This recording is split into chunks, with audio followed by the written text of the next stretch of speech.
Weiying Gorde, and welcome everyone to Hangzhou, China on day 3 of the World Karate Federation's second Karate1 Premier League of the 2025 season. Our program comes to you live from the Sports Center Gymnasium, Lingping District in Hangzhou. The program is broadcast on selected TV networks around the world and live streamed on World Karate YouTube channel. I'm Billy Brennan, and to join me to provide you with live commentary for all of the session is Thomas Scott from the United States. Thomas Scott is an Olympian, a world bronze medalist, 7 times PKF national champion and openweight champion. He's done it all. Welcome, Thomas Scott. Thank you, Billy. Thank you. Happy to be here again with you.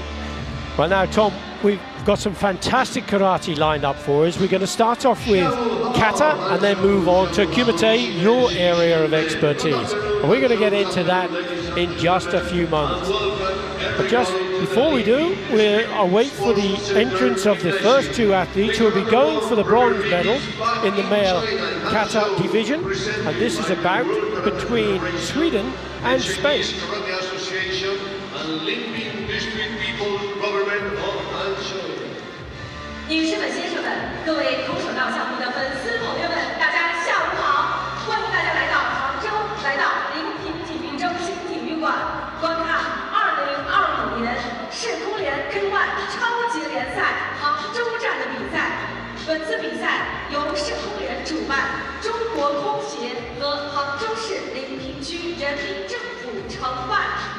And we are starting right now with our first category.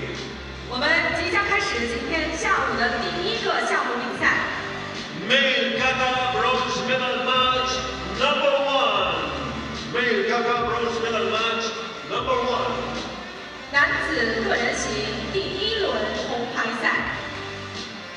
Introducing first, Kata, wearing red, coming from Sweden, please welcome Anthony Wu.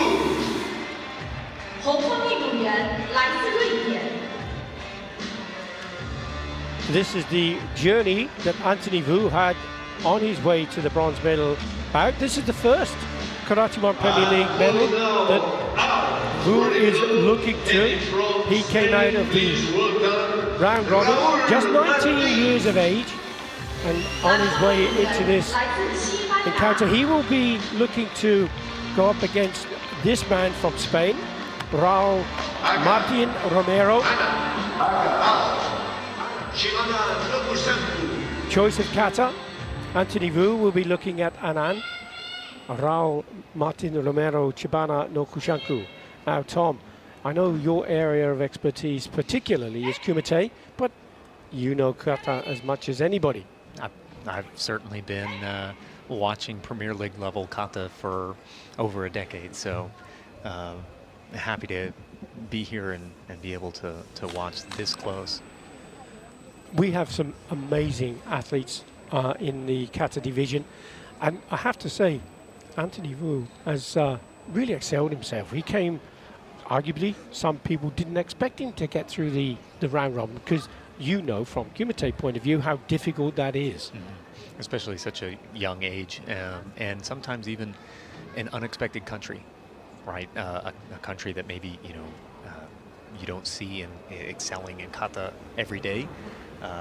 That just proves how good his kata was to make it to this point. Exactly. His choice of kata is Anan from Shitoru style, and he's up against Raul Martin Romero, who will be performing Chibana no Koshanku.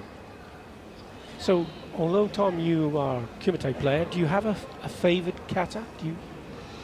Well, not only am I a Kumite player, but you also brought a Wado guy here to your kata session. So, unfortunately, we're not very well known for our katas, but my favorite kata is a Wado kata.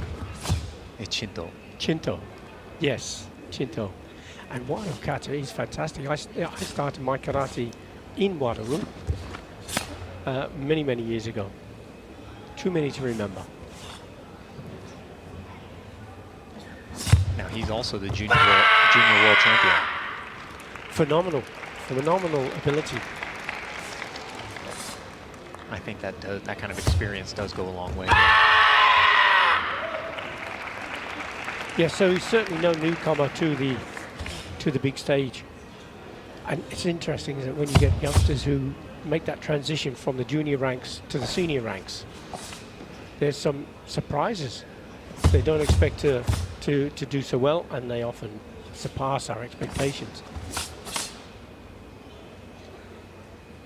Yeah, that threshold in Kumite usually has a lot more to do with, you know, hitting right at the senior level, a little bit more contact being awarded as points. And for Kata, I just would imagine it's the years advantage, multiple years work that these seniors have on you for the workouts they've been doing. Yes. But he doesn't look like he's behind. He certainly doesn't, and he's not, he's attacking this Kata. Yeah, well done.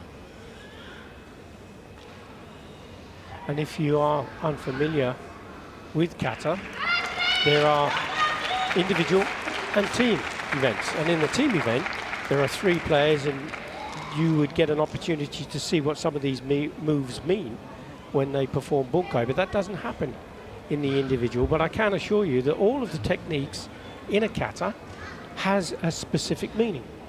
And they have to be performed to a strict criteria. So the second Kata we'll see is Chibana no Kushanku, and this is from Raul Martin Romero of Spain, 23 years of age. He was 3rd in Salzburg in the Karate1 A series in 2024. He hasn't won a Karate1 Premier League medal yet. This could be his day, Tom. Well, I know he's feeling good because he beat the world champion to get out of his pool. Well, that's no mean feat, is it? Let's be honest. Once you make that, once you hit something like that, a mark like that, you're competing pretty free.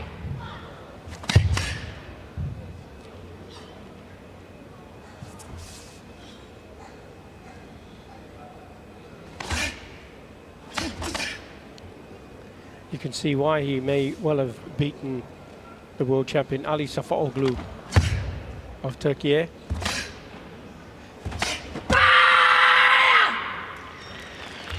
Is this an athlete who perhaps could replace that fantastic Kata player, Damien Quintero? Oh man, those are some shoes to fill, but I'm sure anybody that's coming up in Spain would be up to the challenge, right? Would probably has his support back at home too. Well, Spain is a country, isn't it, Tom, that's got a rich history of success in Kata. Sandra Sanchez, Olympic champion, double world champion, 8 times continental champion.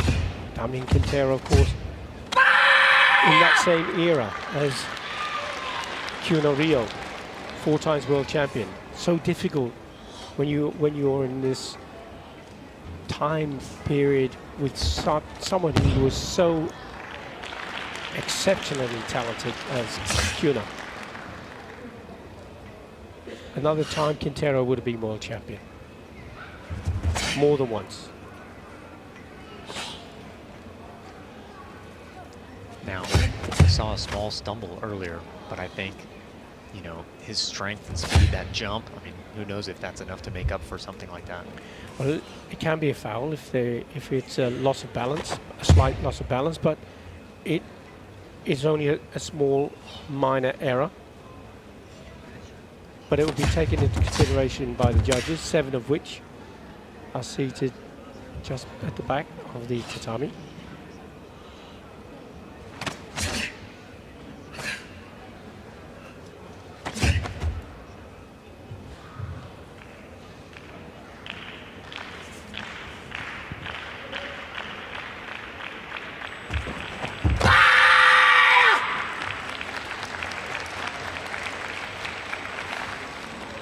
Very solid performance, Tom. Yeah. I don't want to put you on the spot and ask you to choose red That's or blue. okay. But if you wish to, you're welcome to. I think barring, depending how much they weigh that slight stumble, I mean, I think Spain You would go looks for pretty blue. strong here. You would go for Spain. We'll see in a moment if you're right, Tom. Those scores will be revealed on the graphic at the bottom of the screen in just a moment, and we'll go through those as they appear. The highest and lowest are taken away, and it's the balance that's the score. Let's have a look. 8-3, 7-3, 8-3, 7-5, 7-9, Wow. 8-4, 8, 8-4, 8, 8-4, 8-2, 8-5, 8-3, convincing win, 8-5, 8-7. Table was turned in that last one. 42 against 40.4. That could have been a cost. Now I lost that choice, but I'm always happy to see countries that you don't expect perform so well.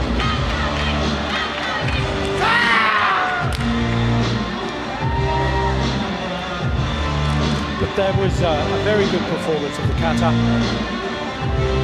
Anthony Wu is going to be a talent, that's for sure, coming up. Yeah. And as you say, Sweden not renowned for Kata players, generally speaking. Just a chance to have a look at some of the action from that performance.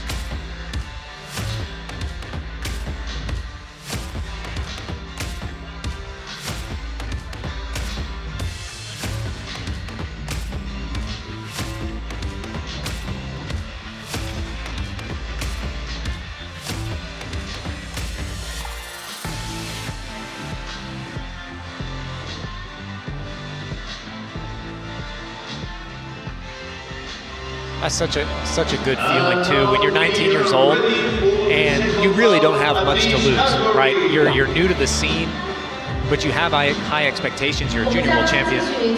That's a cool to see. And at that age, with that mentality, you're ready to take on the world, aren't you?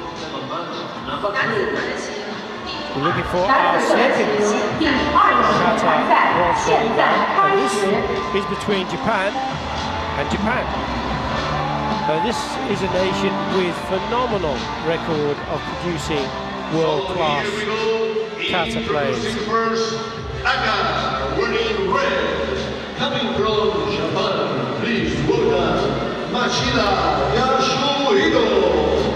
Machida Yasuhiro, 26 years of age, he'll be performing the Kata Papuren.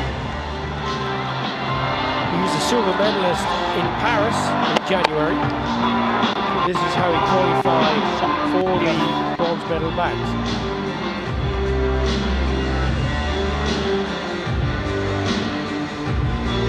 And calling now our wearing blue from Japan as well. Please welcome Moto Kazumasa. Kazumasa, 29 years of age, World Games gold medalist. He's going to perform the Kata at Hangzhou. He was a bronze medalist in Paris in 2025 in the Karate1 Premier League.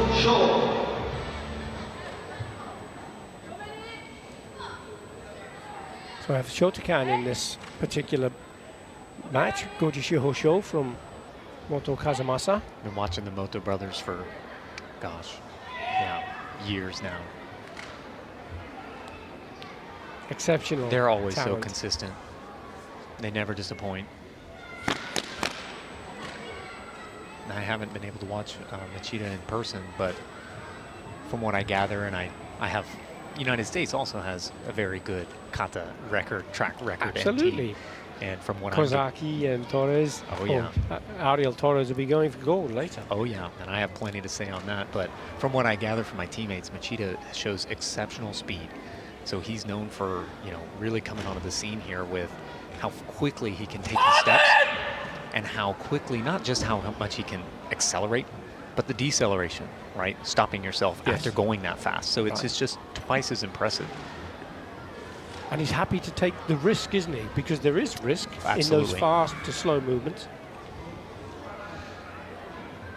Risking that Papare- balance. Yeah, Papare is a lovely kata to watch. And it does have key areas of balance and explosive technique.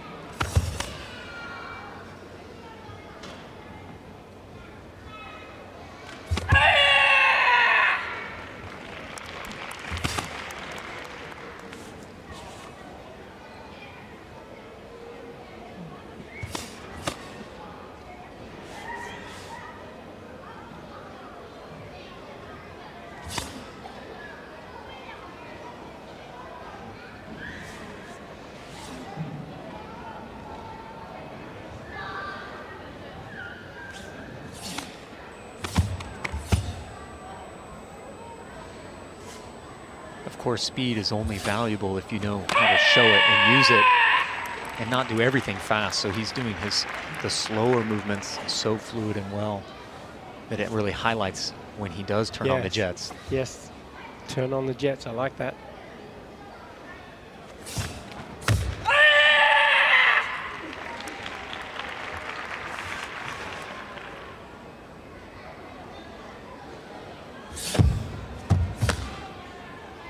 Exceptionally quick turn, wasn't it?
Gosh.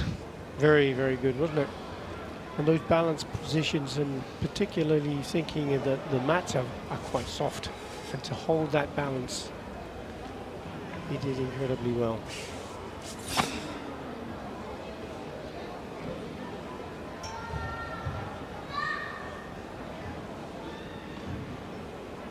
Impressive. That was the performance from Machida, Yoshihiro.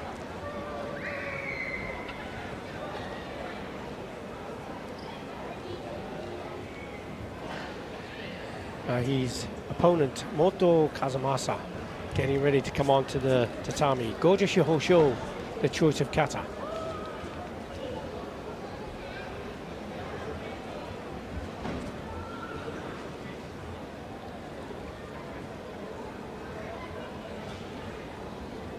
And in this, watch for the speed of transition into the straddle stance, so the kibadachi stance.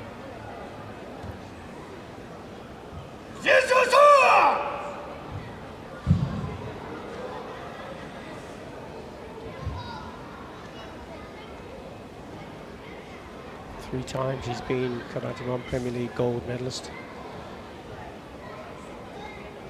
14 times he's been a bronze medalist. Wow. And 4 times silver. Massive track record of success on the tatami. Moto Kazumasa.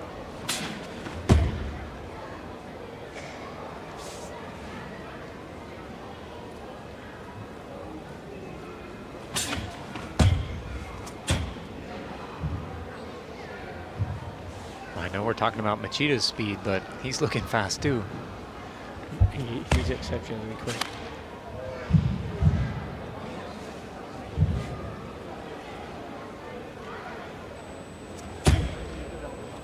He goes into that fast transition. So solid. And just stops perfectly.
Toward the end of the kata. Impressive, wasn't it, Tom? Absolutely. As it has been for years. If he shows up to a tournament, yes, he's in a medal match. First time I saw him was in Sweden, funny enough. And he was just coming up through the junior ranks, and he was a standout athlete then, and he's a standout athlete now. Do you want to go for it again? This time I'm biting my tongue, but I'll offer it to you if you want to take it. I'm saving everything I got for the next round. I will follow the graphic. 8-2, 8-5, 8-2, oh, we can see where it's going. 8-2, 8-5, 8-3, 8-6. 8-3, 8-6 is convincing. 8-5, 8-8. A clean sweep. 8-6, 8-8. 43 points. And the bronze medal goes to Kazumasa. Who plays the bronze medal here? Congratulations to him. 获胜方蓝方来自日本。 Decisive win. Fantastic performance from Moto Kazumasa. Yeah.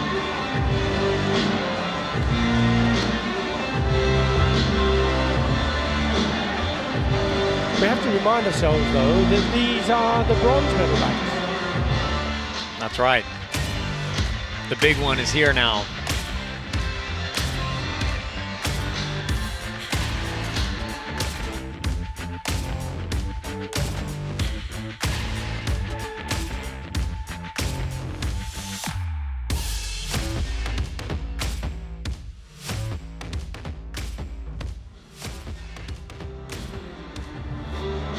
And now, ladies and gentlemen, it's time for the final bout of this category. Here's your teammates. Here we go, baby. Ariel Torres Gutierrez from the United States, Olympic bronze medalist. 7 times he's been the Karate1 Premier League bronze medalist. The latest one was in Paris. But he is up against a tough cookie in Nishiyama Kakero. Kakero, the grand winner of 2024. He was first in Paris, so he's showing his consistency once again. 10 Karate1 Premier League gold medals he's won. And the Premier standing number 2 of the world ranking, bronze medal in Paris last January. He's the current Pan American champion. Please welcome Ariel Torres. Let's go, buddy. 红方运动员来自美国。 This was his journey on the road to the gold medal bout.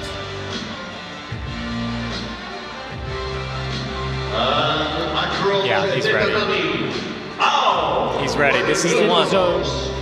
Oh, yeah. Japan, number 1 of the current standing, number 1 of the world ranking, gold medal in This is one of those times where, okay, you have a guy, you have a champion here who did it all last year. He's on fire. But Ariel's got nothing to lose here, you know. He's not expected to win, is he? Oh, yes, he is. I'm telling you right now, this is the one. This is it. This is the one. Okay. So we have Ohandai against Chibana no Kushaku. Medal match is ready. Torres to go first.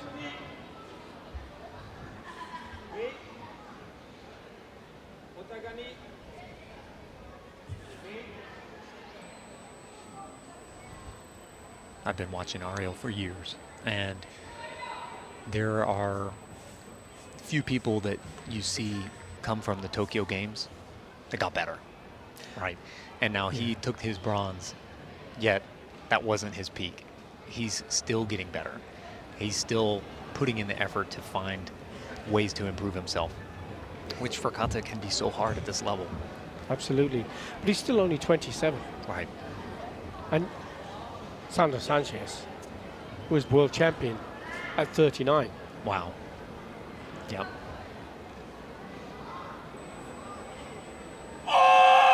So the longevity in kata players surpasses Kumite in general terms. That surprises me because their training is a beating. The amount of demand on their bodies.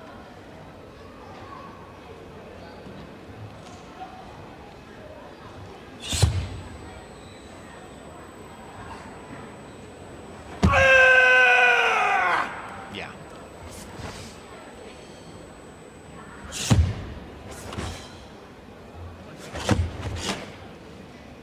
Once more you see that rapid explosion of technique and that very slow, controlled movement.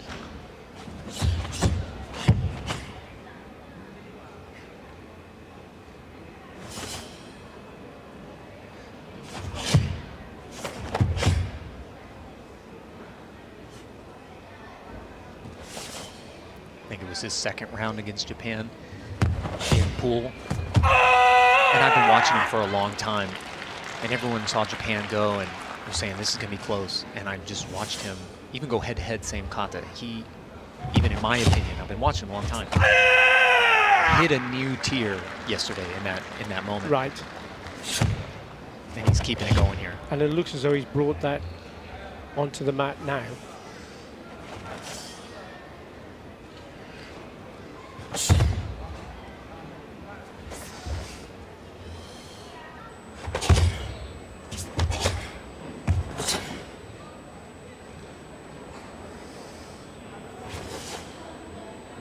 I like that display of balance. He made a point. And right in front of the judges.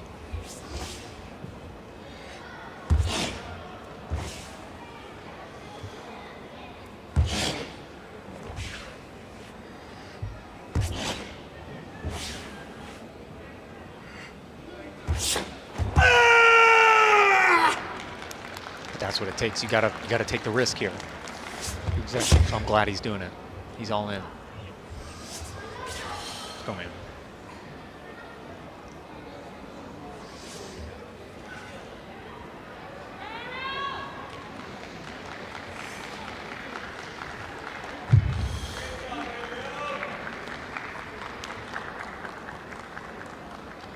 Wow. And the bow finishes the kata. So it's just down to the judges to put the scores in. And then it's time for the grand winner, Nishiyama Kekeru, who will be performing the kata Chibana no Kushanku. 10 Karate1 Premier League gold medals. Is this going to be his 11th? Or is it going to go to Ariel Torres?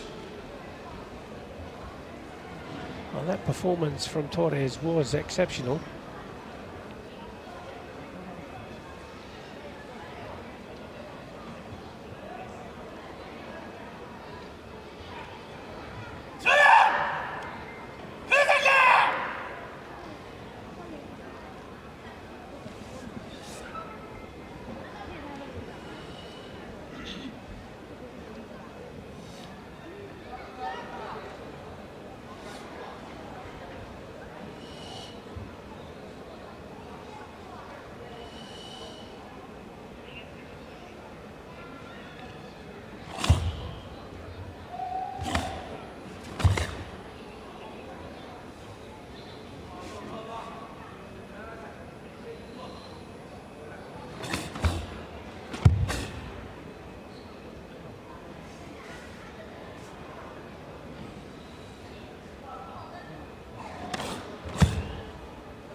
Another very impressive kata. Once more, plenty of risk in the speed and the transition.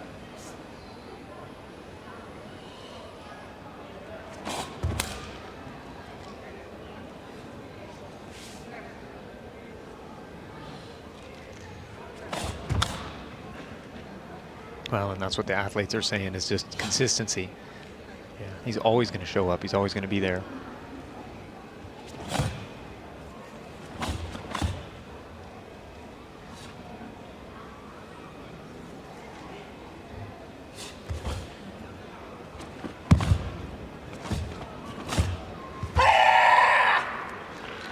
Like all sport at the highest level, the real exceptionally talented athletes make it look so easy, but it's so difficult.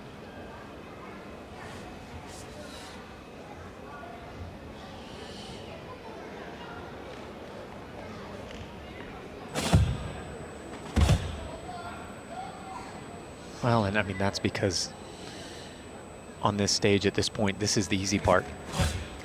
All the work's been done. No, yeah, and the work, it was treacherous. So for what they've been putting in, this really is the autopilot, easy part. They're flowing, they're doing their thing. Yep.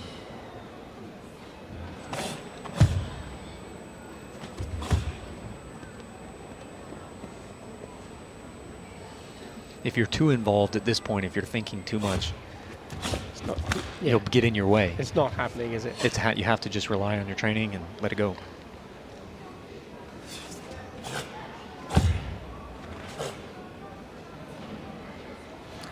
And with the difference between Kata, they are completely in control. They are in control of their destiny. They know what they're doing. They know where they're going. Kumite, there's an unknown, isn't there? We'll get on to that in a moment. Interesting. I always kind of sometimes think of it as, you know, the opposite almost. In Kumite, I can at least put my hands on it. You know, I have somewhat It's say. tangible. Yeah. Right. But I like the way you look at it. That's interesting. There certainly are variables in Yes. both. That was a brilliant performance of the Kata, and we're going to await the scores now, and I won't put you on the block because obviously your heart is with your teammate Ariel Torres, but are the judges going to see it the same way? I think so. This was the one.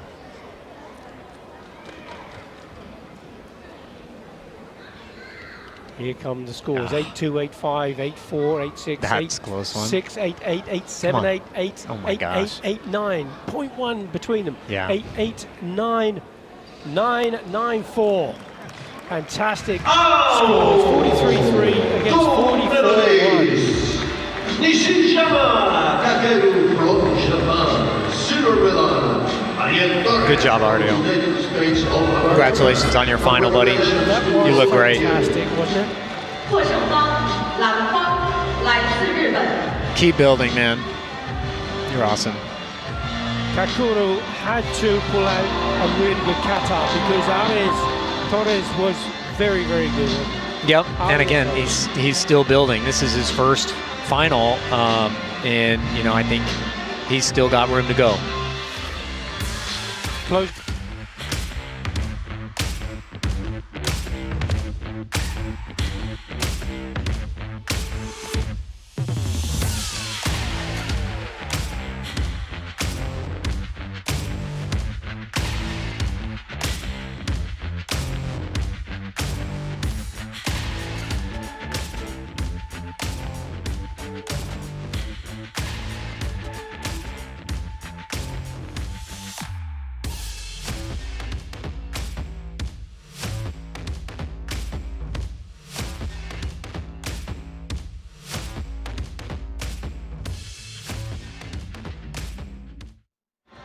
Congratulations to you becoming a father again.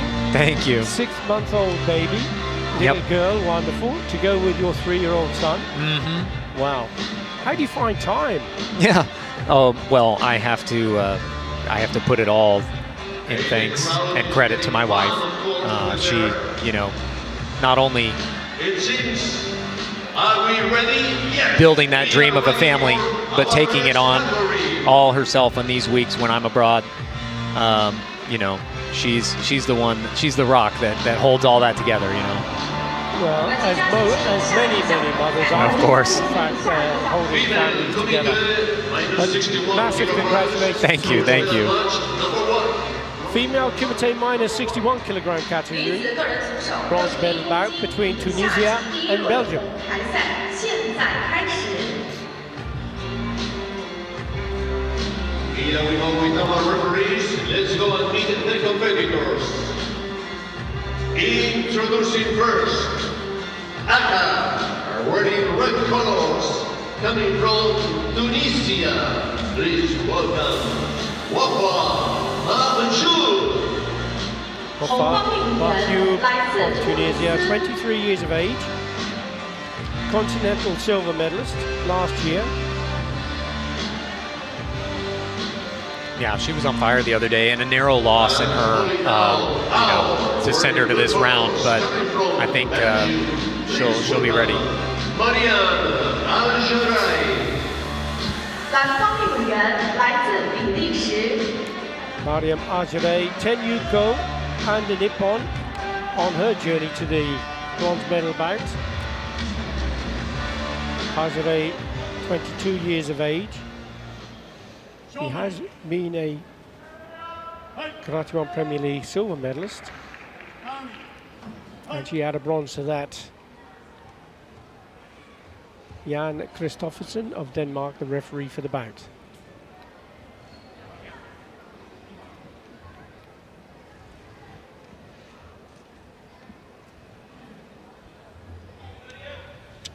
So, Tom, when you're on the tatami and you've been competing, I have to say, you had a terrible injury to your Achilles, and we can talk about that when we get an opportunity. But great to see you back on the tatami. But Thank you. Unfortunately, you're not on the mat now. You're in the chair commentating with me, which meant that you didn't make it to the medals. But you did incredibly well in first international competition, back on the scene, Yeah. following that injury to your Achilles tendon. Yeah, and we're 9 months post surgery, so you know we're even still recovering. There's some pain just from the work that we put in the other day, but I think you know, in a couple of months we'll be pain-free. Good stuff. Absolutely fantastic to see you back in the saddle. Thank you, thank you. Now watch out for Belgium's feet here. She was really displaying. I saw blue. That may not be a bad video review if they wanted it. And you can see in the right-hand screen there, you can see blue punching at the same time. But I agree too, and my coach and I talk about it. You may want to just save that card for the end. It's a little early. You may want to save that video review until it's a clear one that you may need later. And it could be that one of the judges went for it, but we will never know, because the judges behind the screens, they have the clickers, and there must be a minimum of 2 judges agree that there's a score. So Mayu now has the 1-point lead and the Senchu advantage. And that's so important, that Senchu, isn't it, Tom? It is, and you know, it was funny, you're talking, you know, if it's a 2-flag, 3-flag score, my teammates and I had a fun conversation. What if there were some rules where those dominant scores, the scores where you get 4 flags, what if Senchu changed hands? Ooh, would that be fun, huh? There's an interesting one.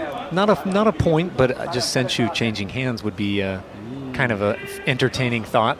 Well, For the dominant scores, you know, most of the scores 2 flags, 3 flags, but the one where the crowd goes, oh man, and it's 4 flags, maybe Senchu on the line. well, what if there are no judges go for the score, but the coach gives it? Oh yeah, interesting. Yeah. in the video review. But yeah, Senchu changing hands. I'm not sure what the circumstances, the ideal circumstances might be, but or Senchu won and lost at different stages in the bout. There's lots of considerations you could put in around the use of Senchu, that advantage. It happens in tennis, doesn't it? It does, right? There's another score from Mayub. Gosh, that kick was close, though. Yes, indeed. That's the one I was waiting for. Saw that a bit yesterday. Golly. Wow, see that in the And right-hand side. I'm intrigued why maybe the coach still doesn't want to go for it. But this come close on a couple of occasions now from Ajare. Because the other consideration is if Mayub's score was before the kick, then the kick can't score even if there's a video review because it's second. Yeah. That's the other thought the coach may be having. Now we're seeing that strategy a lot too. With the penalties combined nowadays, the old two categories, a lot of athletes have penalties to spare in this final minute. And so athletes running out of bounds. It's part of the game. It's a tactic now, isn't it? Guess she had a problem. Now she's asking for the coach to put the card in. They didn't support her view. Video review request now. Seems a bit late. That might be a little bit late. But they're also just using it to throw it out there, just kind of stop the clock, get your athlete to refocus. Yeah. How do you want to tackle these last 5 seconds? You can see her waving her arm, Ajare. She's doing that because she felt there was a score. Maybe it's from the kick that she put in. There was a punch that missed. Ooh. That one she may have felt was the one that she wants to score. Did she finish it though? I think that would be acceptable nowadays. Sometimes you don't quite get to finish the point. And she did. And she did. And she was right to call the coach to put the card in. Nice pop right there. Yeah, good activity. There's the kick again from Blue.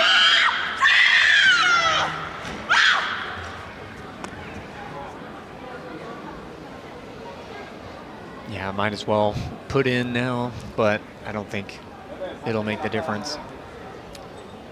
Now it came back in the middle of the back. Didn't quite make it. Didn't make it round, and it run out of steam.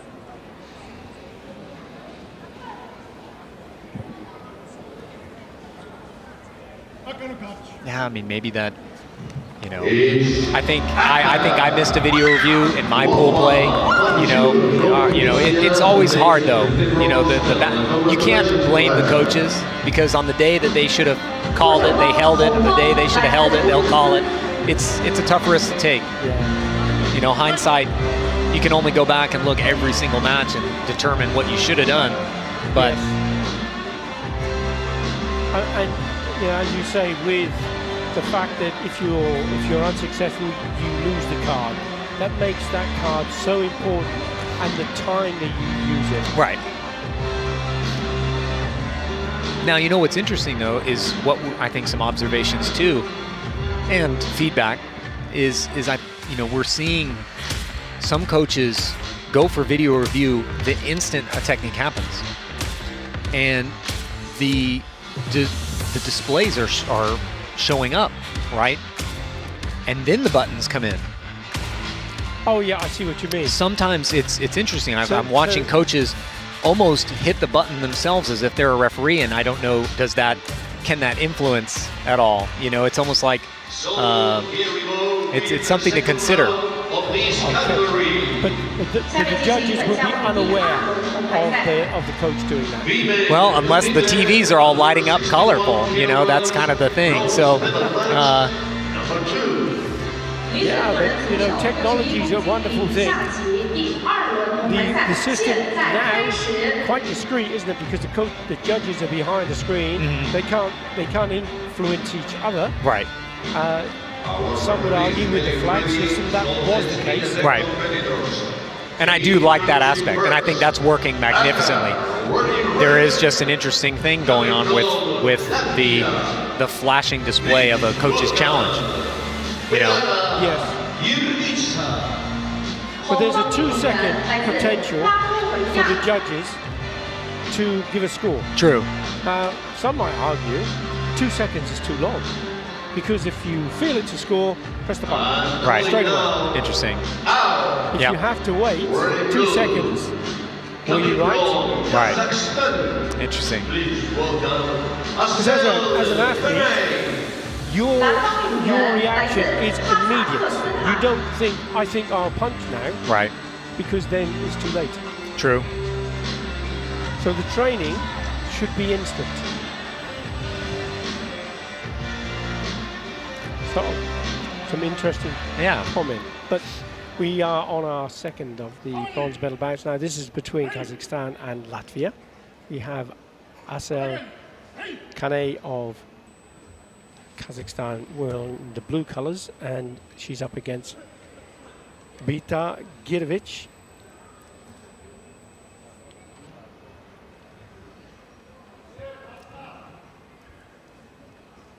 Both very young.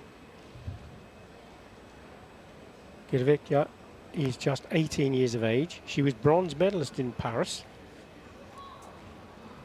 And Kane was the silver medalist in Paris. So both of them in recent good form, and obviously got to this bronze medal position coming out of the rounds and into the quarterfinals and semi-finals. So they're both showing really good consistency as well.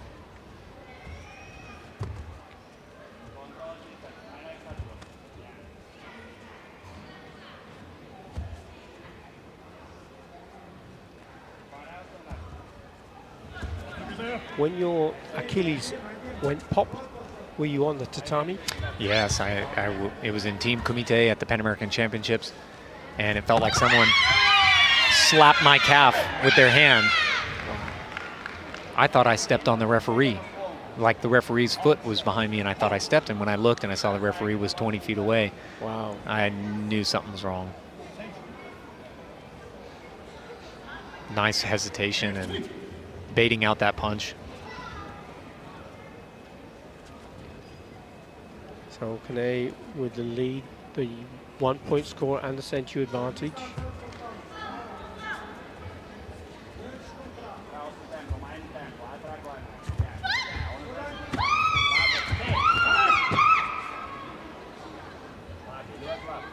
Seeing a lot of those kicks on the ground, huh? Kicks, yes. Well, and I think it's actually a fair counter to when athletes lay on their back and roll their feet over their heads. Yes. It's I think we saw 2 of those scores in Paris. Yes, indeed. Which indeed. It could be a new thing. And let's be honest, if you this is sport, but if you were in a real fight and somebody was on the ground and you kicked them, you could create some really serious injury. Sure. So a defense should not be to fall on the floor. You know, here's another. Unless you're good at grappling. Yeah. Well, hey, you know, I think I always love proposing and talking about, you know, our sport's always adapting and things too. What if you end up on the floor, it's 1 point? Well, I considered that myself, but, you know, sometimes you can do a fantastic sweep or takedown and miss with your punch and get nothing. Right, exactly. But so in judo, it would be a point. Right. And it would also eliminate athletes that sometimes, you know, in those final seconds, maybe holding on to the win, lay down purposefully or anything like that. Yes.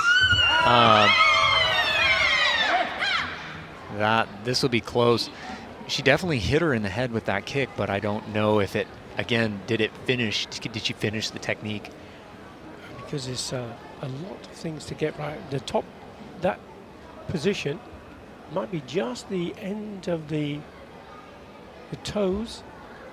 She did a double kick, didn't she? Yeah. But the first one was close. If you saw it from a different angle, it'd give you a better. Yeah, I don't think that's going to happen. The second one wasn't so good, but the first one there, if it was right on the tips of the toes, it would be ineffective. Yeah. As a kick. And arguably incorrect distance.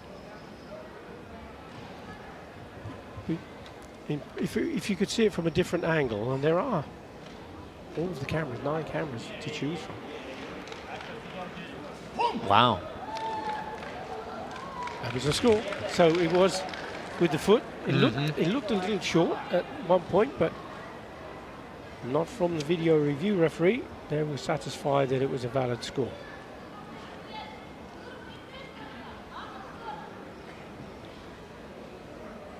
The video review also for blue at the same time. Now, if blue was second after the kick, they can't score. Yeah. So the Senchu still lies with Kane.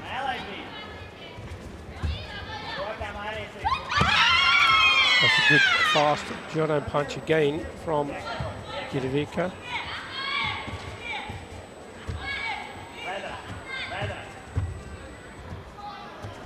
Into the last minute. Both going in with punches. Video review request from the coach of Gidovica. Looked like a pretty good body punch. See if the target is in. It looks like it slipped through there. Maybe slipped off. You can see the whole of the red pad passing the body. The referee may give Jogai here too. If there's no point. Possible. If she steps back before the Yame, and she did.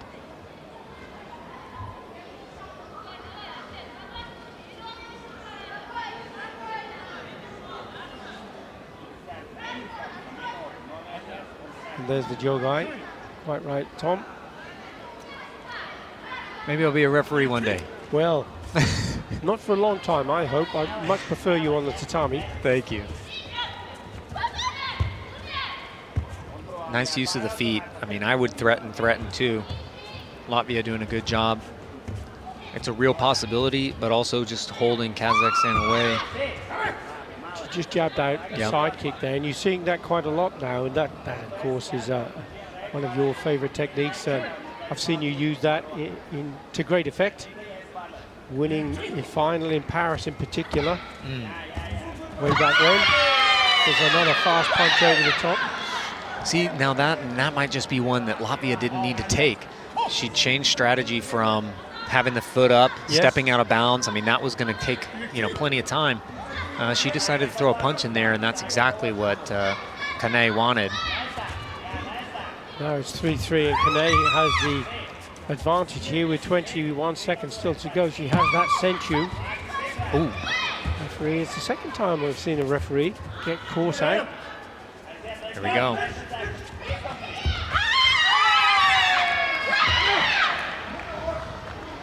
Here we are, another point. And I think, the point you made there, Gidovica changed tactics. And because of that, she's now found herself in a little bit of a hole. 2 points behind. She needs to go back to that foot. Referees are hoping for it. They want to see it.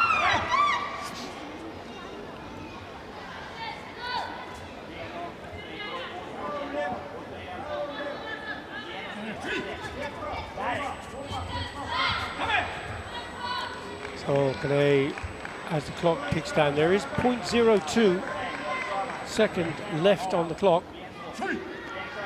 She loses the Senchu. That's just hardly enough time to get across the ring, though. Yeah, that's right. That's it, time up.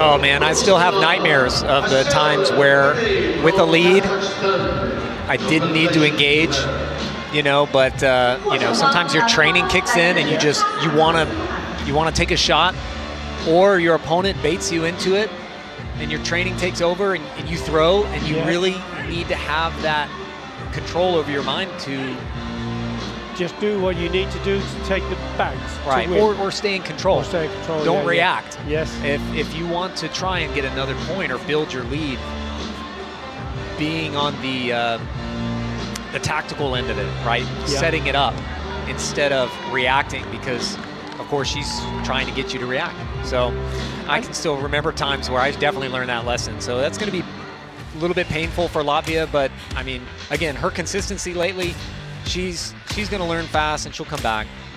Yeah. And when you were talking about that, do you train for that scenario? to try to train that out of you. Yeah, you want to train your reaction. Yeah. And then you want to train having control over your reaction. There's the punch right there. Baited into throwing that jab out.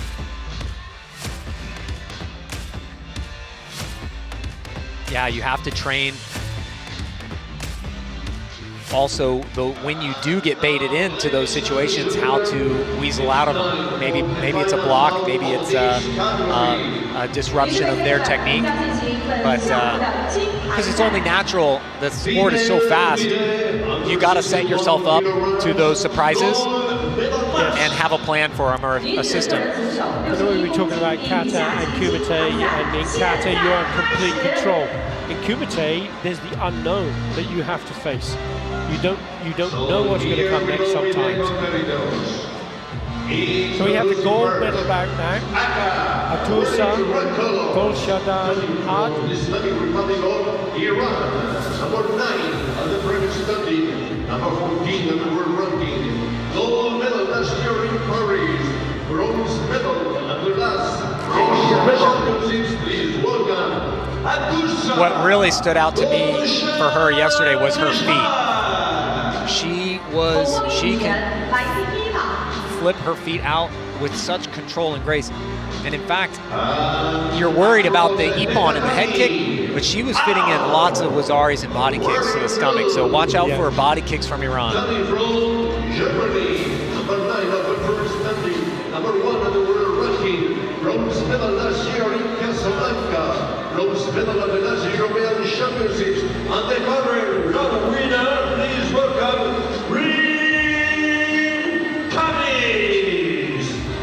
Reem Kamis, what a champion she is.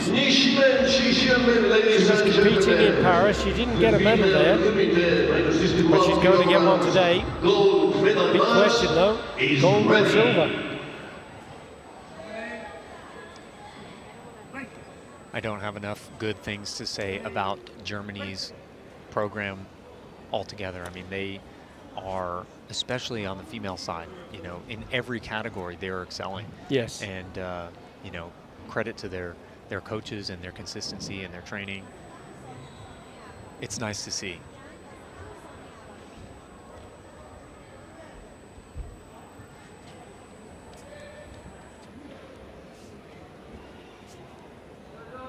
Now Reem had also a couple of really beautiful hook kicks the other day. I'm wondering if she's going to look for those here.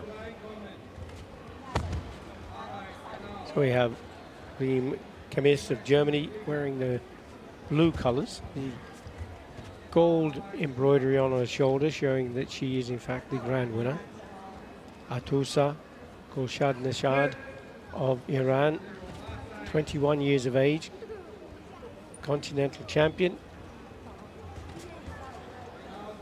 Karate1 grand winner, gold medal winner.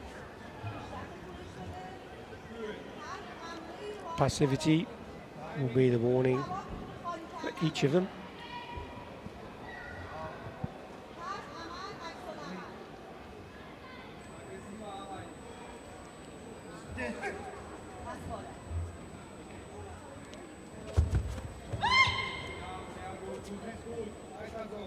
Yeah, this is going to be a battle of feet. Now, something interesting that can happen here when both these athletes are looking for these kicks is also the jab, right? So the front hand is the excellent counter. Now, Iran switched sides there. Germany went for that front hand on the kick. But we're either going to see a kick here or that front hand as the other athlete's trying to kick. I mean, good use of penalty. If you're not feeling it and you're in the corner, just take it. Yeah, absolutely. But the press from Kamis forcing her into that error is all part of the game nowadays, isn't it? Something really popular right now is this lead leg body kick to the stomach, right? And so you're seeing both athletes are set here too. Like lots of a little jab. Yes, and then back in a long time ago. Oh, you see that hooking kick come out of the blue from Reem Kamis. That was a fantastic Machida. That hooking kick to the head for a 3-point score. Yeah. Yeah, excellent.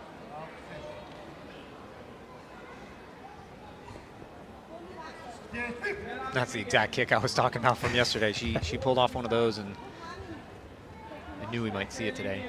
And now that's going to give her confidence a real boost. Yeah, and I mean sometimes there's two ways to go now. You can try and do it again. If it's working, go for it. Or, you know, how is she going to work that? Either by showing it into working into something different. Mm-hmm. Now, red does have to come, and potentially with the time left, she does need to maybe have a few kicks up her sleeve. I bet you Germany with her front hand is going to be ready to receive those kicks.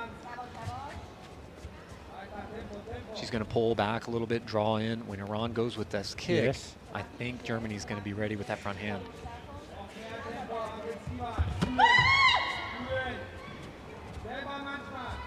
We're into the last minute, and there's still That was Kumite. nice. I thought that was pretty good. As a video review, the coach felt it was a good call.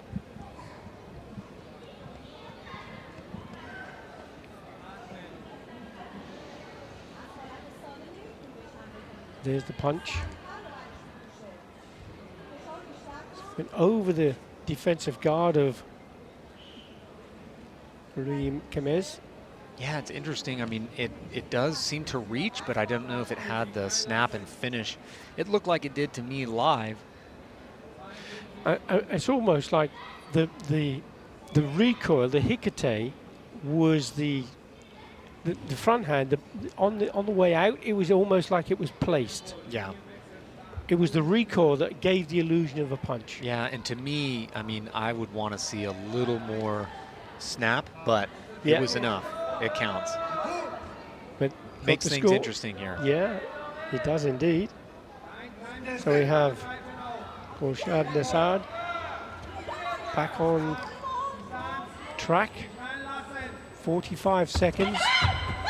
Kumite still leading. Yeah, see, I don't know why. That seemed like an early Yame to me. Iran had a good chance for Ippon there. Yeah. Referee felt stopped the bout a little bit too quick.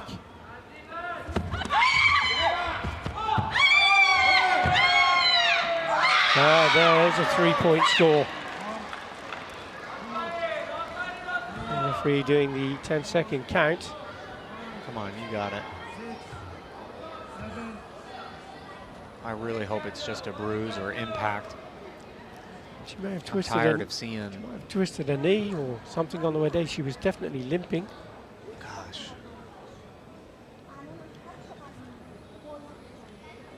But without a doubt, when she went down, she seemed to stop fighting Yeah. and didn't defend herself. Yeah. And that's how that 3-point score came in. Yeah. Let's have a look.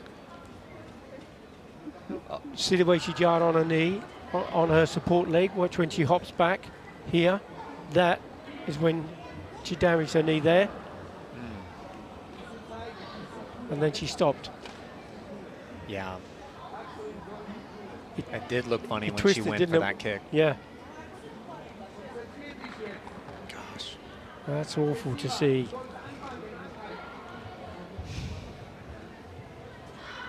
When you got tendons and the likes around knee joints, She looks like she's gearing up. Yeah, I don't she know if seems- it's something she's already been battling. it's possible, isn't it? She only needs one. She does. She still has the. Oh, God. Oh, bless. this is so sad to see. As you well know, Tom, Yeah. with the injury you sustained. That's awful, isn't it? No, and it's the last thing you want to see, especially such a good match, such talent.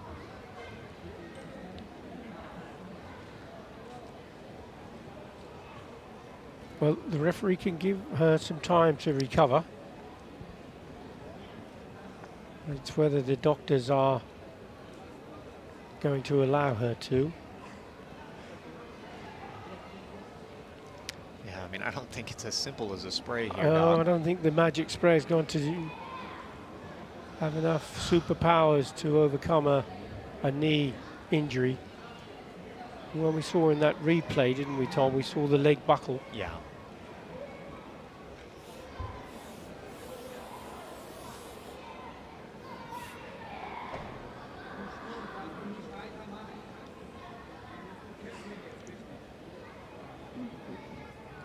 So she's back on the tatami, but whether she'll have to stop or not, the referee got to.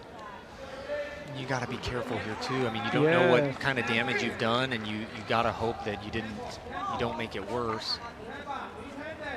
Exactly. Careful. Still got a few seconds left. Okay. No, she needs to call it a day. Otherwise, she could make that injury even more serious. Yeah.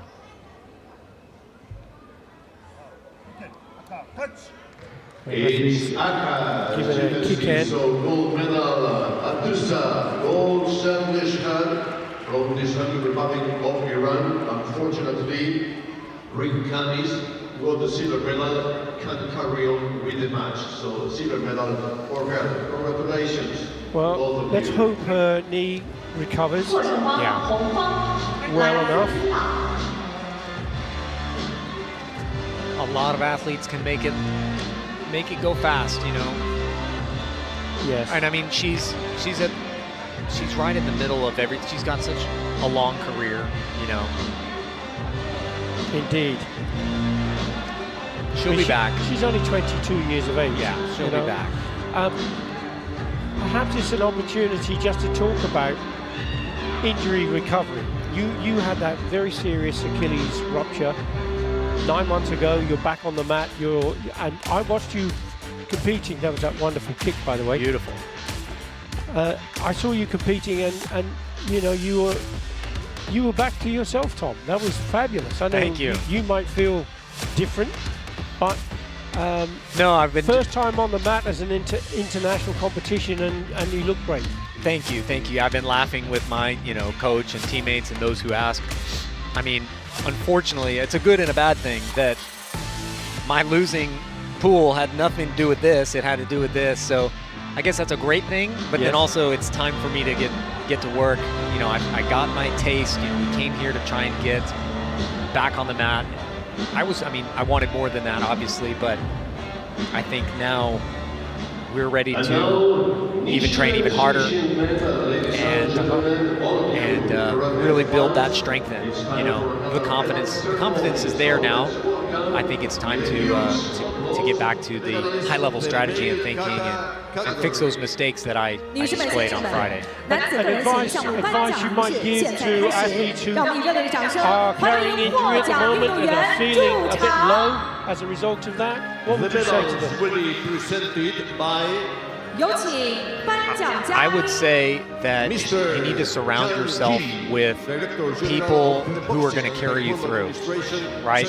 Because there are going to be days where, man, you don't know if you can or you don't feel like it. And if you've got a coach that has no doubt in you, and if you've got a strength and conditioning person that you can get right back to work on everything else, your other leg, your upper body, and just stay focused on the future.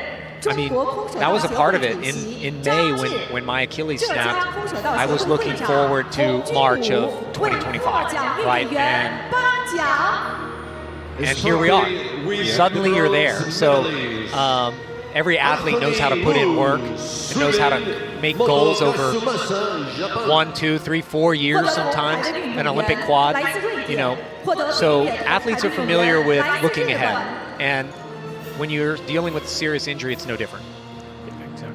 Exactly. Well, that's encouraging words from you, Tom, to give athletes who are suffering from injury at the moment on their road to recovery. On the road to Cairo for the individual world championships. That's going to be happening later this year, and some of these athletes are looking in impressive form. There's no question about that. We have the bronze medal bout for the male Kata, and there was Moto Kazumasa taking the bronze medal along with Anthony Wu of Sweden. Sorry, Anthony, for betting against you. I promise I'll try not to do it again.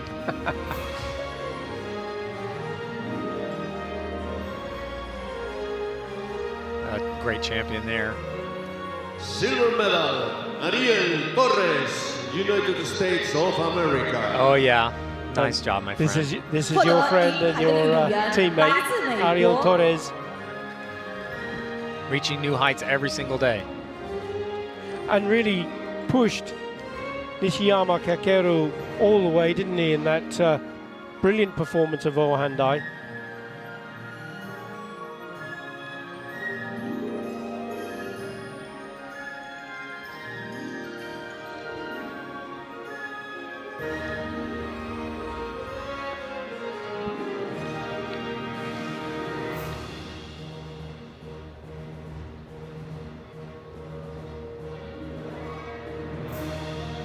All smiles though.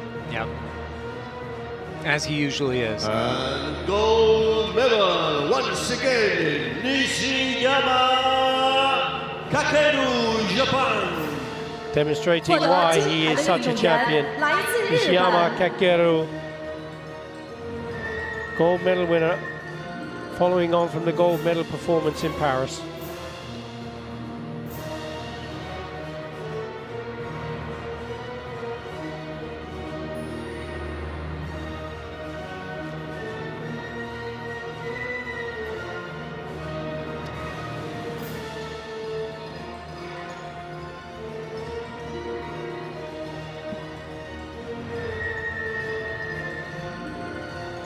So let's take a lovely picture now, all together, the authorities and the competitors, please, all together. 请颁奖嘉宾与获奖运动员合影留念。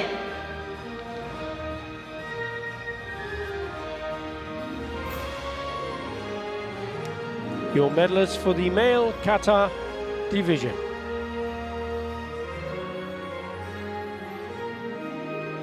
And now one more shot, only the medalists, please. 感谢颁奖嘉宾。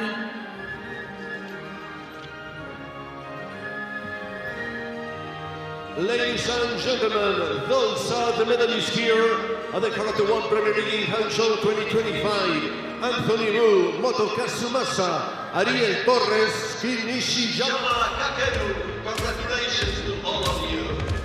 让我们再次热烈的祝贺获奖运动员们。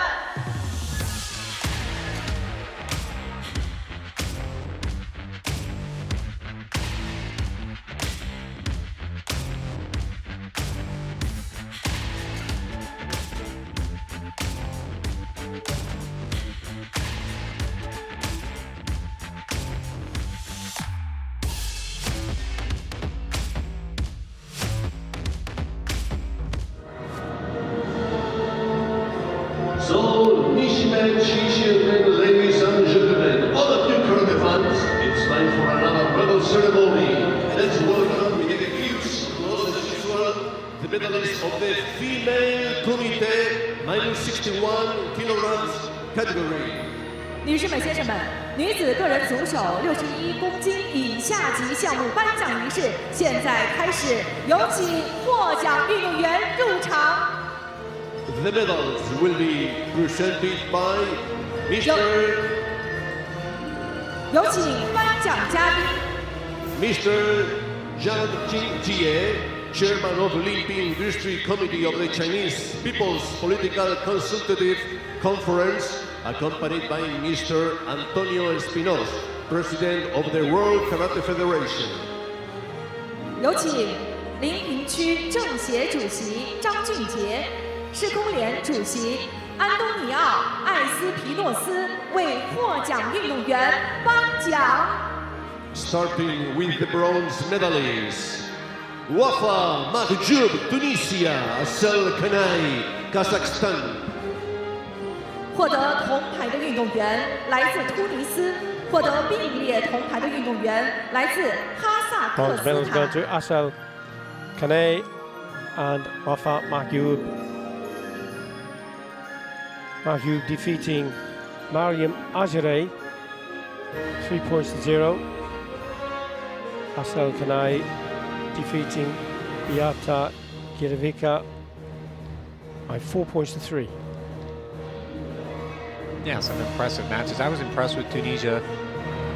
Good attacks over the top. Yep. Even getting kicked at or whatever was coming her way, she didn't slow down. Went all the way through, committed to those techniques. It was good. Kazakhstan with the tricky comeback. That's a nice way to get a comeback, is to trick your opponent to come out when they didn't have to. You're tying or taking a lead with a defensive point. You know, that's always a nice trick.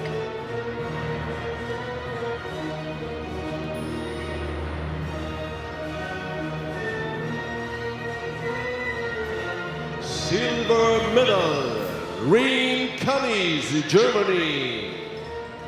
获得银牌的运动员来自德 Kamis 国。 taking the silver medal, having to withdraw from the bout because of that injury to her knee. Yeah. Who knows the extent? Wishing her all the best. Well, it's good to see that she's actually on her feet. She's not on crutches, or so perhaps. Well, those knee injuries, they can be so deceptive too. You know, you can walk off, but you know, it's when the adrenaline stops flowing. Right. Oh yeah, that too.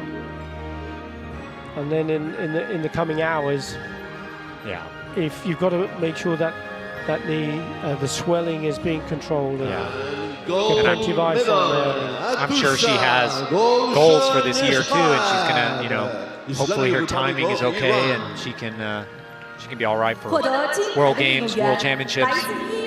Exactly. The gold medal going to Atusa Golshadnazhad of Islamic Republic of Iran. Yeah, great showing all around.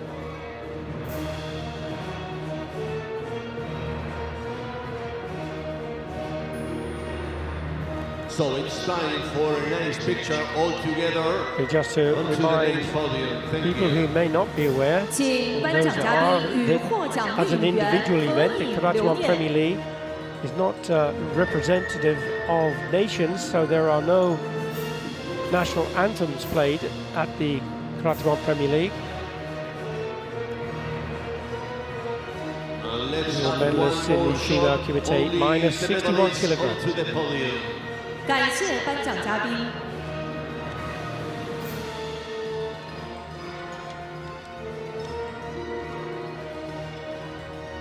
Ladies and gentlemen, these are the medalists at this category here in Hangzhou 2025. Wafa Mahjoub, Ashel Kenai, Ring Kamis, Atusa Golshadnazhad.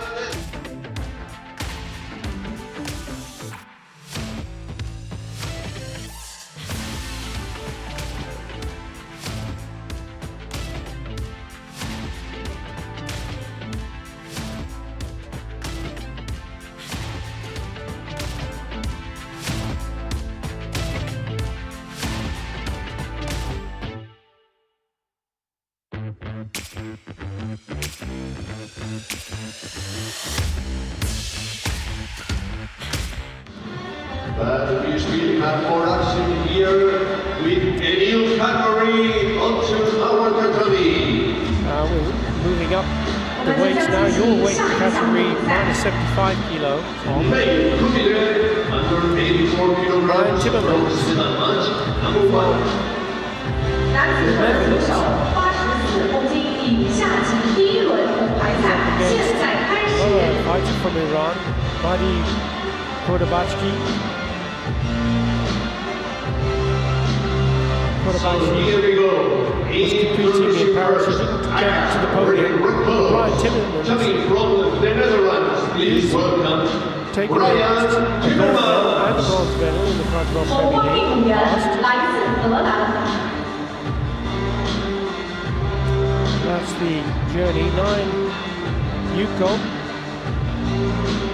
Yeah, his strength is his discipline, right? I mean, he just kind of, you know, he may not try for as many of the flashy techniques as some of the other athletes, but I think he's pretty disciplined in his guard, in his stance, and in his training, and that can lead to enough points to get it done. Kodabashi, 6 go and 3 Masari. Obviously can score with those kicks as well. I think he was battling kind of some knee injury stuff yesterday too. So again, cross our fingers. We don't want to see anything like that. I hope he's feeling good, but I think his was more impact stuff. They were clashing knees. Big fan of Madi. He's a good guy. Yep. Referee for the bout, Ma Hyunting, the People's Republic of China.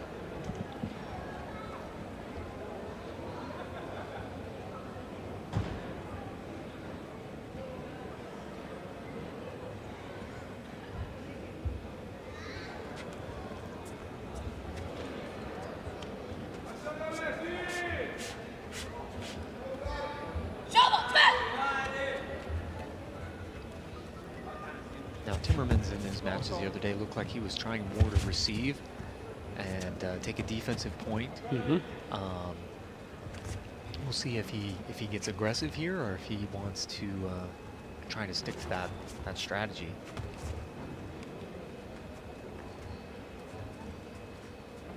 Once again, Tom, we see this cagey opening few seconds, testing each other just to see who's going to attack, who's going to defend.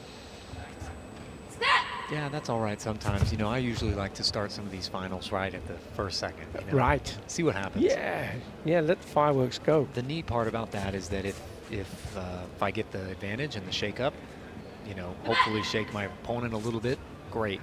If they score on me, I've accepted that. Sure. And I have 2 minutes, 59 seconds to to get that. So, you know, it's kind of fun sometimes to just throw down right at the beginning. Well, you know, that you use the word fun, and that's the operative word, because sport's got to be fun, isn't it? Yeah, that's right. If you take it too seriously, then it can stifle your performance. There's a video review requested from Kodabashi, from the coach. Let's see.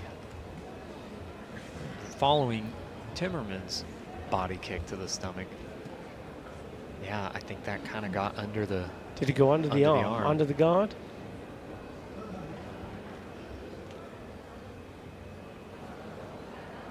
I don't see how the arm can be in the way there. I think the kick went in under the arm before the arm got low enough. There. It was a nice setup too. He started by kind of patting at the hands, showing punches, which made Brian kind of wave for blocking punches first. The other angle was probably better, wasn't it? That one, that angle. Yeah. To me, I mean, it may look, oh, they're not giving it. Well, it may be that it was felt that it wasn't vigorous application, you know, really fast and strong enough. Possibly. Because we only saw the slow motion recording there. Sometimes in real time, you get a different feel about it.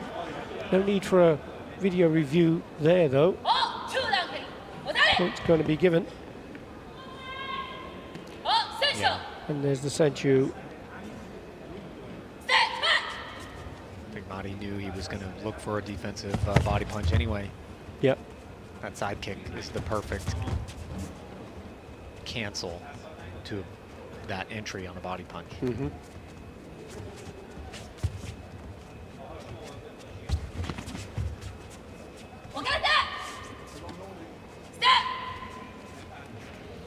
Now Iran here is also really good at, you know, what we call the takeaways now. Okay. Watch him be too close, too far. You know, just right, kind of changing the distance at the right time to kind of just disrupt, get you frustrated here. Right. You know, here we go. That was a takeaway. You get back to the middle of the ring now. It's going to take 10 seconds to put him into a corner again. So the takeaway that you refer to is take away time? Take away his opportunities. Take away his opportunities. Yeah. So he's, you know, just kind of, oh, nope, didn't get it there. Spin around. Now you've got 10 seconds again to work back to a corner. Timmerman's got to work. And at any time, once he's done enough, Iran might make an attack here too. Like that. Yeah. Right, which that punch was all set up by him going backwards, ducking underneath, tussling a little bit, making it look like he's going to run the whole time. But then he finally stands his ground. Right. So he draws them into a false sense of security. Yeah, exactly. Very good observation. And great advice for people who are watching, who are trying to learn about strategy and tactics. Well, is this another takeaway? Yeah, here he goes again, right? I mean, the time is on your side. You can move back, you can tussle up. All of this is to waste some time. Not a bad idea. If you have someone that's trying to get away from you, hold their gi. All right, so great job, Brian. When someone is winning and moving away from you, Just hold him. just hold them. That's right. Perfectly legal. Try and make sure that they can't get away from you. So that sleeve tug to the body kick, it may have been a little low. Looks like it may have been right on the belt or a little below the belt. What do you think? Right. Well, let's have a look. We could check this out again. Oh, it might have been a little low, as you said. So the video review was rejected. He's hopping around. That knee you talked about, carrying an injury. Yeah. You see Timmermans there hopping around a bit. And he does have something going on. Yes. I'm glad to see he's okay, but congratulations to him. 获胜方蓝方来自伊朗。 See Iran now starting to come back as they were from formidable force, and they seem to dip down a bit, like the roller coaster of success and the like. For sure. See, they're coming back again. Kanzade was back on the tatami. yeah, that was neat. And Mahdi's actually been around for a long time. He's been a consistent force for Iran, and wish him all the best with his knee. Good to see him performing well.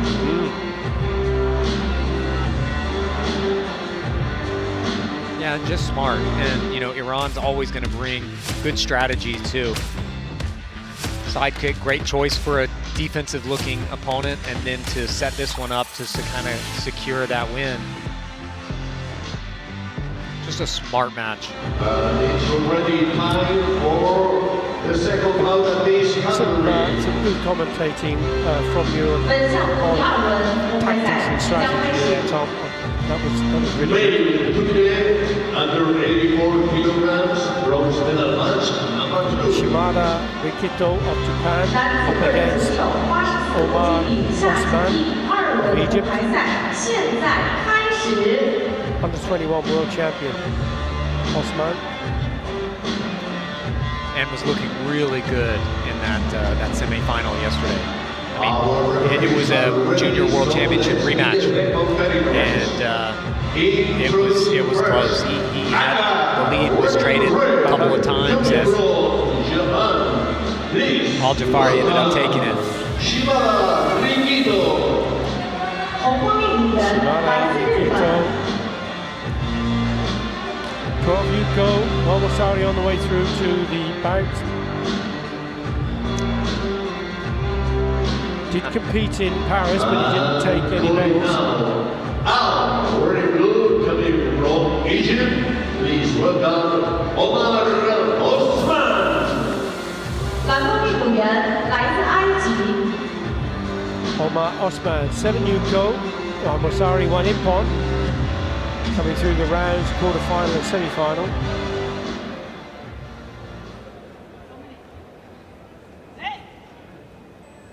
And the good thing with the graphics nowadays, you can take screenshots, you can track people's progress, where they're scoring well, how they're scoring. There's a lot of information at hand nowadays, isn't there? It is. And the neat thing in this match will be how both athletes take advantage of the height difference here, right? The longer things are stretched out, I think, advantage goes to Omar. But as soon as Shimada's in close, he's got an advantage in there too. Yes. And his closing speed is to me, my favorite thing about what he can do. He can get as close as he wants or back out as fast as he needs with his movement and his fast hands. I mean, his hand speed is something else here.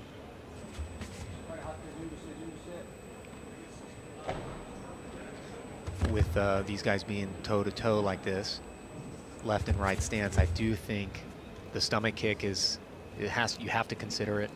You have to be aware of it.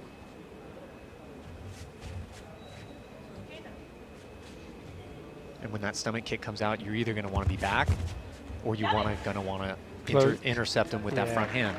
Close down that distance.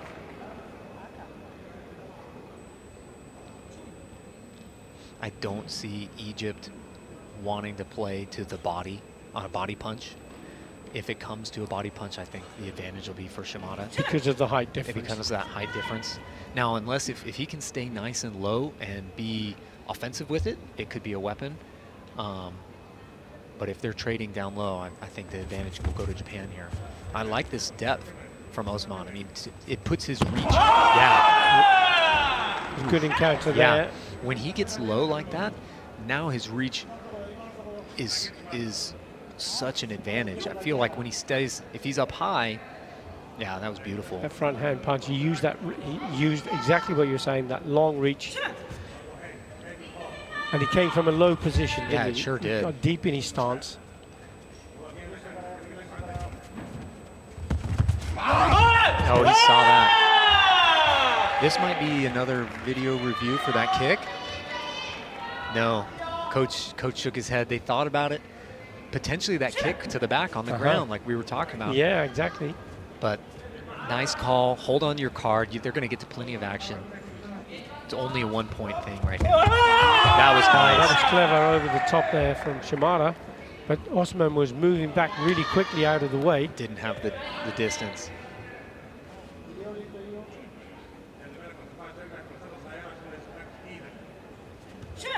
But yeah, Japan closed too fast for Osman to react.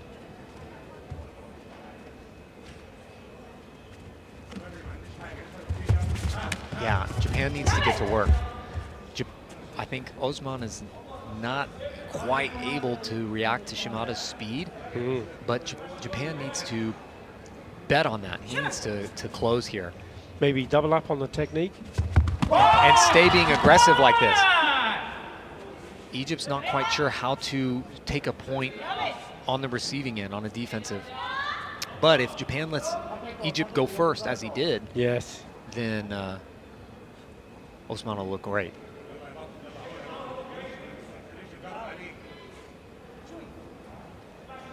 And that signal, referee was basically saying they weren't listening to the command to stop. Osman go for that kick to the body, and Shimada again making that fast attack.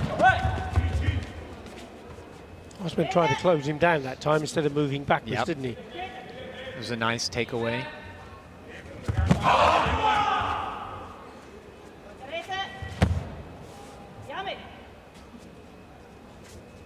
Missed it, whatever, maybe a headbutt, maybe a little bit of a bump in there.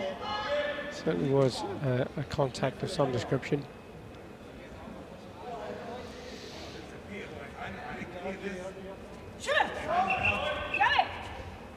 Yeah, I don't know. Japan is really putting in the work here. Osman needs to be kind of setting something up, either another score to kind of cushion his lead. But I think right now the officials are waiting to score something for Japan. You know, if you are winning, you know, you need to kind of still be looking to score, or else. Oh man, good set. Yeah, very strong side kick, wasn't it? And interestingly, because Shimada knew that Osman had changed his strategy from moving back to standing his ground, and he got caught out because Osman went to do the counter and got caught out with the kick. Yeah. Now that was, and that's where, you know, maybe like we saw Latvia earlier, did Shimada need to run across the ring there? You just secured a lead, and he rushed into potentially a nail in the coffin head kick here. Now, there's still 39 seconds, so I won't get ahead of myself, but this head kick might be nice. He rushed across. Oh my goodness, that was beautiful to me. Wow. That might go. The height that he got his knee was phenomenal. Yeah, that no chamber kidding. of the knee. I don't see any, Yeah, I didn't see any offer defense. what a great 3-point score.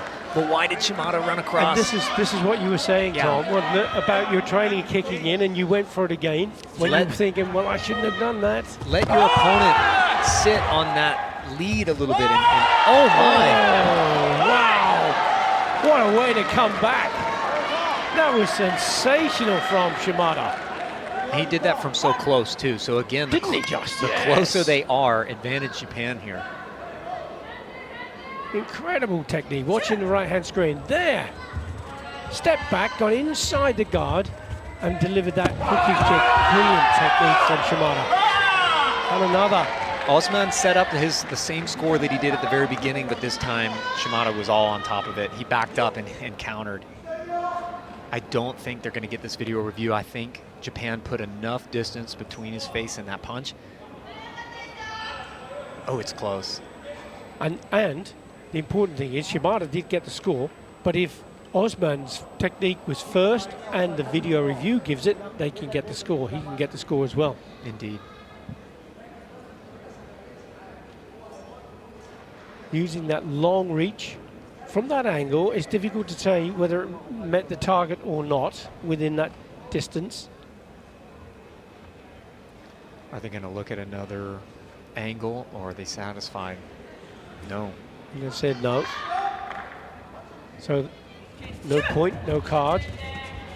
Into the last 23 seconds. Shimada still leads 6 points to 4. Osman comes flying back in with that front hand punch, but walks into the trap. Yeah, that was set by Osman. Nice. Who extends his lead by another Yuko, 1 point score. And this time, instead of moving back, he moved to the leaned side, didn't he? backwards. Oh man, to his left. So nice. Yeah, good Coming threatening into with the the last legs. 10 seconds. Osman goes for the kick again. Shimada standing his ground, keeping his hands high, trying to keep out of danger. Cleverly moves round out of the way, steps off the mat. Happy to give a Unsokachui. That's the risk you take. Yeah. He can allow anything but a head kick or a takedown here. Official clock still reads 0.3 of a second.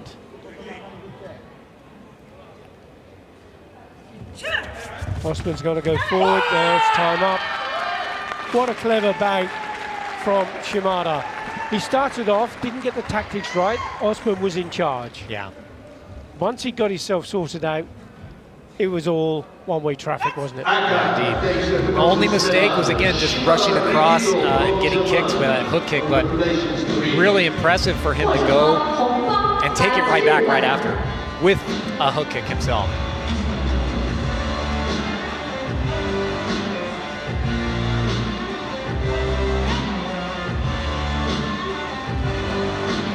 But with the input that you're giving to the matches, Tom, people who aren't so familiar with it, or indeed those that are, can see that the sport is very complex in how to win, how to control, how to manage the tatami. Right.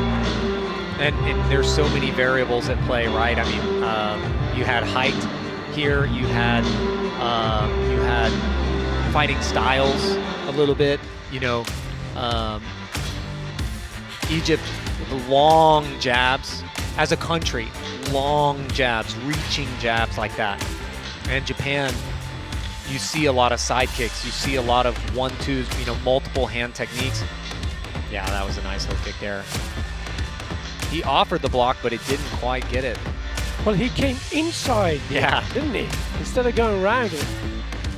Very, very clever. And it's so difficult to do that. Again, making that Kata Kumite comparison. This is flowing, it's freestyle, nobody knows what's going to happen. It's all about your training, muscle memory, doing the right thing at the right time. And then making decisions and adjustments based on what happens. I love how Shimada, you know, he ate that first jab, very impressive, long-reaching, low Egyptian jab, but then he had every counter in different ways for the rest of the match. Back and hit, left and hit. You know, he was offering plenty of just stable answers for that jab. And lots of variety. Yeah, changed it up. This is going to be an interesting match. It's a rerun of the final in Paris. Indeed. Between Egypt again, Yusuf Badawi, and that sensational fighter from Jordan, Mohammed Al-Jafari. And his opposition today, wearing blue colors, coming from Jordan, number 2 on the French standing, number 2 on the world ranking, silver medal in Paris 2025. This is definitely the match that the whole world's been waiting for again. You know, this is the one that everyone wants to see again and Paris again. was just amazing fight. Paris lived up. Every time these guys fight again, it lives up to what everyone wants. In Paris, of course, the bout went in favour of the current world champion, back-to-back world champion, I have to say, Yusuf Badawi. But Mohammed Al-Jafari, he has got such variety of technique and such an exciting fighter to watch. Just 21 years of age, what a superstar he's turning into. Yeah, if there's any two people that are comfortable to be where they are right now, it's these guys. I'm telling you, they're probably more comfortable in the ring than the officials are watching, than the crowd is watching. It's just another day at the office for these guys. That's right. So we have the current double world champion in Yusuf Badawi. He's also the grand winner from 2024. He's wearing the gold on his shoulders to show that. I will say, I think that the pressure actually is on Egypt this time. You know, Al-Jafari's had, you know, after that showing in Paris, he's got nothing to lose here. I think he's going to bring it. He's going to feel pretty free. It's very hard to tell what these guys are going to go for. The jab is there. The hook kicks have been scoring. The stomach kicks have been scoring. There's nothing that these guys can't do. But how does it match up when they face each other? And when you think that these are minus 84 kilo and the speed that they can move those legs. Right, unreal. They went from a very fast opening few techniques in that sequence to a passivity warning. They both decided, oh, hang on, then let's just check this out again.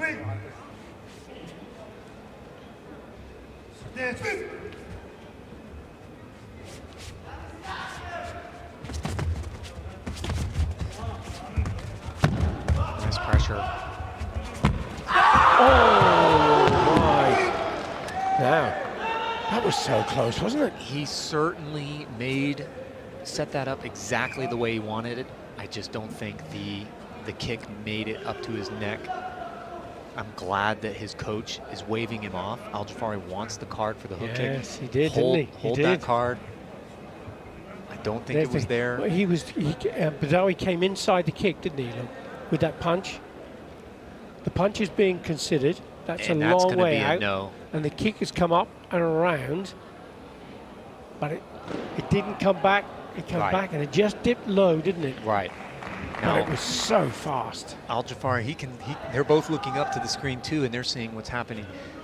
If I'm Al-Jafari, I know that that's there later, right? It can be there. Yep. He can set that up again. And the screen you're referring to, Tom, is way up in the stands, and they're looking at exactly the same images that we're looking at on the monitor and on your TV screens. Yeah. Comes back a no. That jab just didn't quite make it. So no card for Badawi. Back into the match. Still 2 minutes of this bout to go.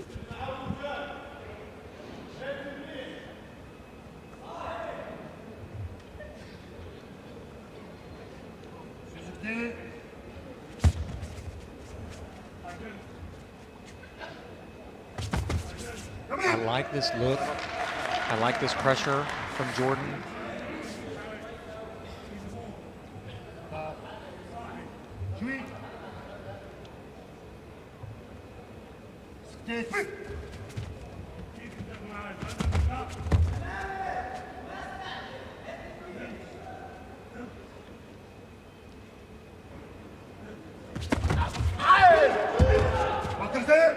Good ideas.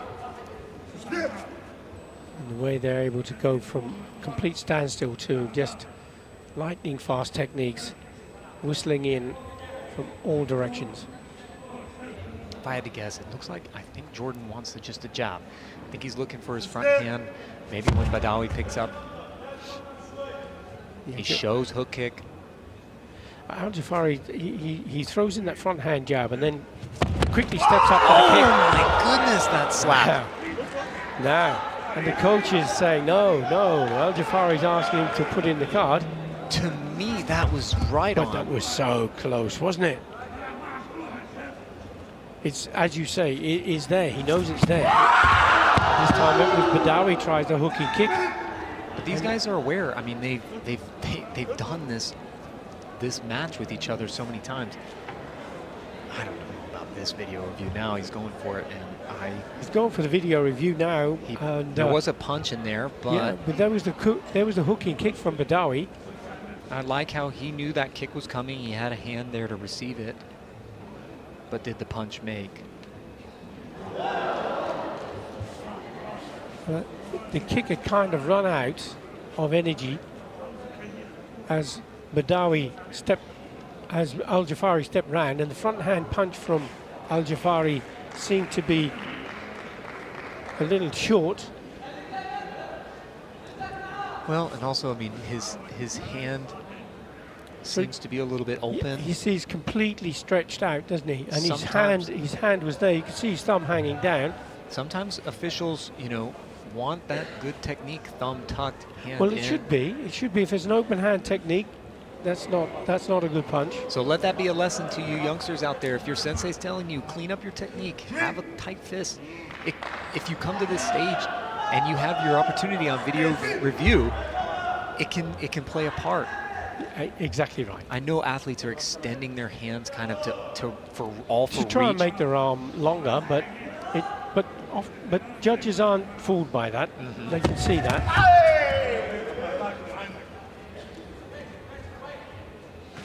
In these final 20 seconds, now we're going to talk about potential tiebreak, Hante, and decision. This is going to be a difficult one, isn't it, for the judges from a Hante position, because both of these have been on par right throughout. And now he goes for that high kick again. Al-Jafari holding his leg up. Gets forced back off the tatami. As the official clock has 0.1 of a second left. Badawi gets warned, so it's going to be a Hante decision by the looks of things. Can't see anybody doing anything in 100th of a second. I have Al-Jafari on this one, I think. I mean, it's really close, but his video reviews just seemed really tight. At the very beginning, he pressed Badawi into the corner for the first 2.5 minutes. Well, let's see if you're right, Tom. It's 2-2. It's going to be a decision by the referee, a split decision, and it's going in favor of the double world champion, Yosef Badawi. Well, actually, that could have gone either way. Yeah, I mean, the judges, it was a split decision. Right, and when you take on the champ, I mean, you have to beat the champ. So you can always see that, you know, that always does happen in these situations. The title is going to go his way. So, but I take your point, Tom, that Al-Jafari was he was putting the pressure on most of that round. And certainly those couple of kicks that you felt had scored and the coach didn't go for. Right. But it's this man, once more, the grand winner and double world champion. You see that super face in the crowd there.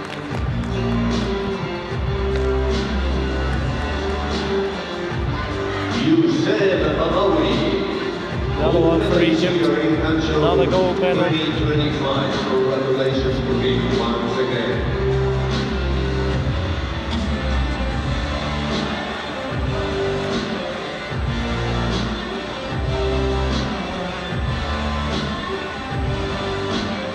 Well, Tom, just a chance to have a look at some of the techniques. That was the hooking kick that came up. Badawi felt he'd scored. Didn't quite come off. Could have been the one that made the referee feel. No, I didn't get to see. I was looking forward to the review. I didn't get to see the one that I liked. There was a hurt kick about mid-match from Jordan that was really close. Okay, so we're going to get ready for the next bout, which is the female Kumite -68. But in the meantime, I'm going to have to say thank you very, very much indeed, Tom, for all of your hard work and great insight. Good luck with that knee injury on the road to recovery. And congratulations once again for a wonderful family. Thank you very much. Happy to help a little bit today. And beautiful matches, and good luck with the rest of the production. Thank you very much, Tom. Bye-bye. Well, we're going to be changing our guest commentator, and as Tom will leave the seat, we're going to get ready for this -68 kilogram category. Ready red color, coming from Morocco, please welcome his ring blue. 红方运动员来自摩洛哥。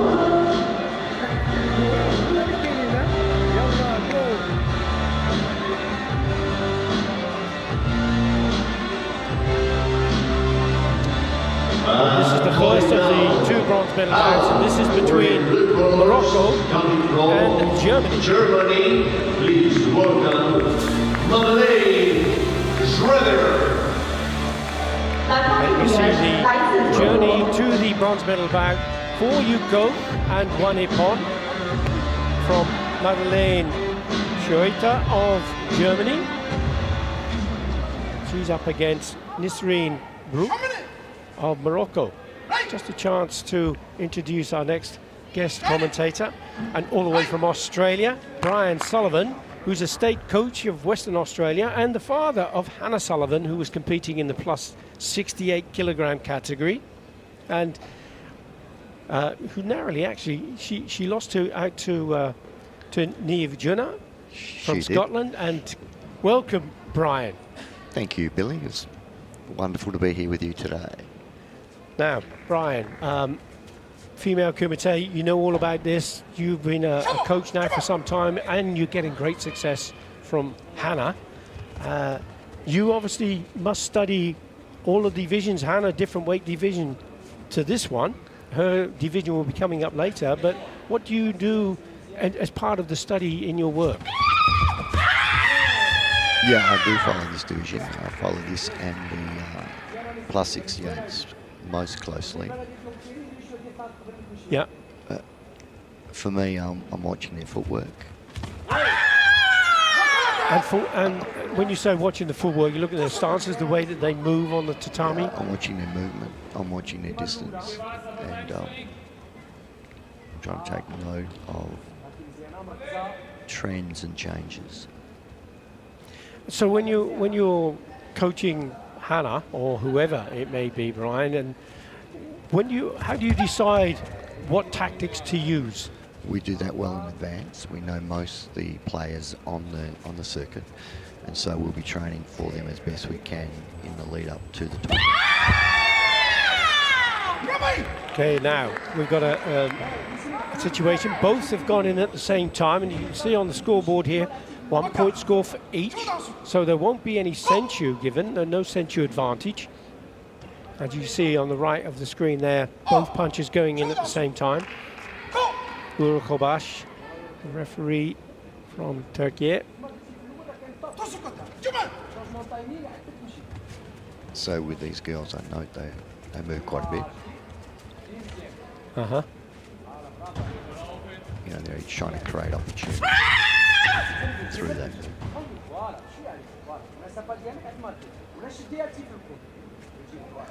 And the Moroccan girls trying to stalk and creep as close as you can with the back leaning.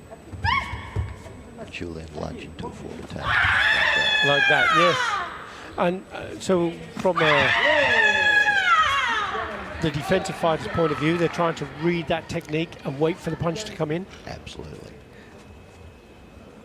Now she's gone into a defensive corner. She's going to try and take this girl as she lunges forward to score.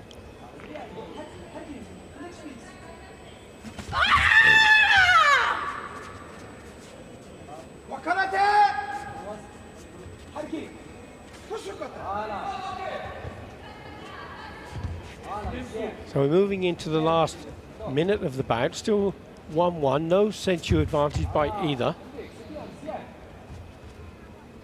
So your coach might be suggesting they get a little bit more active, so that if it does go to a decision, you can get it. There's that counter punch you referred to from Brooke of Morocco. Both very talented girls, and both very evenly matched for the looks of this. But now the Senchu would be given. Now we see a different sort of a fight from Morocco, I suspect.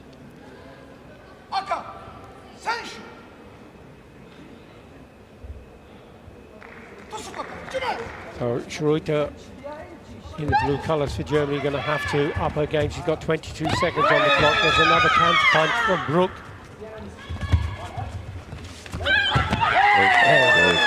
Fantastic takedown there. One-handed takedown from Brooke.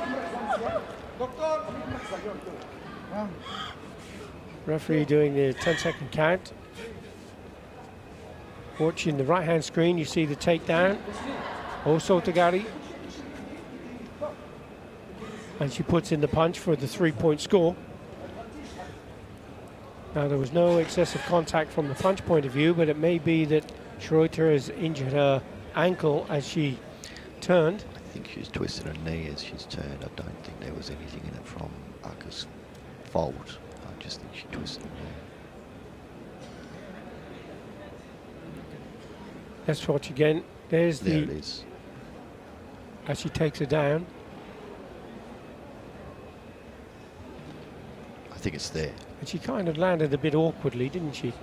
There. But the score is being put onto the screen. The referee is yet to decide. 3 of the judges has gone for that 3-point score.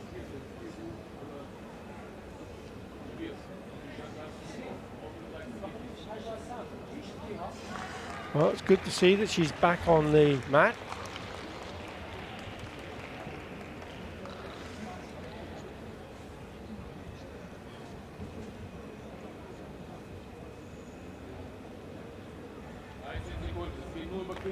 So, your thoughts on that situation, Brian?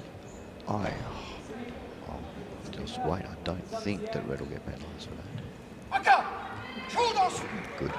There's the Ippon score awarded.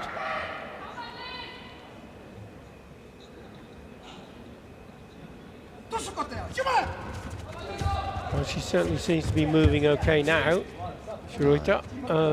Maybe she's decided not to, though. It's always very difficult, isn't it, when you've got that injury? You want to test it to see if I can still go on it. But if it's a joint injury that's so... Particularly if it's a knee like that. And we've seen, you know, I think this is the 3rd injury we've seen on a knee. And the way that the athletes are moving around so light on their feet. She's really struggling. Well, Brooke is feeling reluctant to attack her. And that's very sporting of her. She's thinking, you know, I don't want to make this attack. These competitors are just wonderful. Look after each other, and even though they're out there to win, Yeah, exactly. they show outstanding sportsmanship sometimes.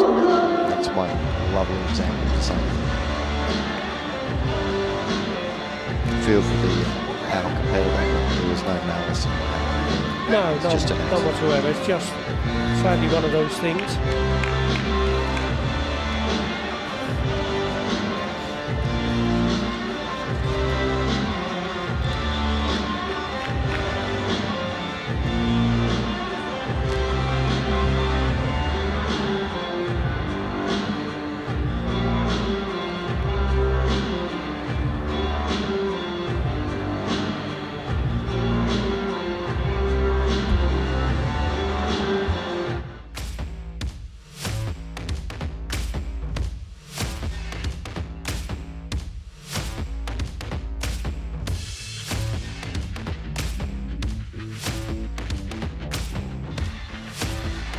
But that was where that takedown went, and she'd hurt that knee. You see it again here.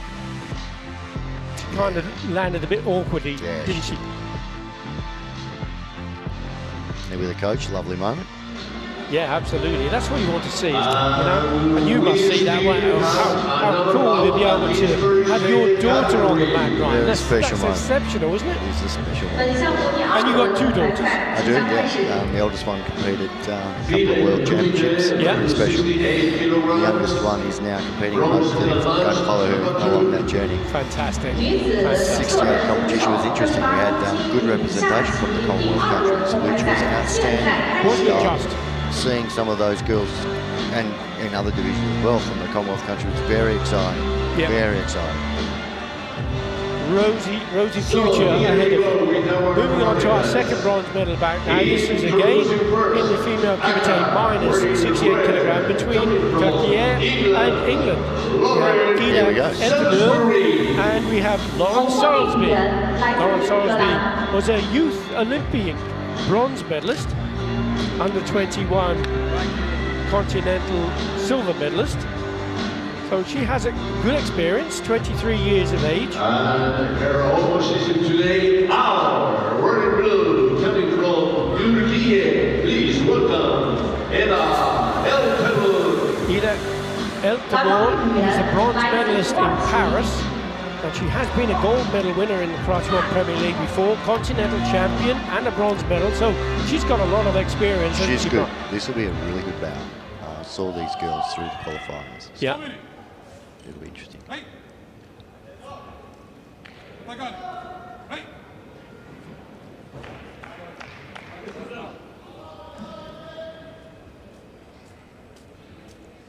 The referees will make, the judges make their way to the corners just before the bout starts.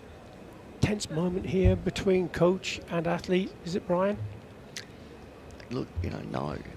I honestly think here you're just in your enjoyment phase. They're out there, they know what they're doing. Yeah. You know you put on the mat to They do just that. look into you for It's a bit just of help exciting from now and again. Yeah. Not a lot from here. So this 3-minute bout is underway. Salisbury for England in the red colours. Eltemur, very experienced fighter, putting pressure now. Trying to force an error into that corner. Salisbury steps out of the way, gets out of danger.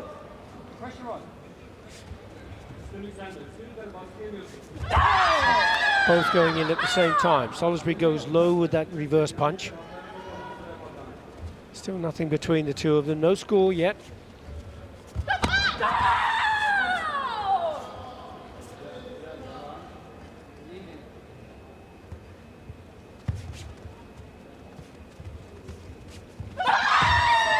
Oh, that was a fast punch from Eltemur. It was.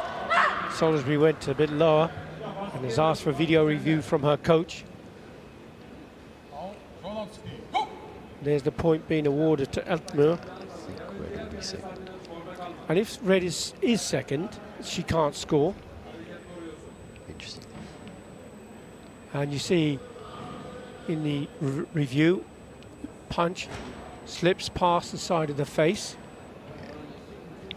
That's an interesting one now, Brian, isn't it? Because I've seen you call some excellent points as a coach when there's been no flags given, Yep. and you've been right. Sometimes when the athlete, in this case, asked for the video review, how do you feel? Do you say, well, no, actually, I thought it missed, so I won't give the card? I can understand why the coach went there. Absolutely. His view isn't as good. So he has to Athletes believe telling in him the that he athlete. scored. Right. It's centuries on the line. I understand why he went, but sometimes if you know it's on score, you don't go. Yeah, Full stop. regardless of what the athlete Regardless says. of what the athlete says. Okay. And the athlete has to have that discussion before they go out there. So no card now for Salisbury, and she's trailing 1 point and the century against her from Eltemur. She has to go for it. She's 1 minute 45 seconds, so it's plenty of time, Brian, isn't there? There's plenty of time. And her coach will be telling her that. You can hear it. Up. Another point, though, going in favour of Eltemur.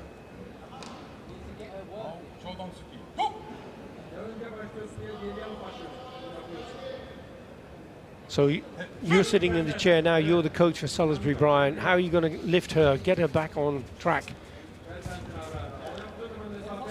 Look, she's doing the right thing. She's pushing. She's been beat with the punch a few times, but she's doing the right thing. You've got to trust your training. You've got to trust what you're doing, and you've got time. She's just a little out of range with that punch, isn't she? Just getting her distancing, not working for her quite right. She's got 3 points to adrift now. She's got to come up with a different approach. That was very good for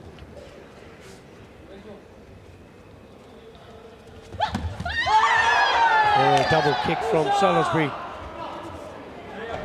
She certainly hasn't given up. No, she's putting a lot of pressure on Altamur. She's gone low. Altamur's gone high this time. It's come off for Salisbury. That's the one she's been looking for, isn't it? That's a great punch. And that will give her confidence, won't it? Brandon Wilkins, her coach, going to be giving her as much encouragement as he can. Still plenty of time, 50 seconds remaining.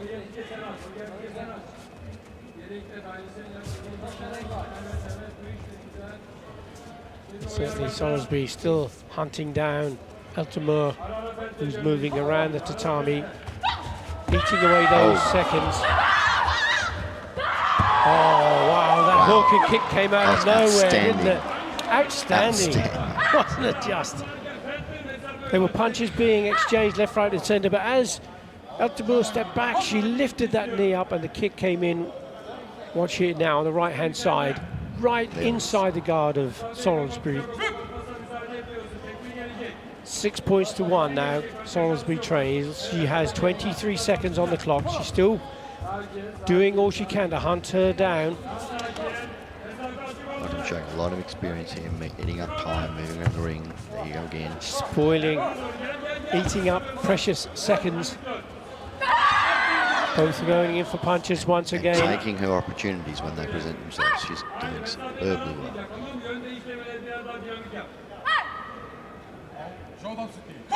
Turning into a very convincing performance here from Ida Altamur of Turkey. Roundhouse kick goes in high.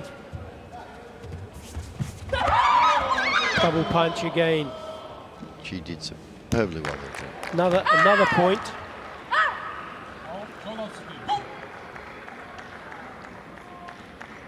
Well, I think the experience that Altamur had was the difference, wasn't it? It was. And of course, the fantastic technique.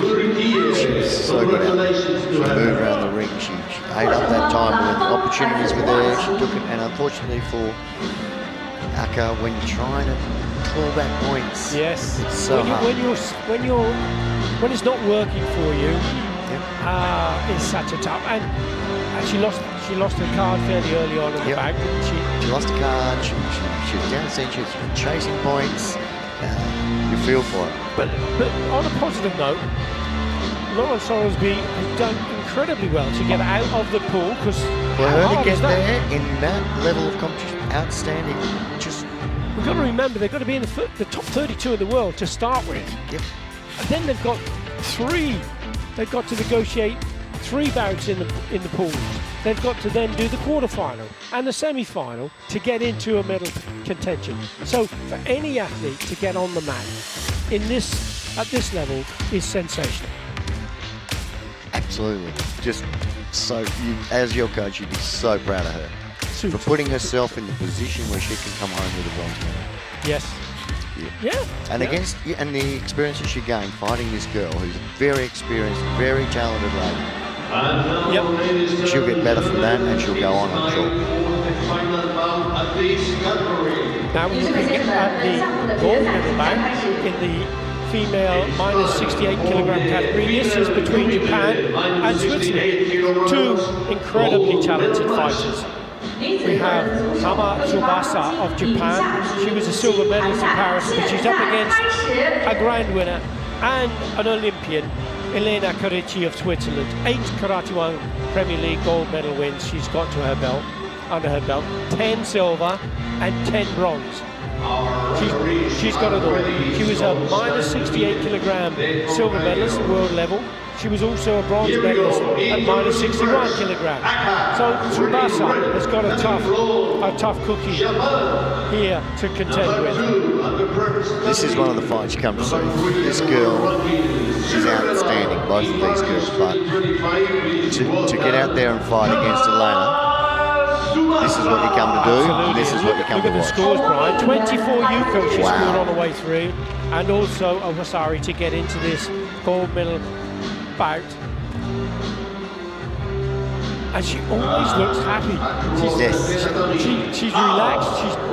She does. She's ready to go. She fears nothing. Look at that. Look at this.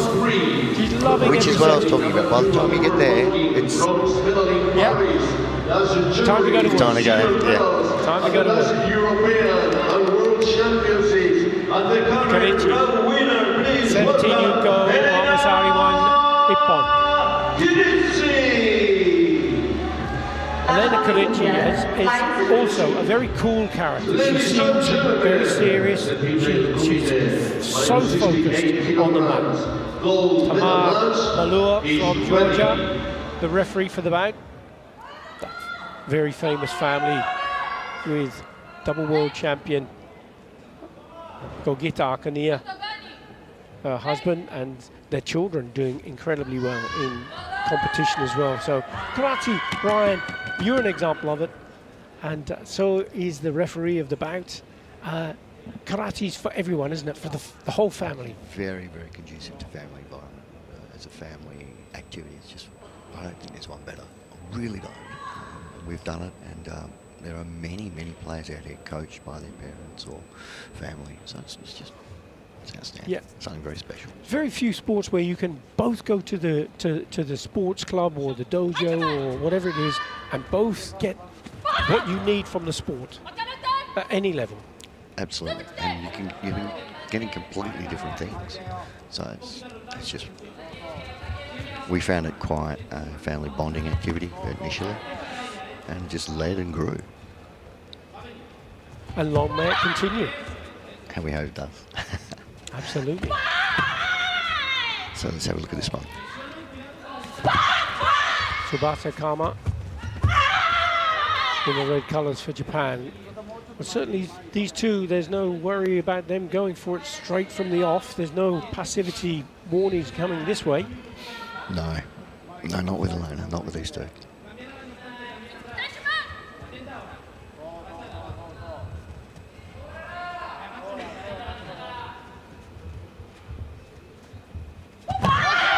Both going in at the very same time, but it is Elena Karichi who got the support from the judges.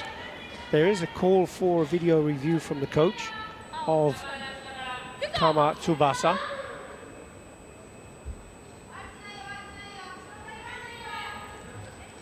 Both went in at pretty much the same time, so it is possible for both to score if the punches arrive at the same time. The judges can only go for one. There are the punches almost exactly at the same time. So both could possibly score. Does the referee, video review referee, agree? Red is the one we're looking at. Blue has secured the point.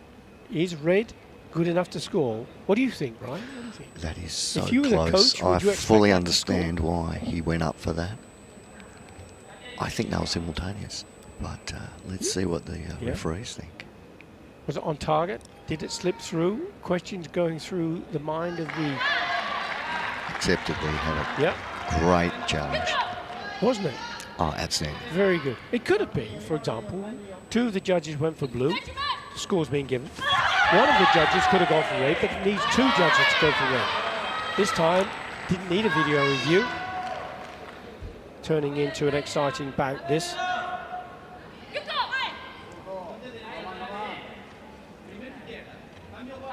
And now, it is the Senchu advantage for Kama Tsubasa.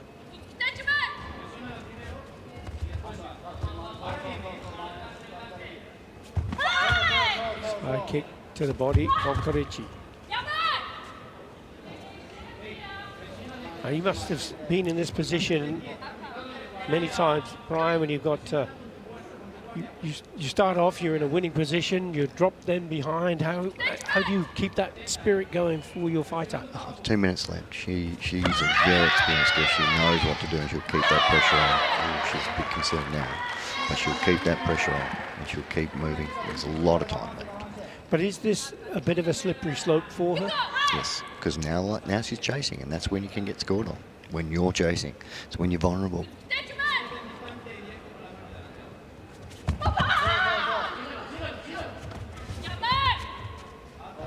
Well, her fighting spirit certainly won't go, that's for sure. Elena Karici in blue. She's being penalised for holding on.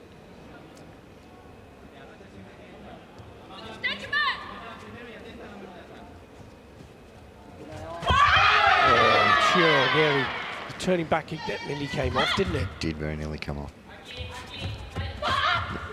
She's certainly having a go for it, isn't she? Definitely hunting down. She's hunting, and Kama. she's working, and Aka's been very good. But she still has 1 minute 40 seconds, and that's a lot of time. That's a lot of time. So she doesn't have to panic just yet, but she certainly has to keep the pressure on. Goes for that side kick. And of course, Kama knows that Karici's got to come for her. So She knows she's coming, and she's very quick to take advantage of it. She is indeed. She's so quick. You see, Karici was expecting Kama to move back slightly, in which case she could have put that kick in. There's a hooking kick from Kama, hooked back, but it went onto the back. There's a video review request from the coach of Karici. Karici put in the punch as Kama lifted that kick. So it's blue we're looking at. So the punch has gone in. How do you feel about that, Brian? There's the punch. I think it's a good call, particularly in his current When you situation. look at it in Yes. slow motion- Slow motion is actually better than Slow motion, it looks okay. it does. It doesn't look the same in real time. And what we haven't seen on the video review is the real-time playback. But it was a good call, and it's a good point. And that will give her hope, won't it? That will, and it'll give the coach a lot of encouragement as well. Karici going in midsection, comes in over the top, still fighting hard, and she's gone into that trap set once again from Kama. She'll get another point, another Yuko.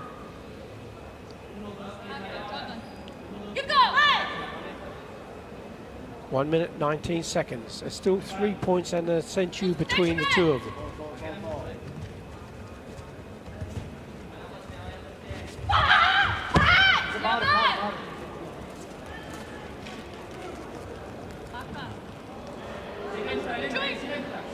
Oh, this is getting a bit tight for penalties because now she's on her 4th yellow card.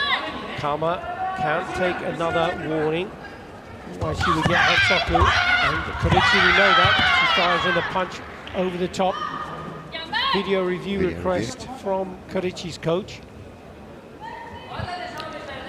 Did Al call for that? Yeah, there was a video review.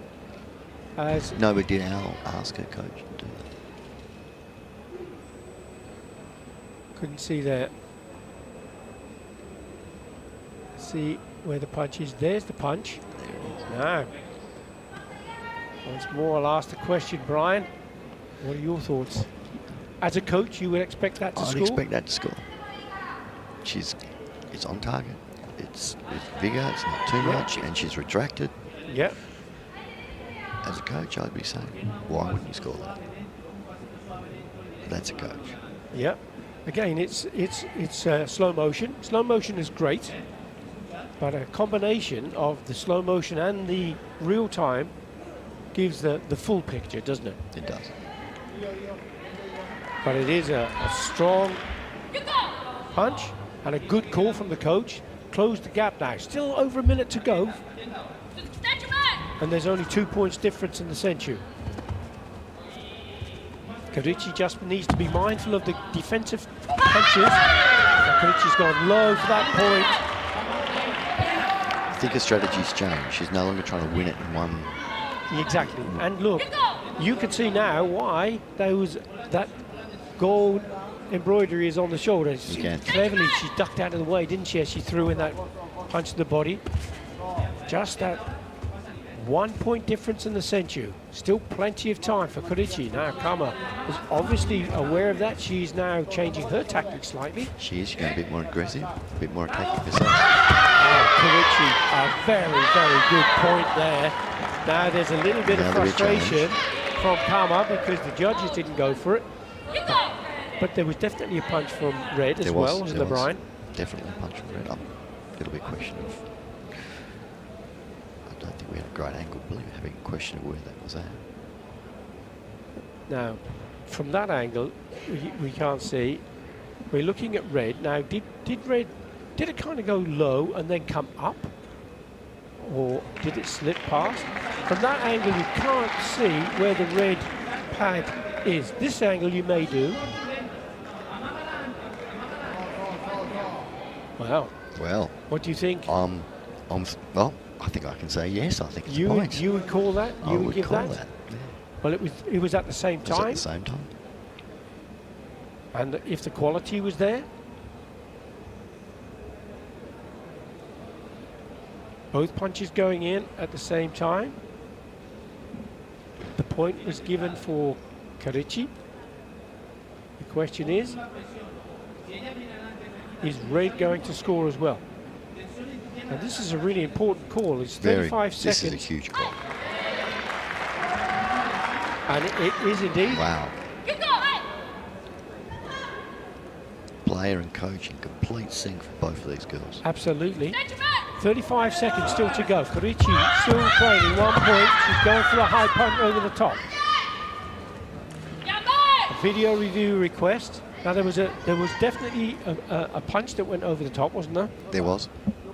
Now this is another area that is going to be the coach's call if it's going to be successful. What about that one though, Brian? What about that technique? That's not quite so clean, is it? He came over, kind of a hooking motion, and it seemed to slip down past the face. Are you as convinced with that one? No, I'm not. You're not? Okay.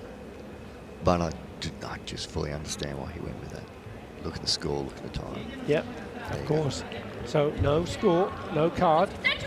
28 seconds still to go. Karichi's trailing 5 points against 6 and the senchu against her. Karichi goes over the top with a double punch once again. Still putting massive pressure against Kama in the last 15 seconds. There's a great shot from Karichi. She's definitely not giving up on this gold medal. Massive score for Karichi. 6-6, only the senchu difference. Kama can't afford to step off the mat now because she's on already. Hatsakuchu both going in at the same time. And it's Karichi who's going to get that call. Video review request. Now both punches went in at the same time. This is a massive call. This is just such an exciting fight. It's fantastic building. 7-6 now on the graphic on the screen. Both punches going in at the same time. Blue was given the score. Red, video review. Both punches, same time.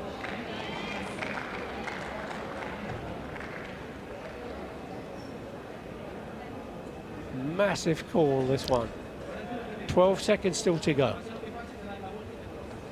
Video review, studying the footage. That angle is doesn't give us the picture of the great power. But it has been given. 7 points all. What an exciting bout. 12 seconds to go. 7-7. Senchu is the only difference between the two. Karichi has to go to get this score.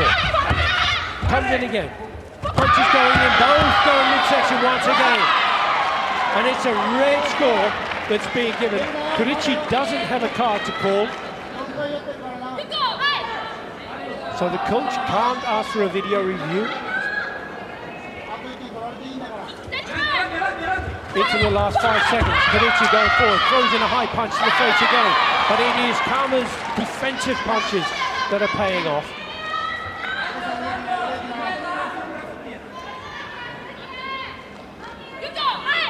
Now with 3 seconds to go, Konichi has to go for a big score. She has to go for a 3-point score. If she's to stand any chance of taking this gold medal, throws in another punch. That's it, time up. Wow. Brian, that was exciting, wasn't it? That was just wow. Gold medal, Kazumasa from Japan. Silver medal, Kirichi from Switzerland. Congratulations. Turn on the pressure a little too late. She was training quite a bit, wasn't she? And then she changed and everything started to work for her. It did. She made a fundamental change where she was, instead of going for the 2 points to try to get them all at once, she crept back with the single points. Yeah. And that was working for her, but credit to Aka. Wow. What a fight. Wow. Amazing. Elena Konichigo, what a fighter. Trying to hold her own there. That's beautiful. But look at that. That's what we all come for. Great So smile. happy for her. And Atlanta, great champion. She'll be back. Oh, But that girl, she's here to stay. That's outstanding.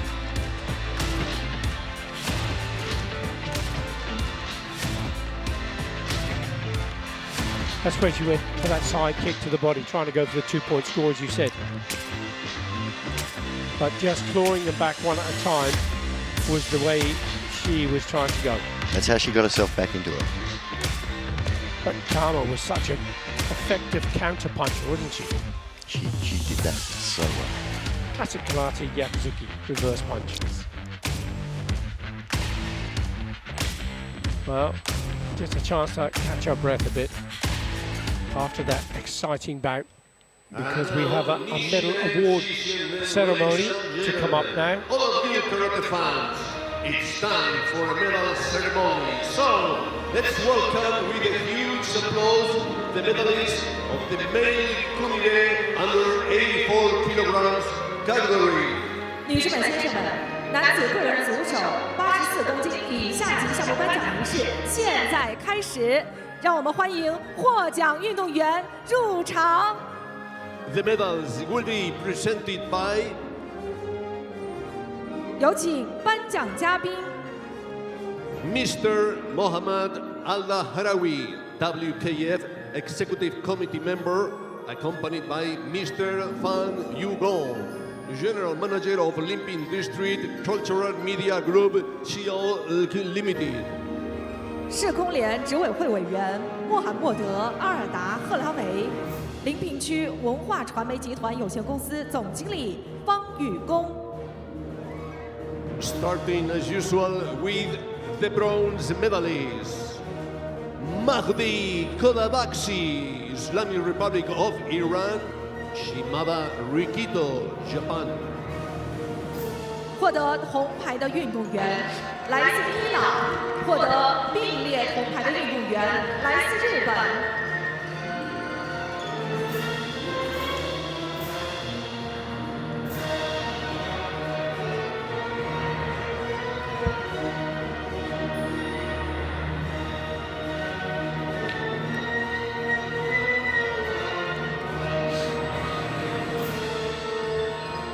A bronze medal going to Mahdi Kodabaski, who defeated Brian Timmermans, and also to Shimada Rikito, who defeated Omar Osman.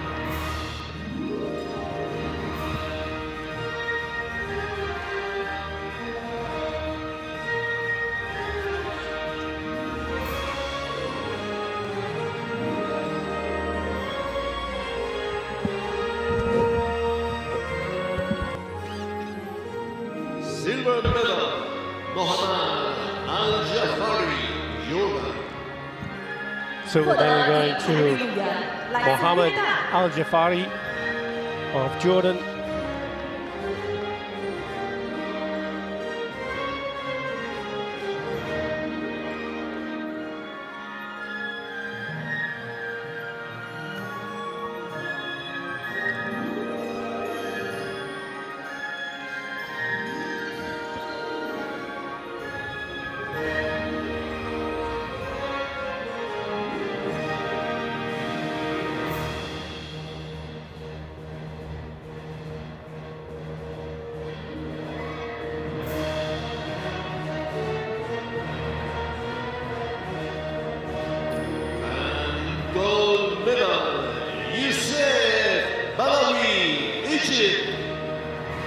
And that sensational fighter, Youssef Badawi from Egypt, takes the gold medal. Repeating the final in Paris just a couple of months ago in January, where he also defeated Al Jafari in the final.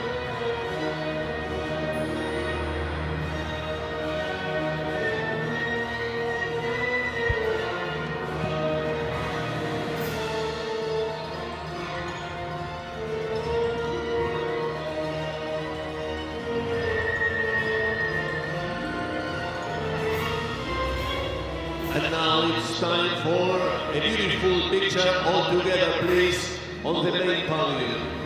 Thank you. 请颁奖嘉宾与获奖运动员合影留念。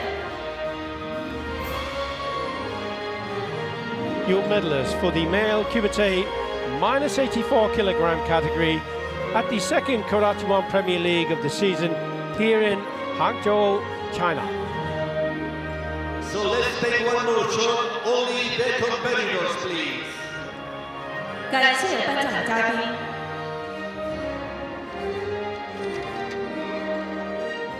Beautiful, ladies and gentlemen, these are the medalists at this category. Mahdi Kovalatsi, Shimada Rikito, Mohammad Al-Jafari, Youssef Badawi. Congratulations to all.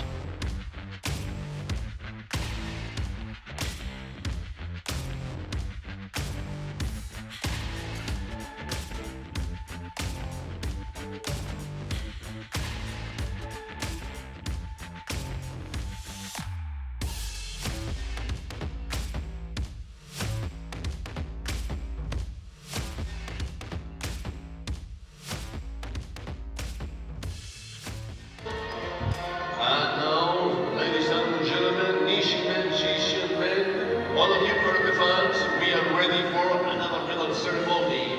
Please, let's welcome with the huge applause the medalists of the female Kumite under 68 kilograms category. 女士们、先生们，女子个人组手68公斤以下级项目颁奖仪式现在开始，有请获奖运动员。 The medals will be presented by 有请颁奖嘉宾。 Mr. Jiang Ji, Director General of the Boxing and Taekwondo Administration, Center of the General Administration of Sport of China, and President of the Chinese Karate Association, accompanied by Ms. Julie Jin, Director General of Olympic District, Bureau of Culture, Radio, TV, Tourism and Sports. 国家体育总局拳击跆拳道运动管理中心主任，中国空手道协会主席张志，临平区文化广电旅游体育局书记、局长徐静。 Starting with the bronze medalist, Nisrin Brook, Morocco, Eda Eltemur, Turkey. 获得铜牌的运动员来自摩洛哥。 获得并列铜牌的运动员来自土耳其。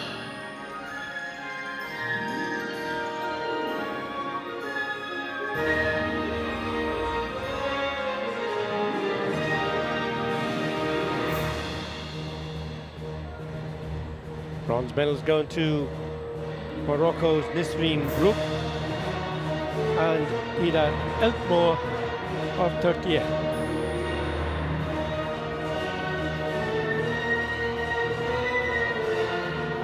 Nisrin Brook defeating Madeleine Schreuter of Germany, 2 points to 1.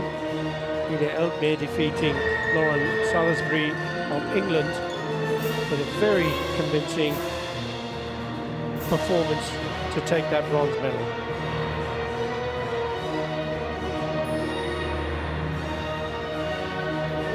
Silver medal, Elena Curici, Switzerland. 获得银牌的运动员来自瑞士。 One of the most exciting bouts of the tournament. That silver medal performance from Elena Curici. Massive scores, great performance, great fighting spirit, and no doubt, as you said, Brian, she'll be bouncing back next time around. silver medal. It's like the World Championships, isn't it? The top 32 in the world to take a silver medal, a medal of any description. And here we have. This is her 11th Karate1 Premier League silver medal. Wow. She's had 8 gold medals and 10 bronze medals. That level of consistency. But this young fighter from Japan, Kazumasa, has no fear. This is her 2nd gold medal now, 21 years of age, 2 silver and a bronze medal.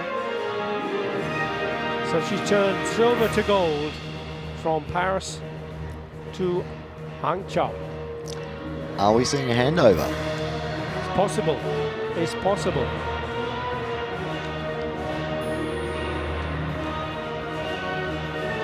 So it's time for She was so sharp, so good. Very, very impressive. authorities. 请颁奖嘉宾与获奖运动员合 I 影 mean, you 留 might 念 think。 her repertoire may be limited because it's all Yakuzuki, but the speed. But And timing marvelous. was just. Timing. was- Why do you need any more when you can do that? Hey, listen, And one more shot. throw anything at me and I'll hit you before you come. Yeah. 感谢颁奖嘉宾。 And let's face it, she's up against the best in the world. Ladies coming through. and gentlemen, This is the thing with young players coming out of the junior ranks now. They're already hitting the ground. I'm impressed. It's amazing how quickly they're getting there, and they're, as you say, hitting the ground running. It's phenomenal. 祝贺所有获奖运动员。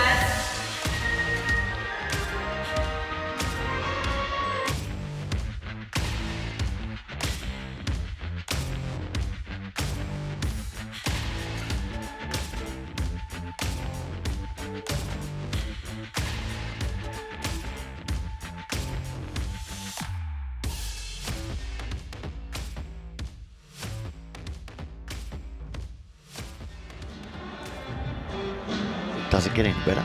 but we still have more action here. Let's go with the Well, it big could boys. do, because we And still a have new more karate to category come. We do. on our tatami. 接下来将进行新一轮的比赛。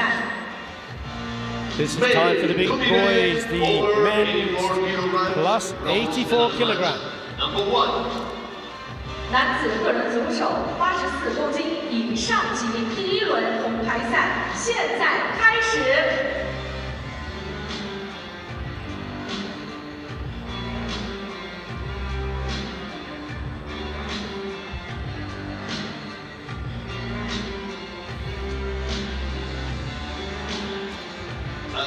So we've still got the female plus 68 kilogram to come, which is Hannah's category. Yes, the division we watch the most. Fascinating category. These heavyweight men and women, they just move so fast for their size. They're phenomenal. Absolutely they can. 红方运动员 Size 来自克 is 罗 an 地亚。 understatement because this fighter, Kazumasa from Croatia, nearly 2 meters tall, He's a massive. giant man. I've stood next to him. And Matteo Avanzini of Italy. 蓝方运动员来自意大利。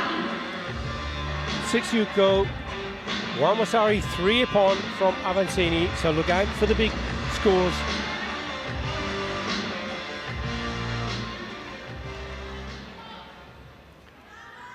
Angelo Kvesic, World Games silver medalist. Did compete in Paris, but didn't get to the tatami podium, should I say. Certainly got to the tatami, but didn't get onto the podium. Eva Eltmer.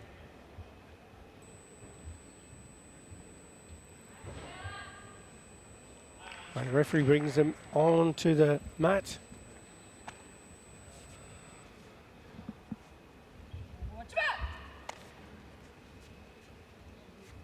Three-minute bout.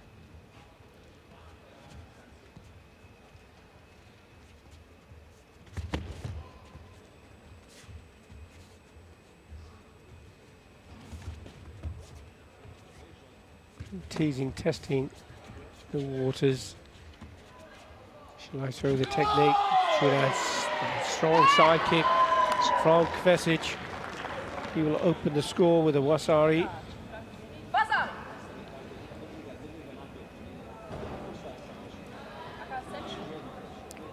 There's the Senchu advantage from the referee, Michael Altmann of Germany.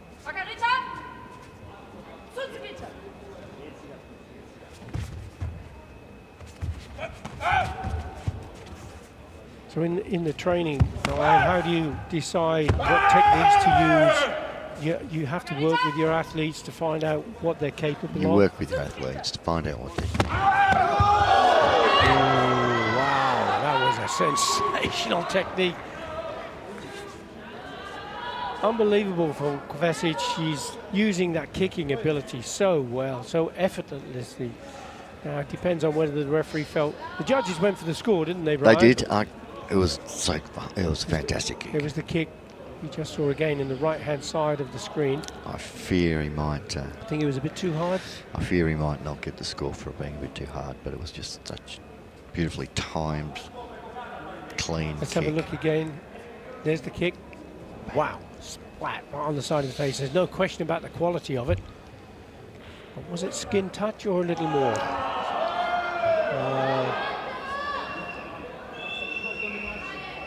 I can understand why he's a bit disappointed he didn't get the score.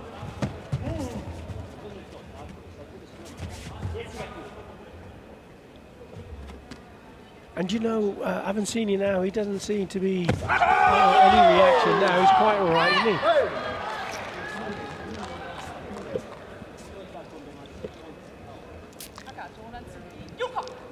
Yes, a great point from Red.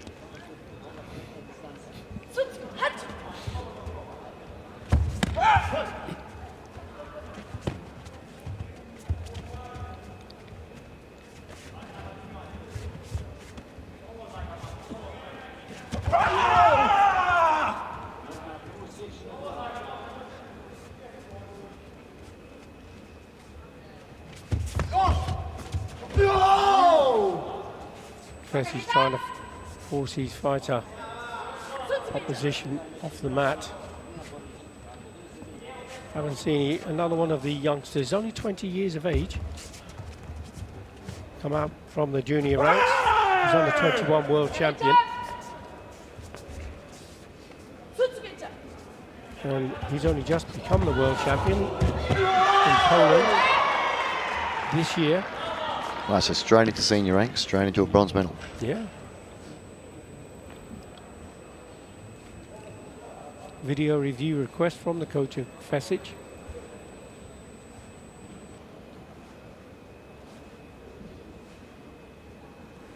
So he's taking him down to the mat. Now, is this going to be a 3-point score, or is another 3-point score going to slip through his fingers? What do you think, Brian? It's a great takedown. I just need to see cleanly. Yeah, whether there's no question about the takedown. The takedown He was took him beautiful. to the mat, no problem. But was the quality of the finish?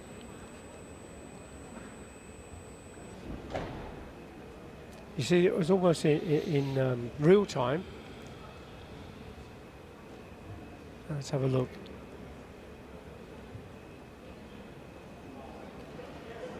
Did it meet the target? There's some support to think it did, but it's down to the video review referee who says no, it didn't. No card now for Kvesic. He still leads 3 points to 0. He has the Senchu advantage.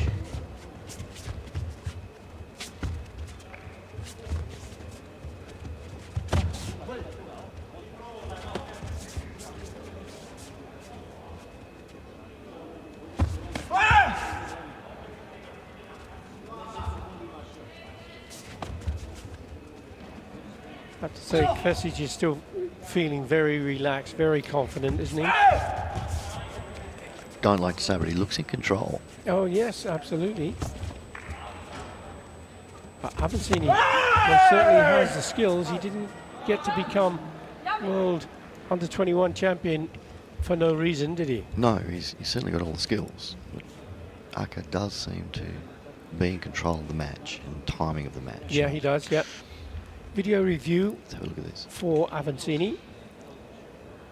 And it's for a punch.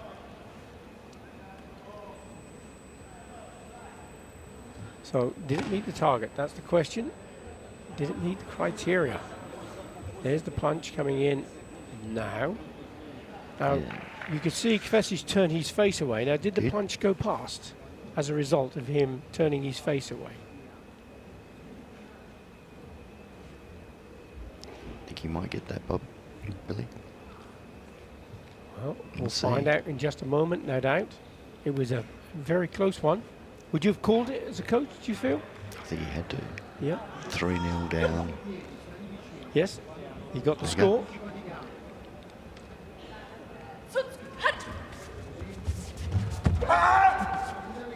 Three points to one now. It's Kvesic who still leads in the last 12 seconds. Avancini got to come forward. Can he pull this off? Throws in a high roundhouse kick. Still coming forward. Kvesic standing his ground. That's clever. Spoiling tactic, wasn't it? That was very clever. People underestimate the time and how clever it is to do things like that. And Avancini is the one who gets the warning. Yeah. Yeah, exactly. Yep. So now, this time it's yours. Aka from Angelo Vesic from Croatia. Congratulations to him. 获胜方红方来自克罗地亚。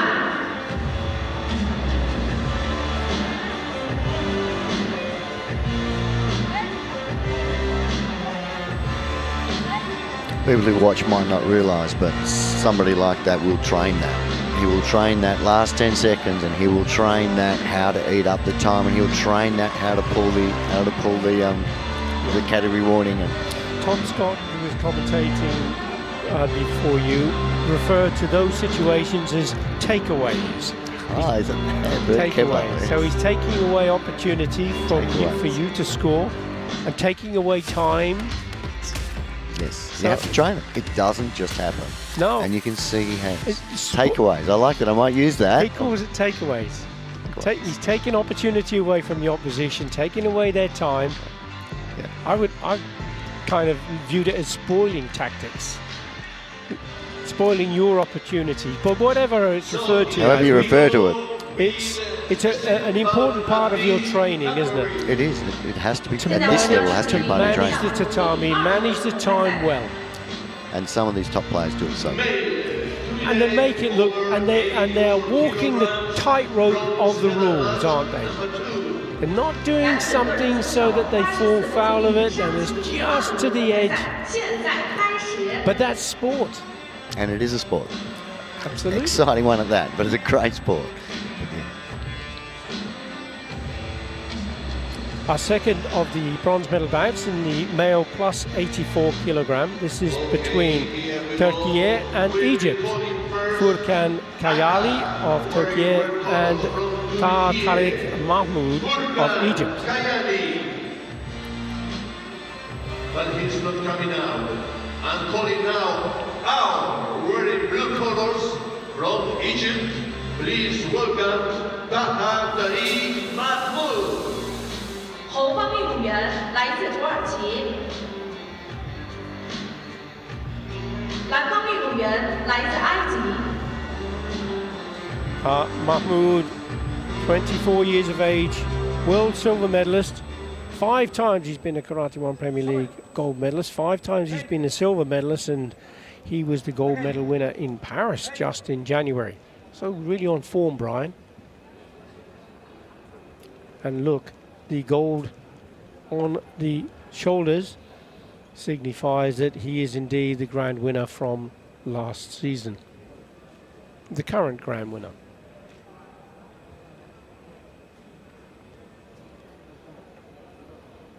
And because Farouk Kayali is unable to come onto the tatami, he has to forfeit the bout with a kicken, which means that 获胜方蓝方来自埃及。 Mahmoud will take the bronze medal as a walkover.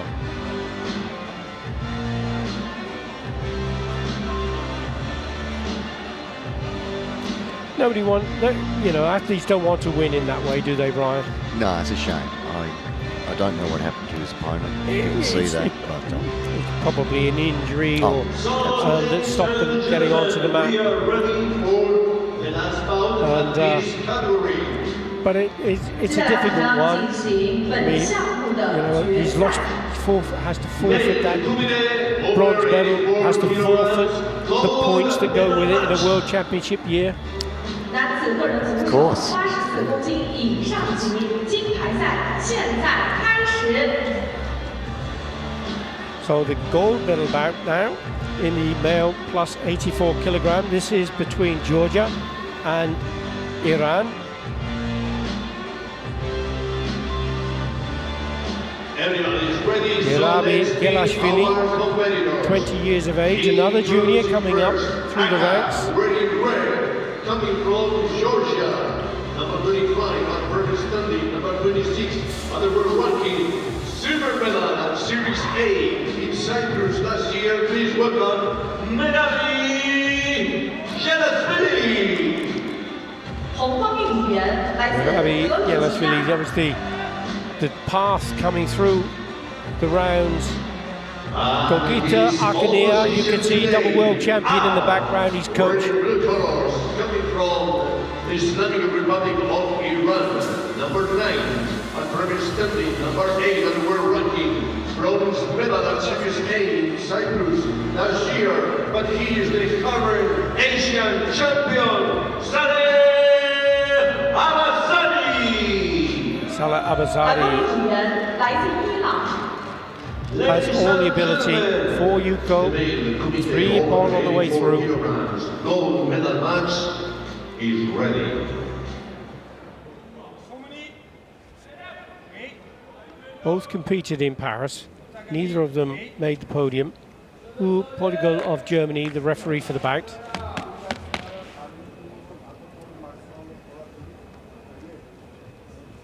Now, you're a regional coach, state coach, beg your pardon, in Australia. So you have male, female.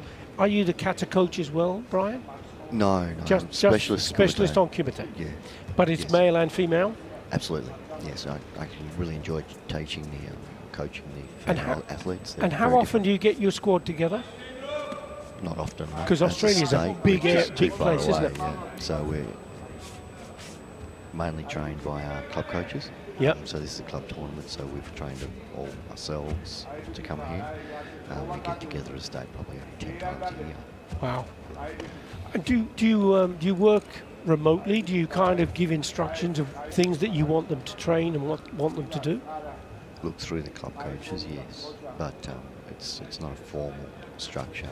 If club coaches seek our advice and seek to know what they should be working on, they'll seek us out and we'll speak freely with them. Same with the Australian coaches, who are very good that way. Mm-hmm. So we have a pretty good relationship, but with the distance, it's much better.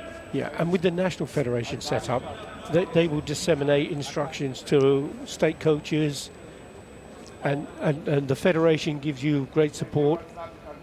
Yes, they do. We have national coaches in our state, and they certainly freely. I was in one of their dojos only the other week, working with him and working through some of the things we want to improve on and making sure we keep them in touch with what we're doing. Yeah. It's really important that they be a part of that process and that we gain the experience that they have and that they work with us to get our athletes where we want to be, which is out here today. And it's working because you've got some good results coming up, and it's a team effort because Australia's got some really good referees as well. Nia Tran, for example. I was about to say one of mine. Dion. Some fantastic people.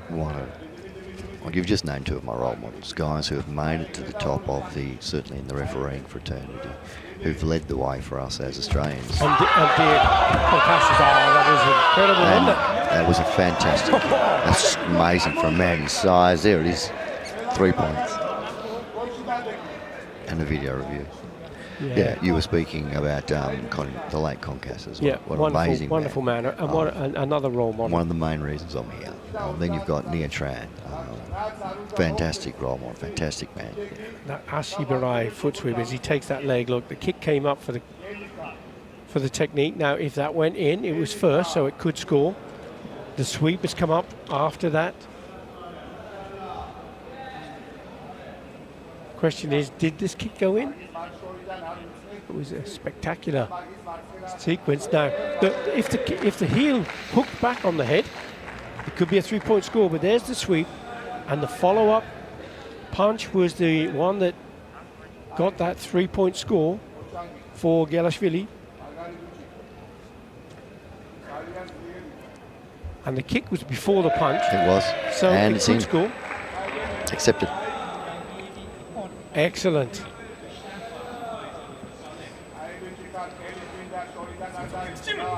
What a good call from the coach. No sensu advantage given, as both, not very often you see two 3-point scores given at the same time.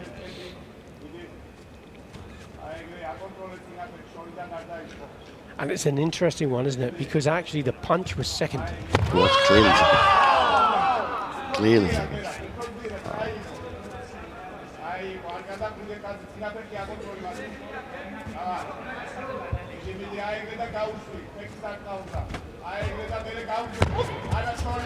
Still 50 seconds to go, and this could all change again.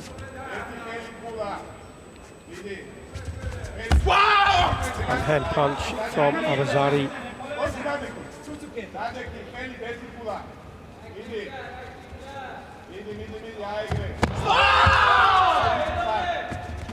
Side kick nearly came off. Hooking kick there from Gelashvili.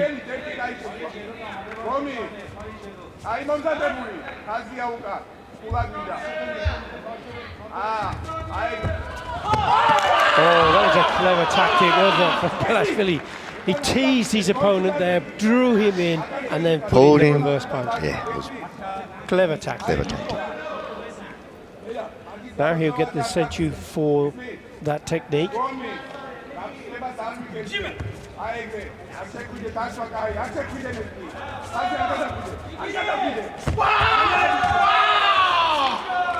The front hand punch from Abazari.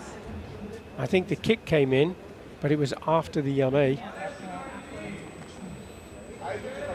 That's really receiving Hansok Chui, who will lose the senchu. 1 point needed for Abazari to draw the match. There's a punch there from Gelashvili. Another 1 point, clever tactic. Again. Video review from the coach of Abazari.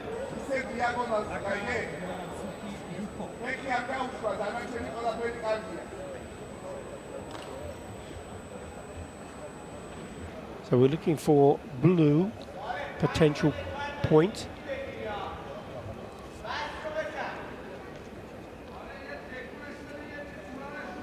There's the punch from red which scored. There's the kick from blue.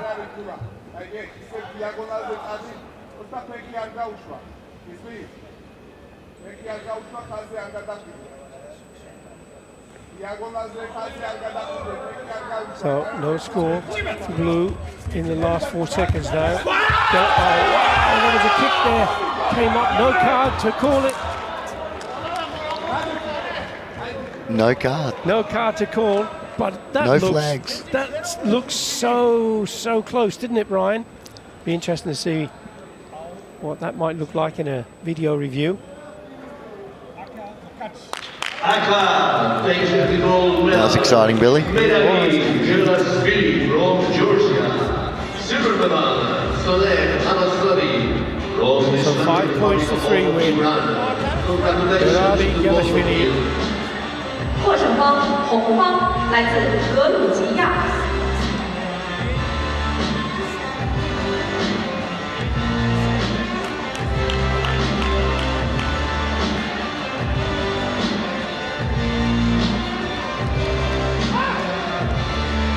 Well, I'm certainly pleased. His coach, Kogita Akania.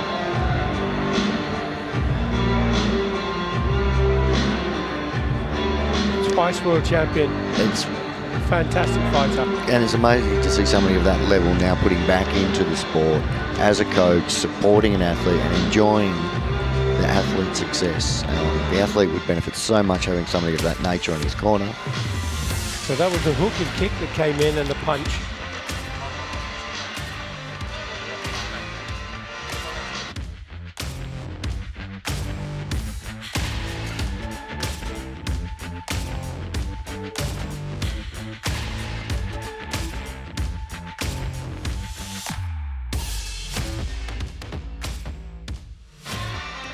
And now, ladies and gentlemen, we are having the new and the last category of the competition. So this is the final category in the tournament at the second Karate1 Premier League here in Hangzhou, China. And it is the female plus 68 kilogram category, your daughter's category, Hannah's category. And she fought really well, didn't she, Brian? You must be pleased with her. We're pleased with the steps taken and the progress made, but we need to get to the next level. We need to do things a bit better and a bit sharper. And these young ladies are... So here we go. Introducing first. Let's be honest here, there are some formidable fighters in this category. You've got 2 Olympians, 2 World Games medalists, a gold medalist and a silver medalist. Yep. That's a tough Yep. call for anybody, isn't it, Brian? I think we're quite experienced fighting some of them now, and you just get better.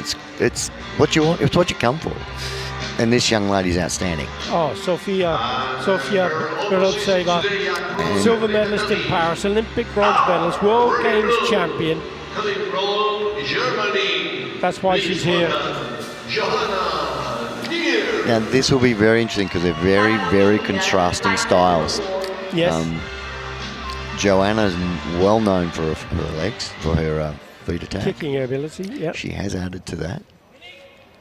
And Sofa's well known for her for Gakuzuki And she's and a her very strong counterability fighter, and her isn't she? strength. So we have Johanna Nier of Germany. Nia Tran is From one of the Australia, referees we were just talking about. Refereeing the bout. Excellent referee. Oh, one of the best. And I'm a bit biased, but he's absolutely one of Oh, the best. phenomenal referee. An Olympic referee.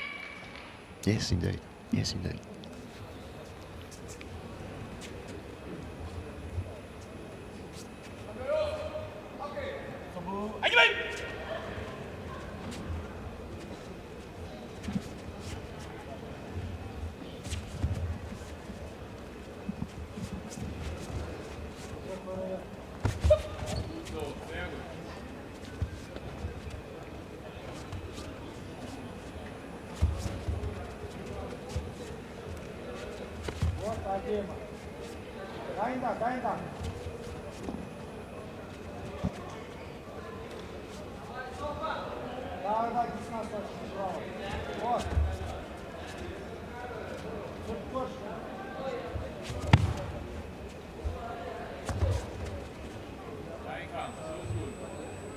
All of this sort of teasing and testing strategies and not wishing to engage They too easily. know each other so well. Coming up was the first minute of the bout.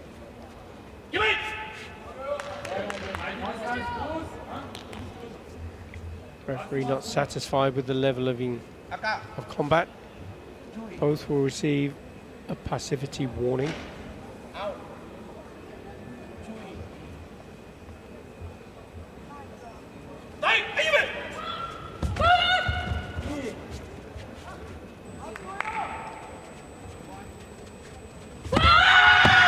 Berotseva going in low for a punch. She will open the score with a Yuko, and she'll take the Senchu advantage.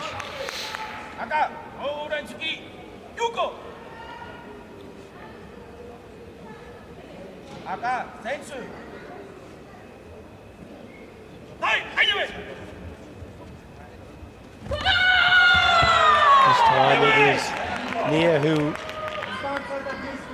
was first to the punch.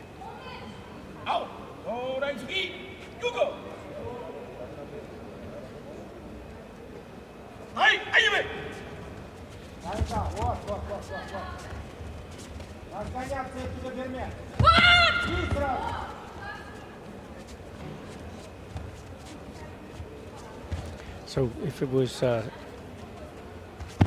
your daughter now looking at this, what would you be telling Hannah? Al likes you to come on to her. When you come on, those legs go up. So Sophie's doing the right thing there, in not allowing that to happen. Right, she's not being led. Not being led into that little trap that she likes to set.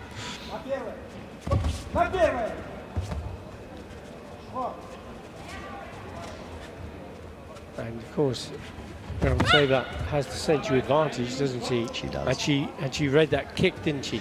Every time she goes in, you'll notice the backhand goes up, or her front hand goes up.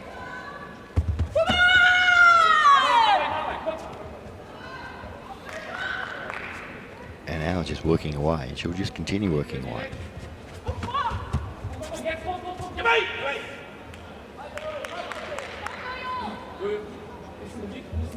And this. And if she gets on a roll, Al can get on a roll very quickly, as you've seen by some of those past scores. Oh, absolutely. She can be very exciting. And those seconds are ebbing away all the time, and it's the century advantage that she just holds it.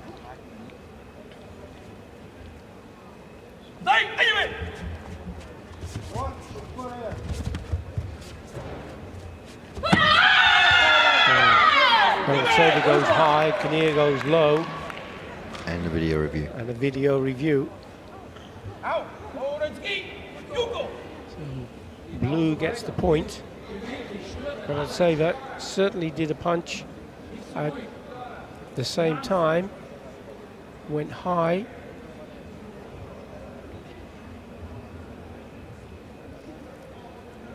Was it too high on the head, do you feel, Brian, or was it on target? I think that's on target. We'll be very interested to see the result of that, because I think it's there at the same time, if not first. And it certainly is on target. That looks pretty cool there, doesn't it? Is it first? Would you give it? I would. Well, that was on the side of the head, wasn't it? It's a very important call too. It is. It is. Because it will change the dynamic of the bout considerably. No. It wasn't given it. So maybe it was a bit high on the head. Do you feel? Unless they felt it was second. Marginal. Unless they thought it was second. But now it means that Karate1 has to put the pressure on Kinnear. Now Kinnear is trying those spoiling tactics. The Tom Scott's takeaway.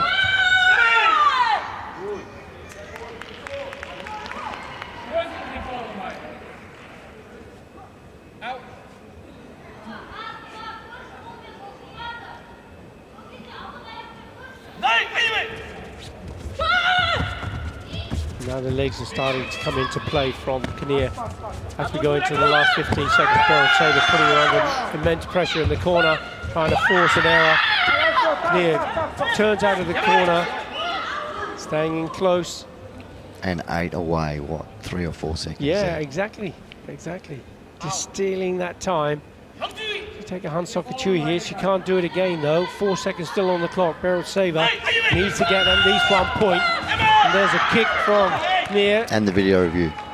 Now that video review is really timely because it ate another bit of time away. Yep. It's not just about was the kick in. No, it's frustration.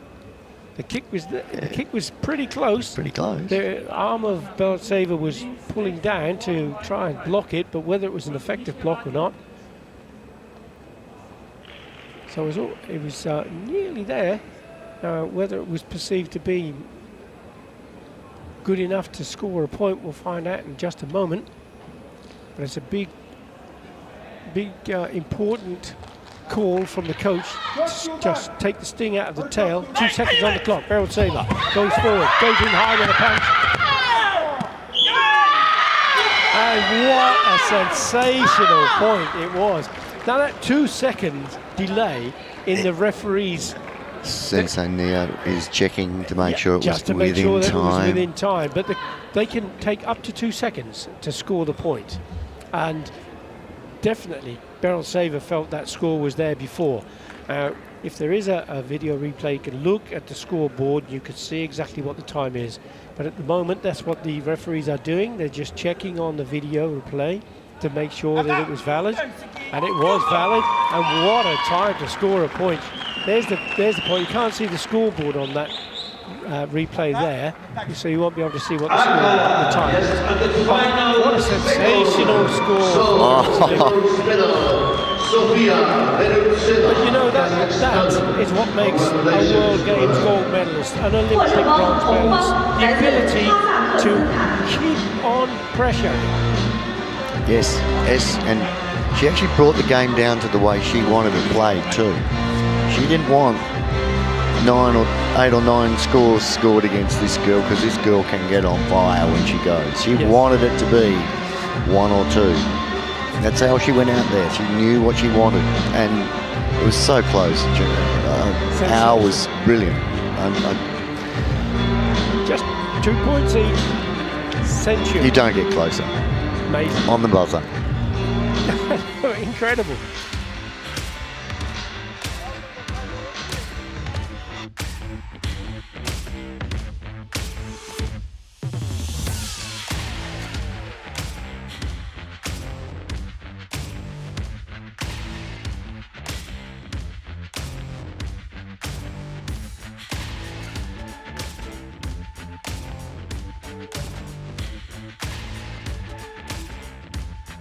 Fabulous point, Thomas, wasn't it? But we still have more action in this category. And now we have another exciting bronze medal bout. This time we're featuring a World Games silver medalist, Over 68 kilograms, a former world champion and current world silver medalist in Spain's Maria Torres Garcia. She's a strong fighter. One of the category favourites. She's just outstanding, isn't she? Tough cookie. She gives away sometimes a substantial height and reach advantage too. She But finds she's so a way. powerful, she can take the opponent down to the mat. Kata, wearing red, coming from Portugal. Please welcome Rita Oliveira. Rita Oliveira from Portugal. Competed in Paris. Calling now our red blue, coming from Spain. Please welcome Maria Torres. 蓝方运动员来自西班牙。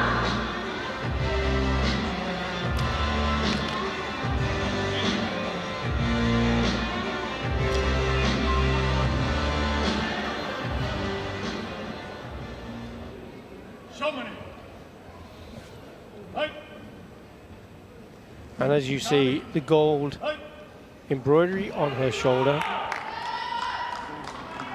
makes her the grand winner, in addition to all of those fantastic titles. Jan Kristoffersen from Denmark, the referee for the bout.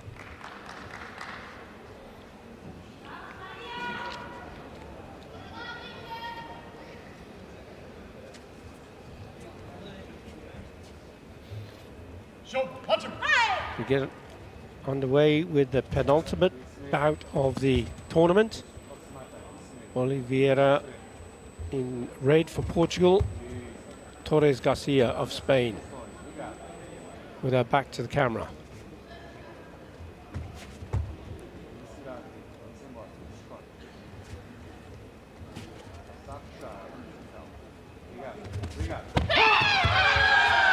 Both punches going in at the same time. Torres takes the support from 3 of the judges.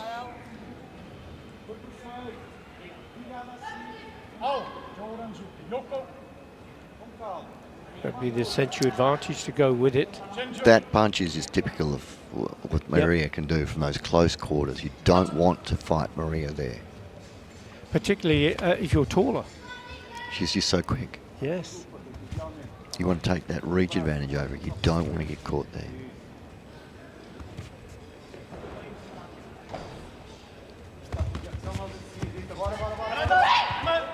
And she has this amazing ability to get you to that position. That's her skill. Yeah. You think you're safe.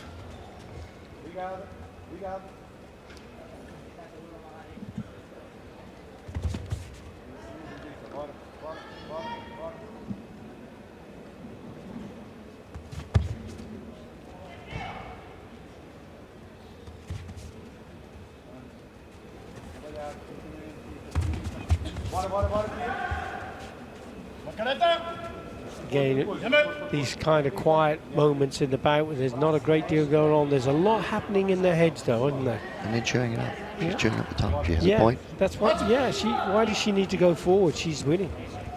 She needs to force errors into her opponent, either to make a weakness so she can score again.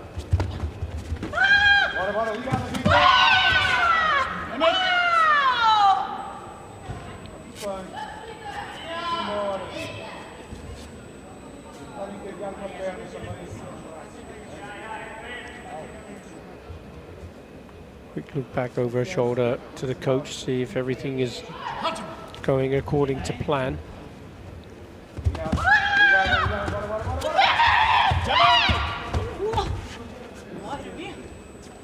Ferocious little warrior, isn't she? Jeez. So what's Aka going to do here?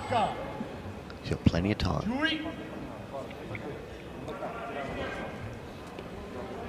Yep, plenty of time. Plenty of Just gone halfway through the bout.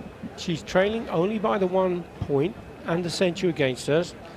And she's that little bit taller than Torres, isn't she, Brian? She is. It just Torres seems to at the moment have control of the bout. But there's only a point in it. There's plenty of time. We just saw a glimpse on the coach's box of the 3 red buttons. Now the coach can press any one of those 3 buttons to call for a video review. They don't have to put the card up anymore. No, That's all. it's a bit of a change. That's gone. It actually is better. Yeah, it's clean. There's no delay. The only delay is in the coach deciding when to touch that button. But once it happens, it's instant.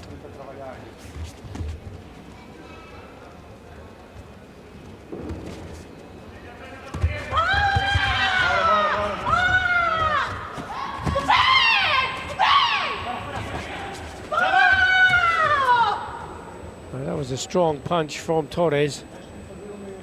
Oliveira most definitely felt that. See her head reel back a bit. None of the judges went for the score. They may have felt it was excessive contact. The referee will decide if it were or not. I suspect you're spot on, Billy.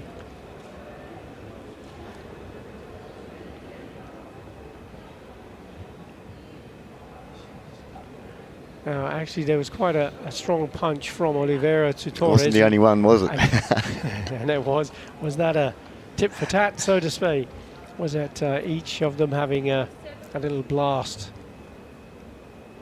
And I think we have some contact lenses. Yeah, there might be a going in contact lens. That's a contact violation for Torres.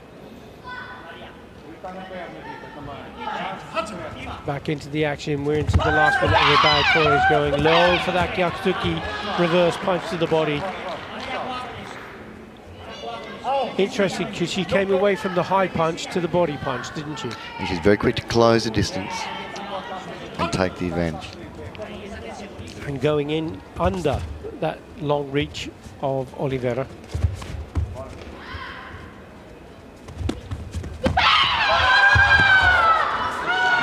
That was better for Molly. She's Video requested a review, review. yes.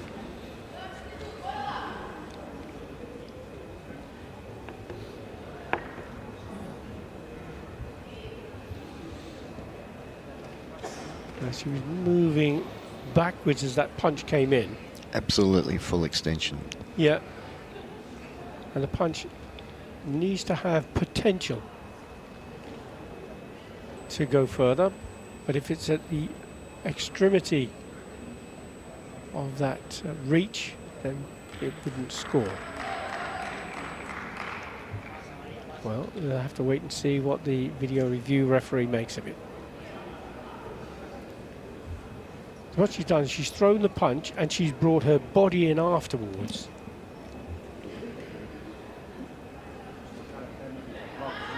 So it's not accepted. So as you were saying, Brian, it was at the end of the range, wasn't it? No card left though for Oliveira. Still 38 seconds. She tries a kick, body kick from Torres, didn't quite come off.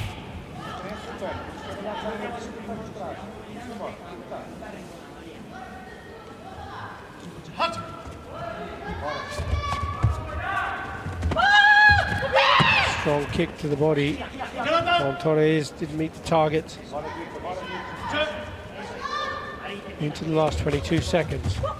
Torres still standing her ground, not giving any potential for a kick attack from Oliveira, eating up those seconds, staying in close. Strong punch there from Oliveira. That was. I think there might be a warning coming to Aka this time. That's interesting actually, isn't it? Because Torres was standing in there. She didn't have her hands up. She was on a borderline of getting warned from a bogey. She has to protect herself. The video review request from the coach.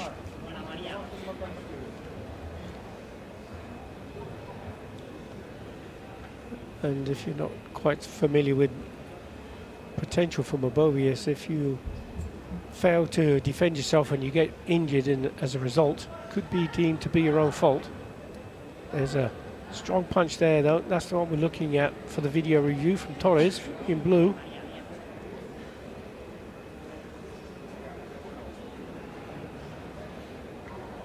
I just love her fighting spirit. She's fearless, isn't she? She is, she is. No.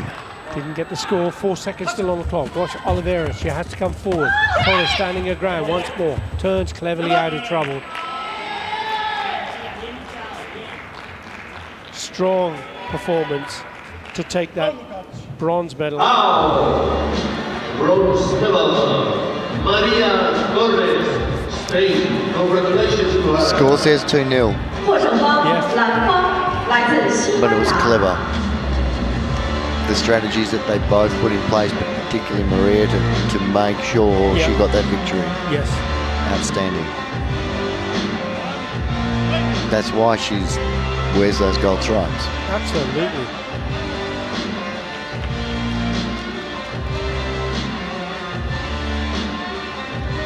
And again, great sportsmanship from both ladies.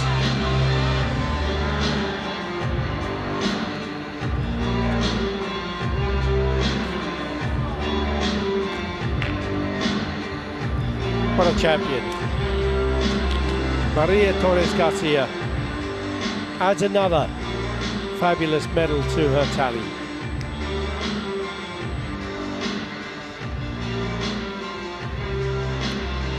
Down to the last bout of the tournament, Brian. The final. The final, the gold medal bout, to come up in just a few moments.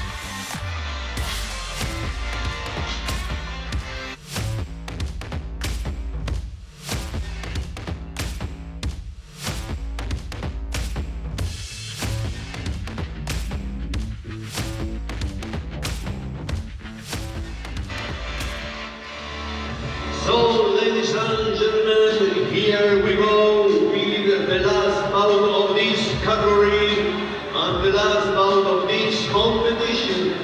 女士们、先生们，接下来我们将进行本项目的最后决赛，同时也是本次赛事的最后一场比赛。Female Kumite over 68 kilograms gold medal match. 女子个人足手68公斤以上级金牌赛现在开始。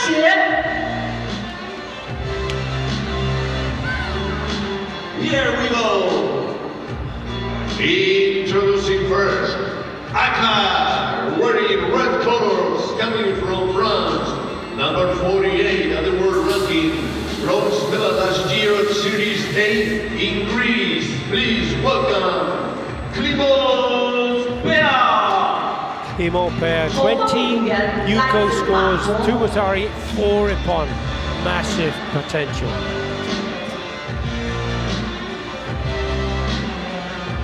And her opposition today across the tatami, Ao, wearing blue colors, coming from Italy, number 7 at the current standing, number 4 at the world ranking, bronze medal last year at the Premier League in Paris, bronze medalist at the last World Championships. Please welcome Leo Ferragutti.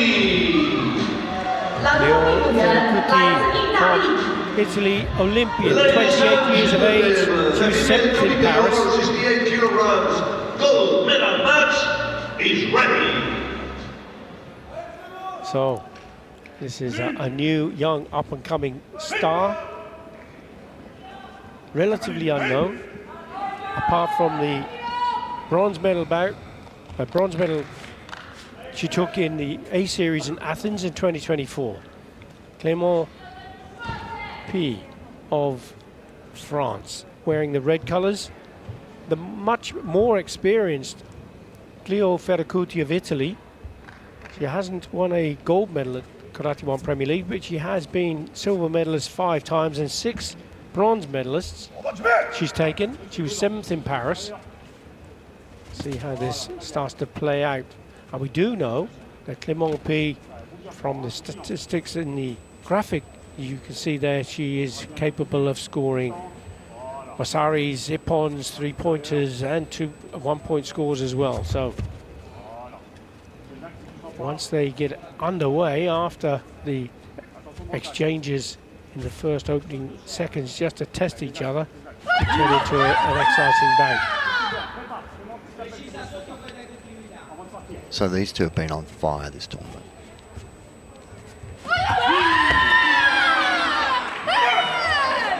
Both going in at exactly the same time. 2 of the judges going for red, 2 of the judges going for blue. 1 point each. No senchu will be given.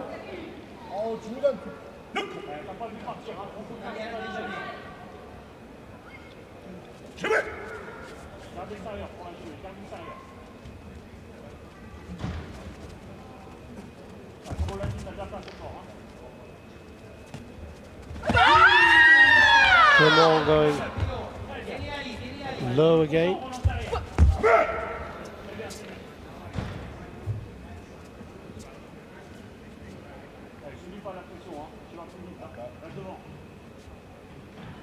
So P receiving a Jogai Chewy warning, first yellow card.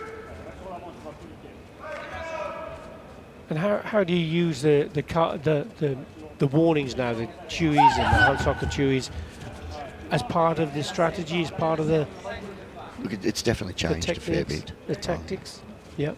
You're not quite as worried as what you were once were.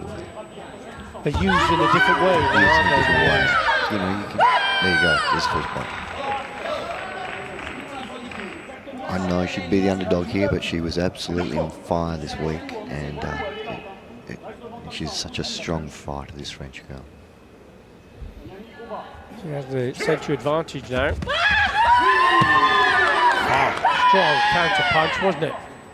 The kick from Ferracuti went into the body, but it didn't meet the criteria, but that punch from Clément P certainly did.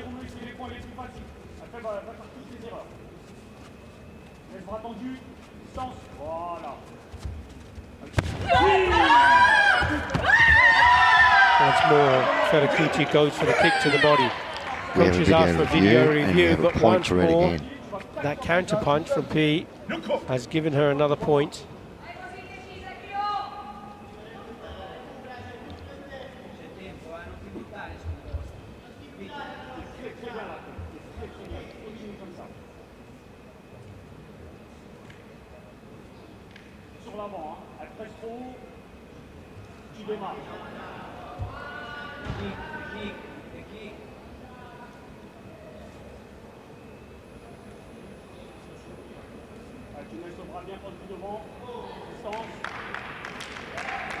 That's the kick to the body that's being considered. Can't quite see from that angle whether it landed on target. We don't get a view.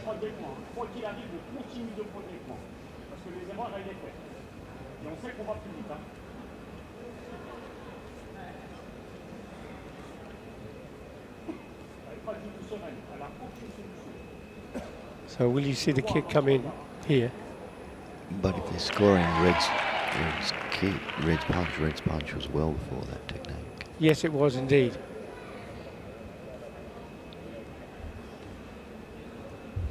Or did that, yeah.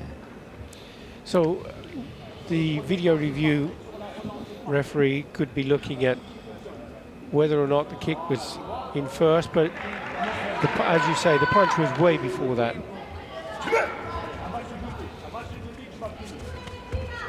So no more card for Ferakuti. Yeah, that's just it. That's the tactic, isn't it? To step off the mat. I've got one warning. I'll take one rather than have a point scored on me. Yeah, absolutely.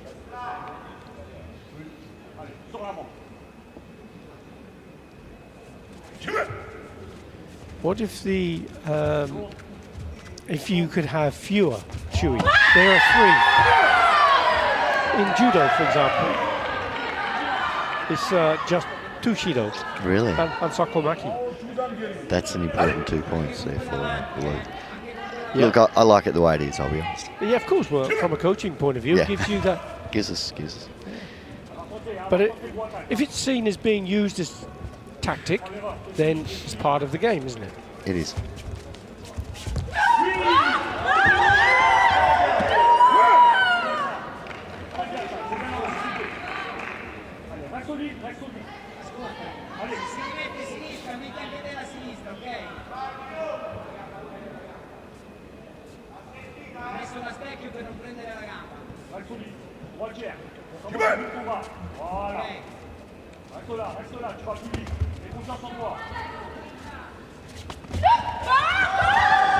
Kuki tries that hooking kick, but was smothered by P.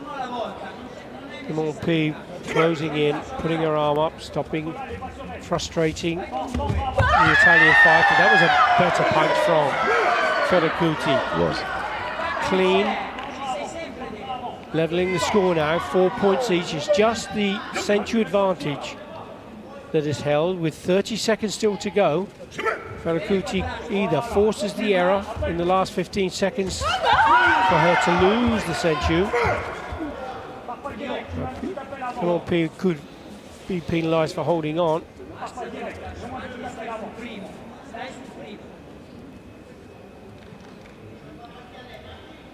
And it is Ferakuti who's been warned. 22 seconds. Wow. Strong counter punch. That could be a 1 point safety net, a 3 point safety net. But there is a. Oh, the score shows. Yep, the score shows 3 points. Well, it was a 1 point score.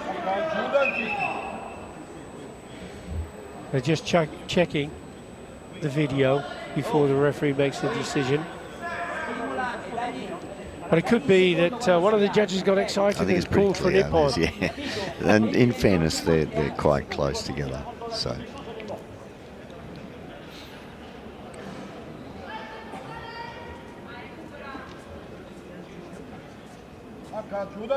Yes. It's a 1 point score.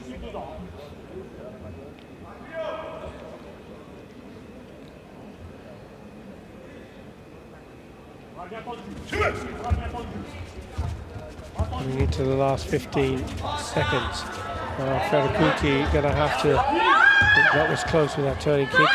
Couldn't quite get the distance right. The last 5 seconds. There's a good punch from Another strong counter. Limon P once again.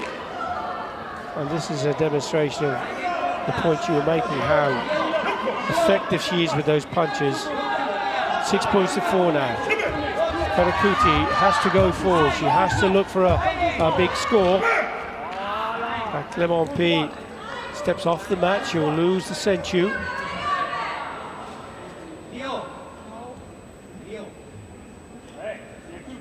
The referee just checking on the time, but there's 0.8 of a second left on the clock, on the scoreboard.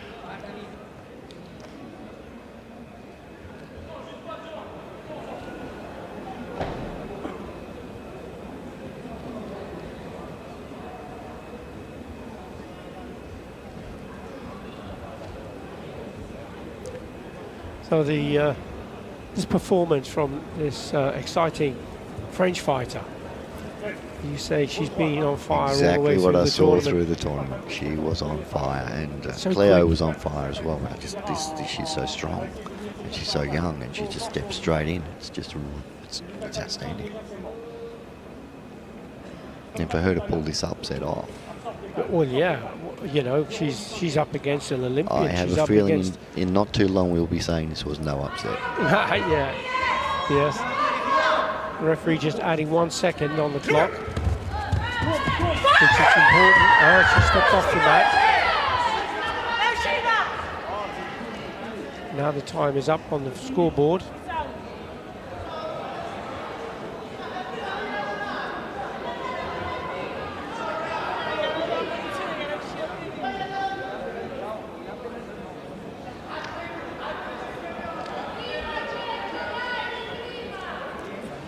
But you know, the fighters on the mat will be frustrated when you have these stop starts and uncertainties about what's going I think on. we're all a bit. And we all coaches, get a bit frustrated coaches, about the coaching. We get a bit frustrated about that.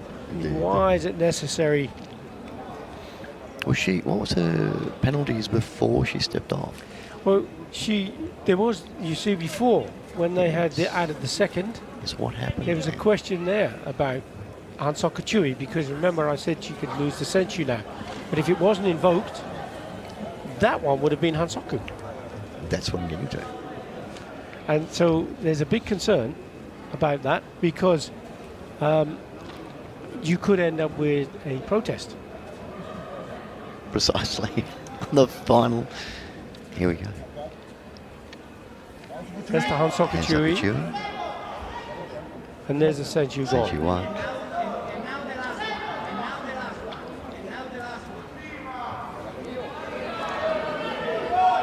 But the question is, was there one before? Okay.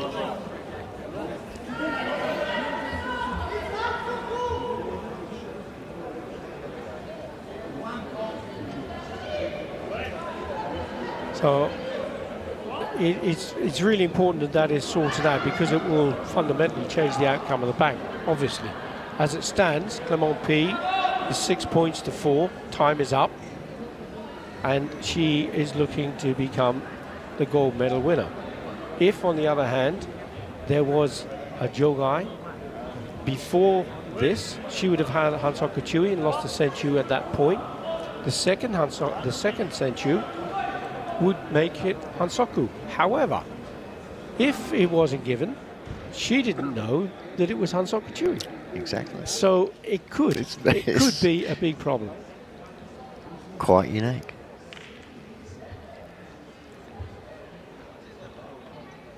So this is why there is some discussion about the situation.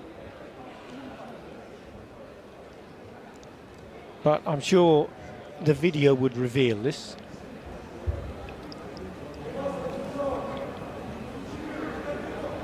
And when you're in this, you know, what are you trying to tell the athletes? Because they must be sitting there. This Have is I out won? of their control. Have I lost? This is out of their control. Out of their control. But one's thinking, I want it to be over because I'm winning. The other one is thinking, I want it to be a mistake because it gives me another chance.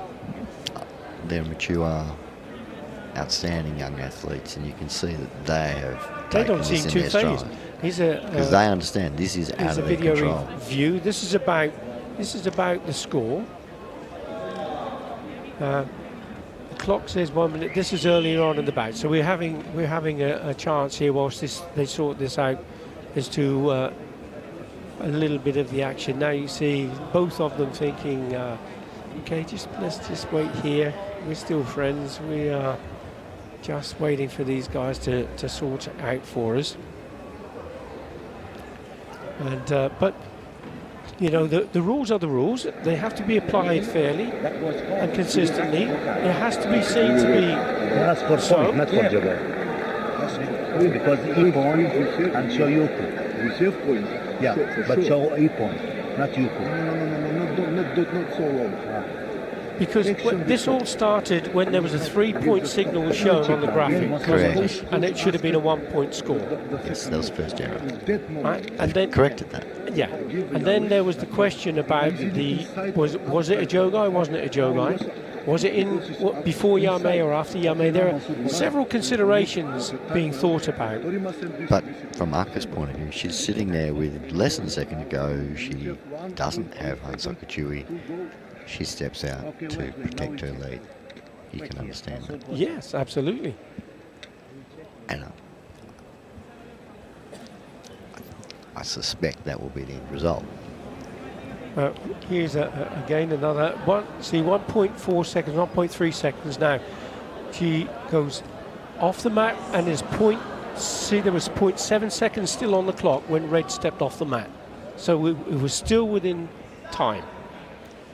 And you can see the referees looking up at the screen to see that replay.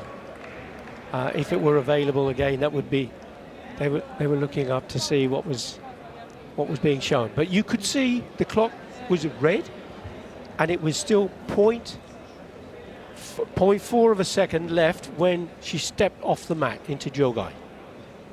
So it would have been within time, and it would have been subject to the decision either for a point or a warning. And that is a really tough call.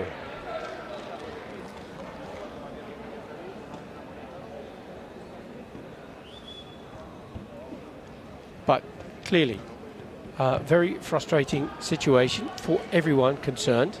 The last bout of the tournament has been a fantastic event, but sometimes things don't go according to plan.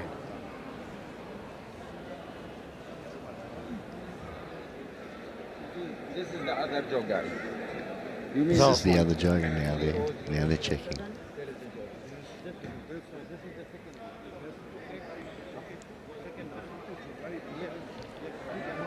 So will they replay the last 1 second of the bout, which is what if that's all come to pass and it's correct, yes, they should replay. Let's just see if we can listen in.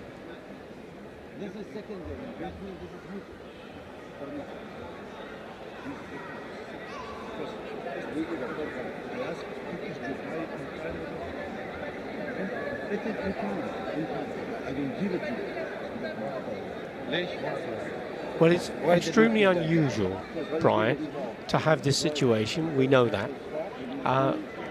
But what's important is that they get it right for the athletes. Absolutely.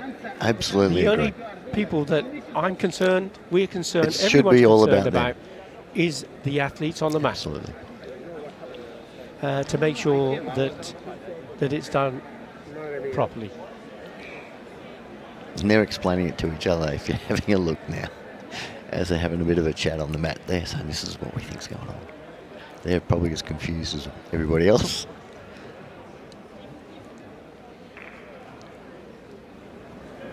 And when we saw on the clock, didn't we? We saw that on the replay they're stepping off the mat and there was a Jogai at that point, and it was still within time. And there was still 0.4 of a second on the clock.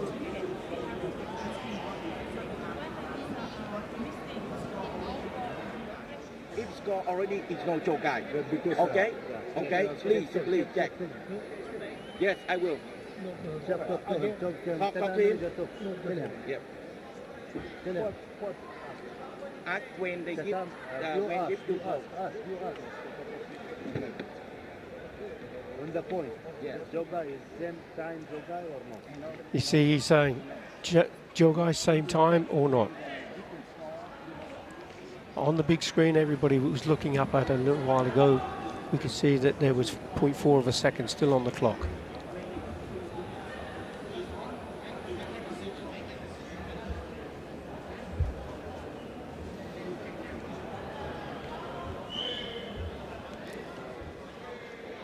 Very fast, because now we are waiting more than 10 minutes for the women.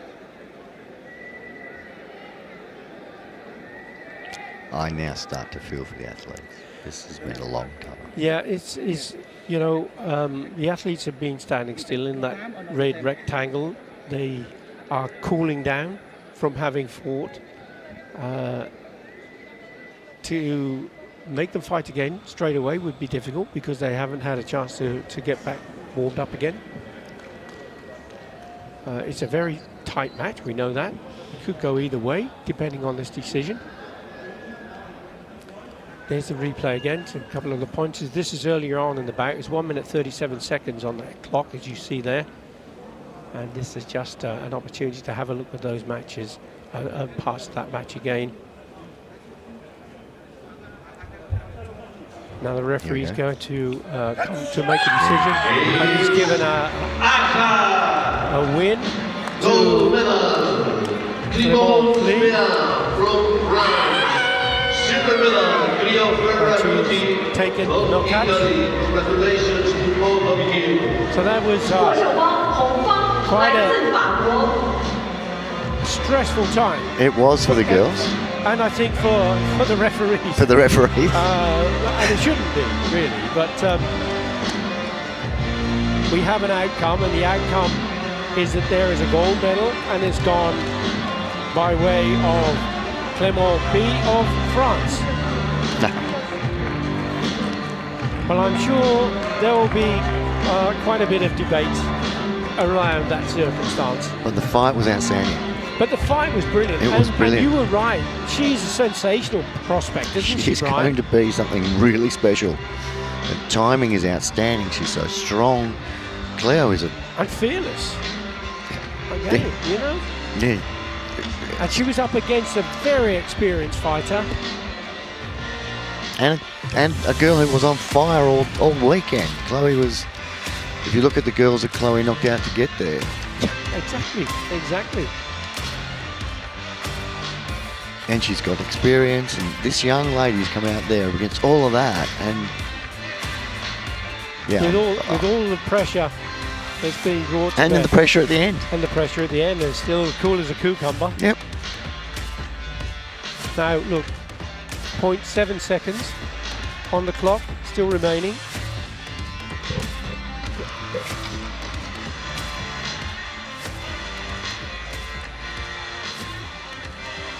There's the bit it's the right everybody result. wants to see. Yeah. Everyone enjoying that fantastic performance. Well, I enjoyed that, Billy. What we're looking for is to have the right person win the bout at the end of the day. That's all we can ask for. We now have the last of the medal award ceremony.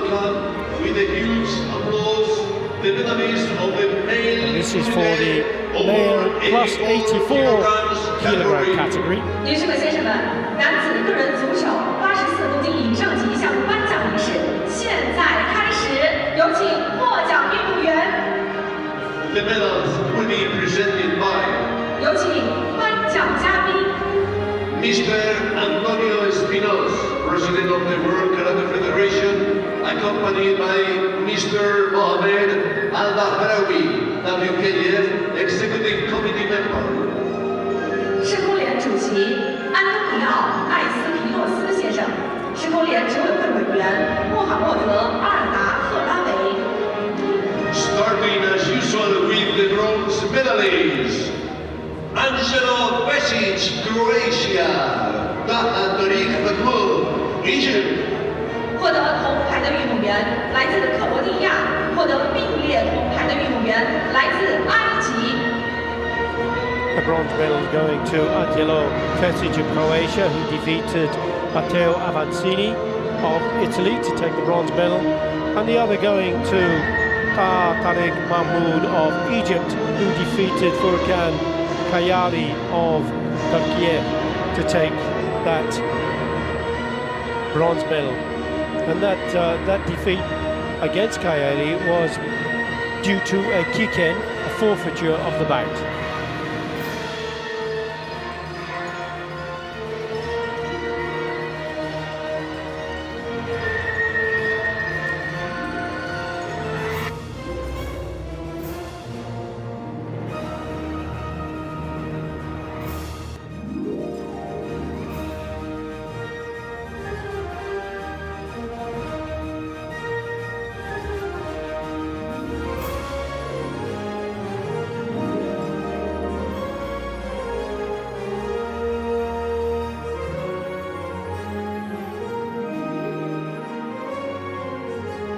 Silver medal, Saleh Abazari, Islamic Republic of Iran. Silver medal 获 going 得 to 银牌的运 Sali 动员来自伊 Abasari, 朗。 Islamic Republic of Iran. Take the silver medal.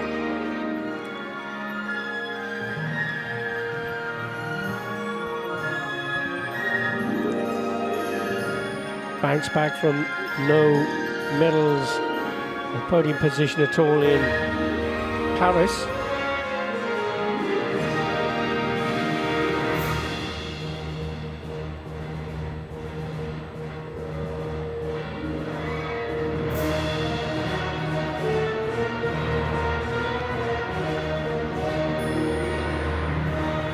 And gold medal, MEDALS, Georgia. 获得金牌的运动员来自格鲁吉亚。 Gennady Yelasvili of Georgia, gold medal winner, defeating Abasari 5 points to 3. Exciting bout, wasn't it, Brian? That was.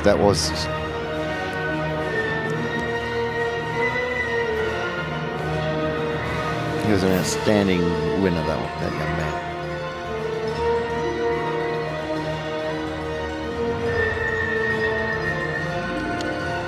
Don't remember a bout that didn't have us on the edge of our seats. So let's Well, have an all extra shot exciting. all together, please.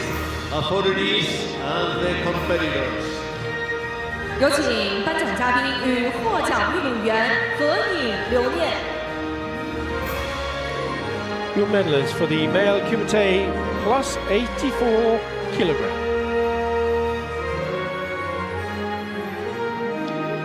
And now one more picture, only the medalists at the main podium. Here we have one more picture, please. The competitors, one more picture, thank you. 感谢颁奖嘉宾。 So ladies and gentlemen, those are the medalists of this category here in Hangzhou 2025.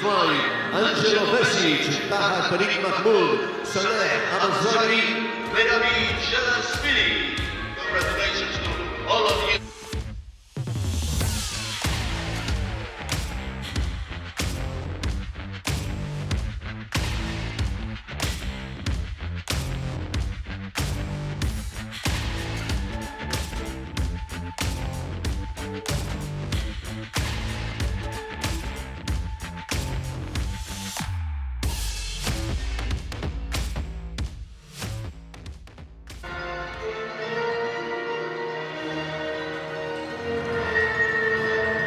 Getting ready now for the last of the medal award ceremony, and it will be for the female Kumite plus 68 kilogram.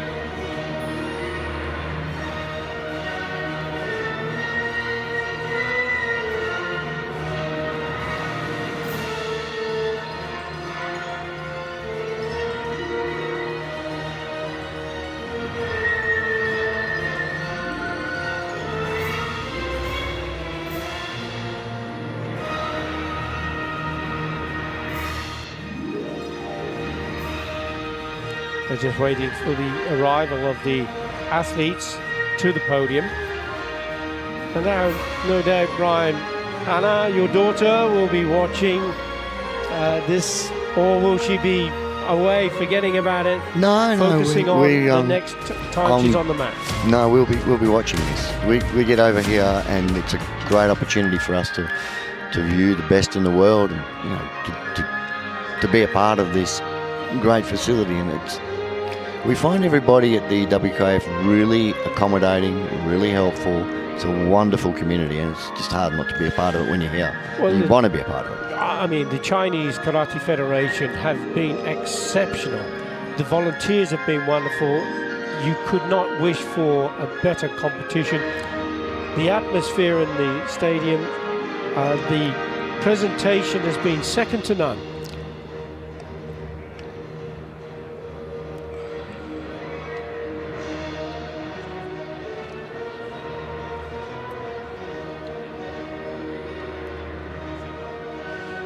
So whilst we're waiting for the medal award ceremony, we're just getting an opportunity to have a look at some of the fantastic karate that's being played out here in Hangzhou, China. The second Karate1 Premier League of the 2025 season. We still have 2 to go, Brian, don't we? We have to go to Cairo and Egypt, and then on to Morocco and Rabat in Morocco.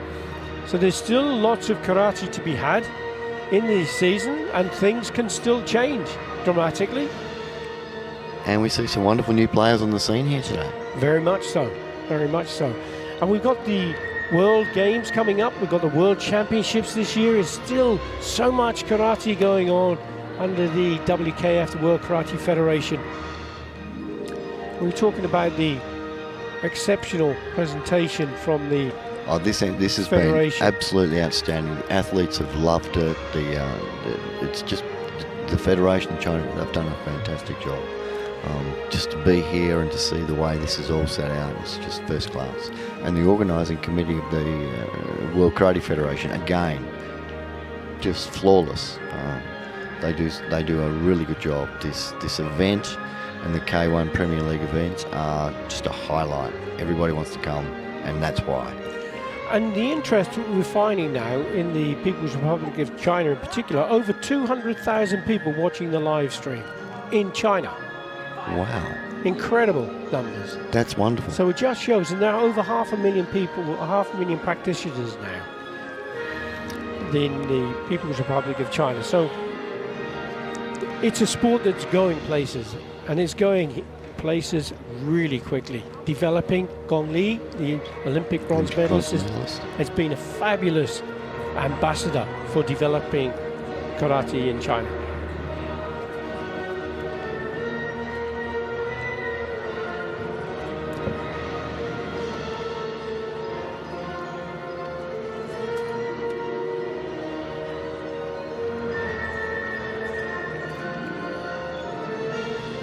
So we're just still awaiting the medal award ceremony for the last of the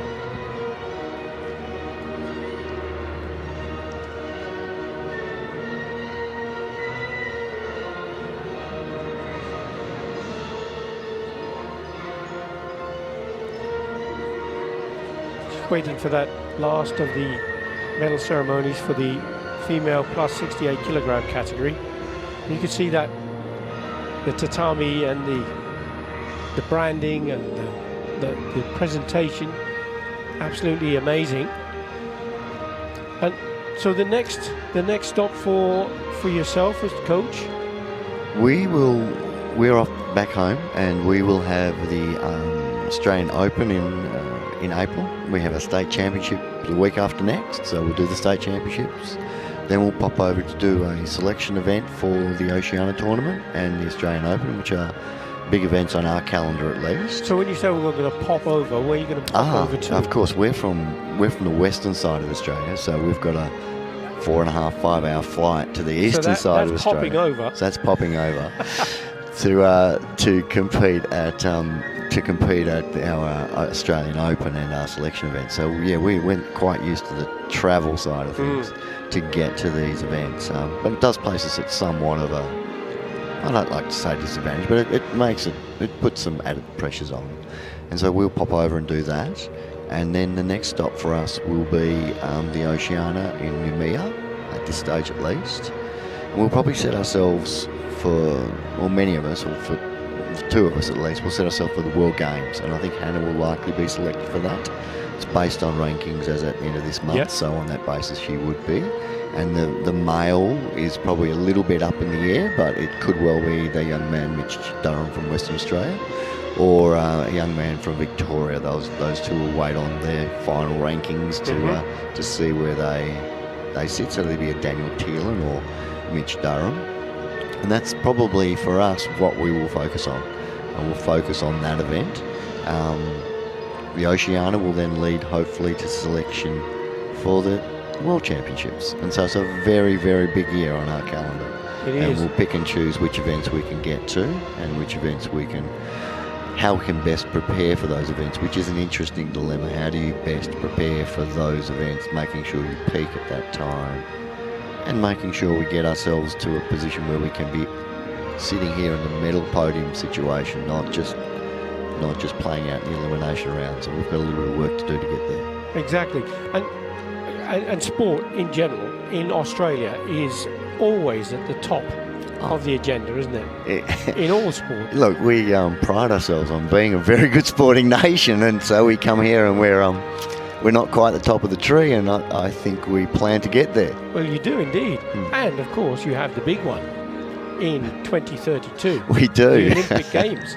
We do. You know, and, We do. and karate, of course, would dearly, dearly love to be in the games. Wouldn't it be fantastic? And wouldn't it be fantastic? So I'm guessing that the success of karate from the Australian Karate Federation, there's a lot of pressure on you, isn't there? The better you are, the more successful you are, the more influence you have. Look, that's true. It comes down to, do we have a realistic chance of medaling? And that comes down to the federation, young athletes, and making sure they come through. But we have a challenge to get there, and we will get there. Oh.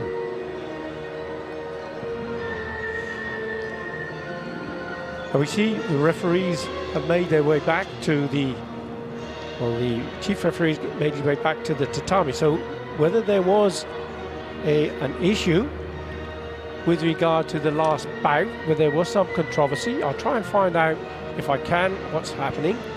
So as you can see, ladies and gentlemen, we are still waiting for the official result of the last bout because there has been...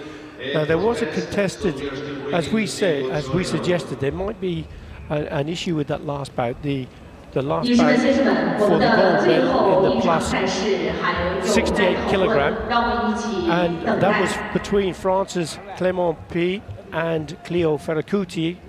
And if you've been with us all the time, you'll know that there was an issue. If you haven't and you've just joined us, then it looks as though there will be a rematch, and probably from the beginning,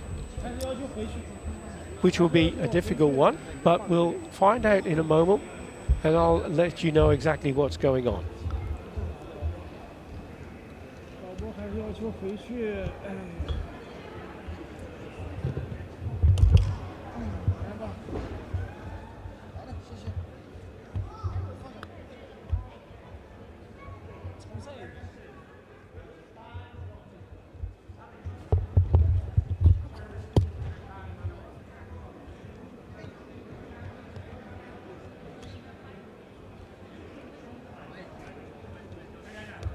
So as you can see, we are having a repetition of the last part. So it's, I've been informed that it was because of the Jogai that we discussed, Brian, that they're going to invoke the Jogai. They'll take away the Senchu, and they'll fight the last 2 seconds that were remaining on the bout, and then we'll see what the outcome is. And the scoreboard will be put back into the correct position. And as we left the bout, there was 6 points, and then there was another score to be given, and 4 points for blue.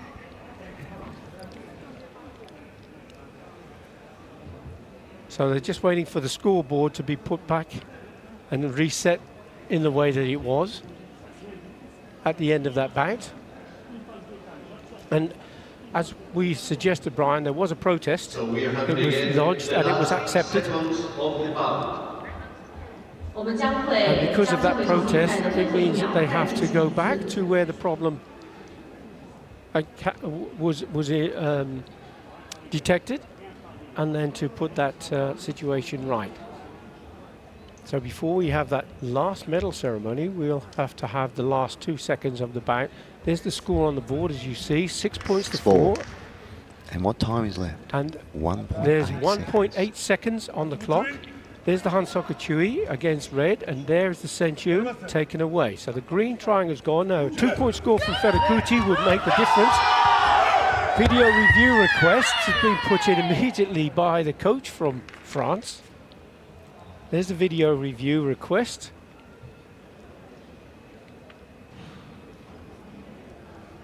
And I look at the clock, it's still got time on the clock when the video review was called. 1.0 seconds, 1.8 seconds on the clock there. 1 point.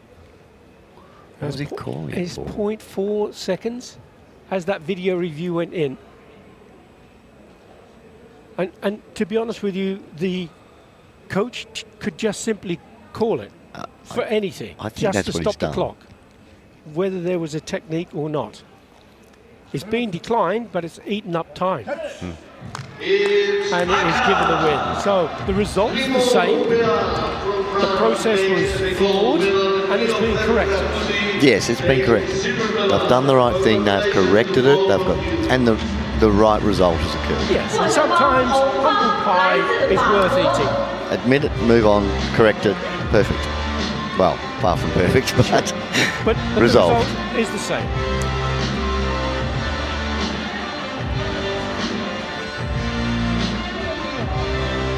Now that would have been harrowing for those two young competitors to go, oh, we're back out here now.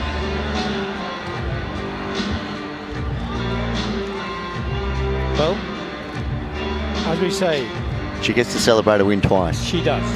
She's won the bag twice. She gets 2 gold medals? No. But that was a frustrating by all involved. But never mind, the result has been fairly sorted out. And now we will have, in a few moments, the medal award ceremony for the female Kumite plus 68 kilogram. And all eyes will be on 2032 for the Olympic 2032. Games. And there must be a big push, because there is from the WKF. Of course, we want to get karate into the Olympic Games again. We know it's very, very difficult. It's an exceptionally difficult. It's the only game that the sport is not in. It's in the World Games, Asian Games, European Games, Pan American Games, everything. It's just that elusive Olympic Games. Yeah. We had the Olympic Games in Tokyo. It was a fantastic event. Karate deserves another opportunity, do you think, Brian? We would all love to see that. I think it's a very long road to success on that front. It's a tough call, But isn't it?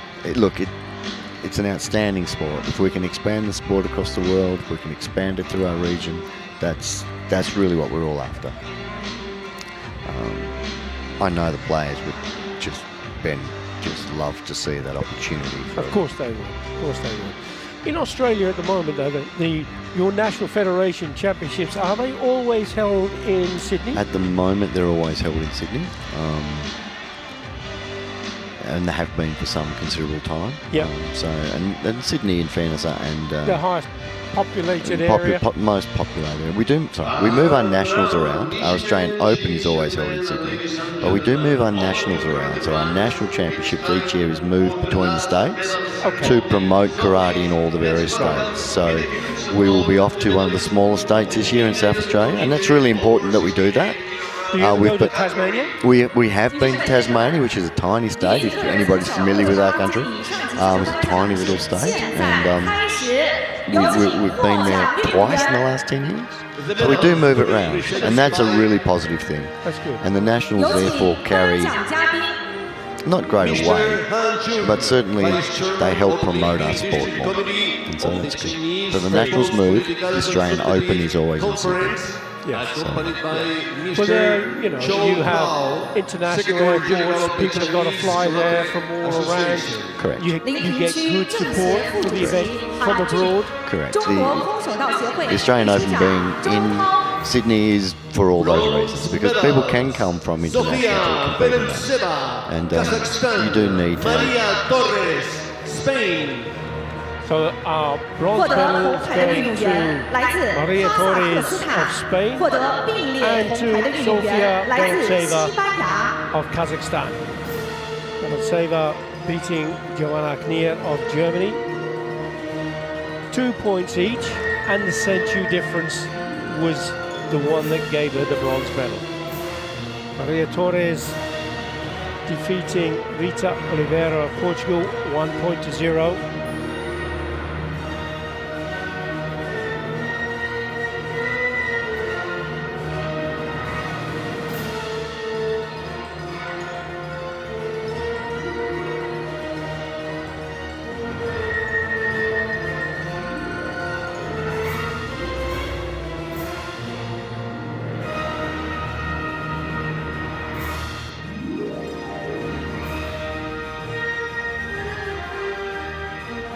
All smiles. Silver medal, Clio Ferracuti, Italy. Silver medal going 获 to 得银牌的运动员来自 Leo 意大利。 Ferracuti of Italy.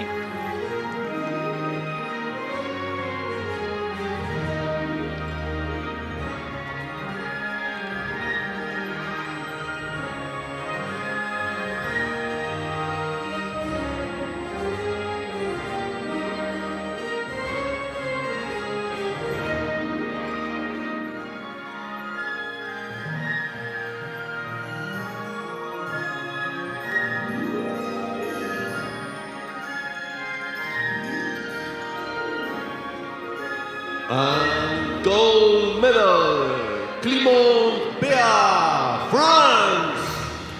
获得金牌的运动员 taking 来自法 the gold 国。 medal. In that controversial, has to be said, He was. last bout.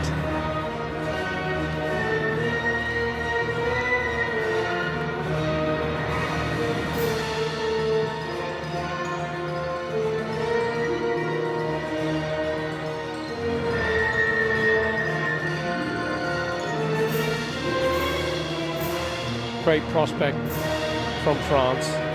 France, another nation with So a great happy to history see. for So karate. let's They have produce a man a standing. picture all together, please. Onto the podium number 1. 请颁奖嘉宾与获奖运动员合影留念。 National anthems in the Karate1 Premier League, as it's the individual event, not the National Federation's events.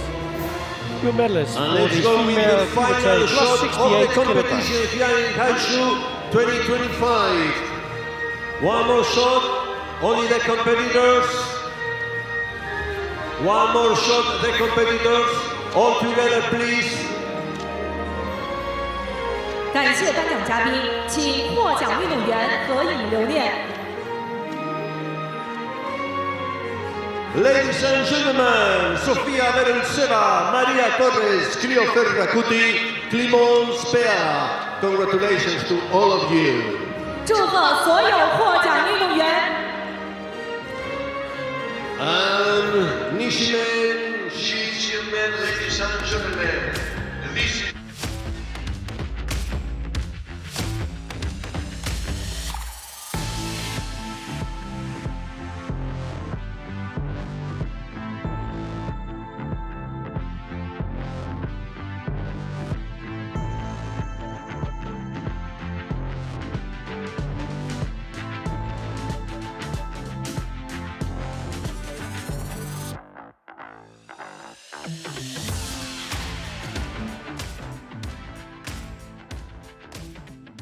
which will be in Cairo, Egypt.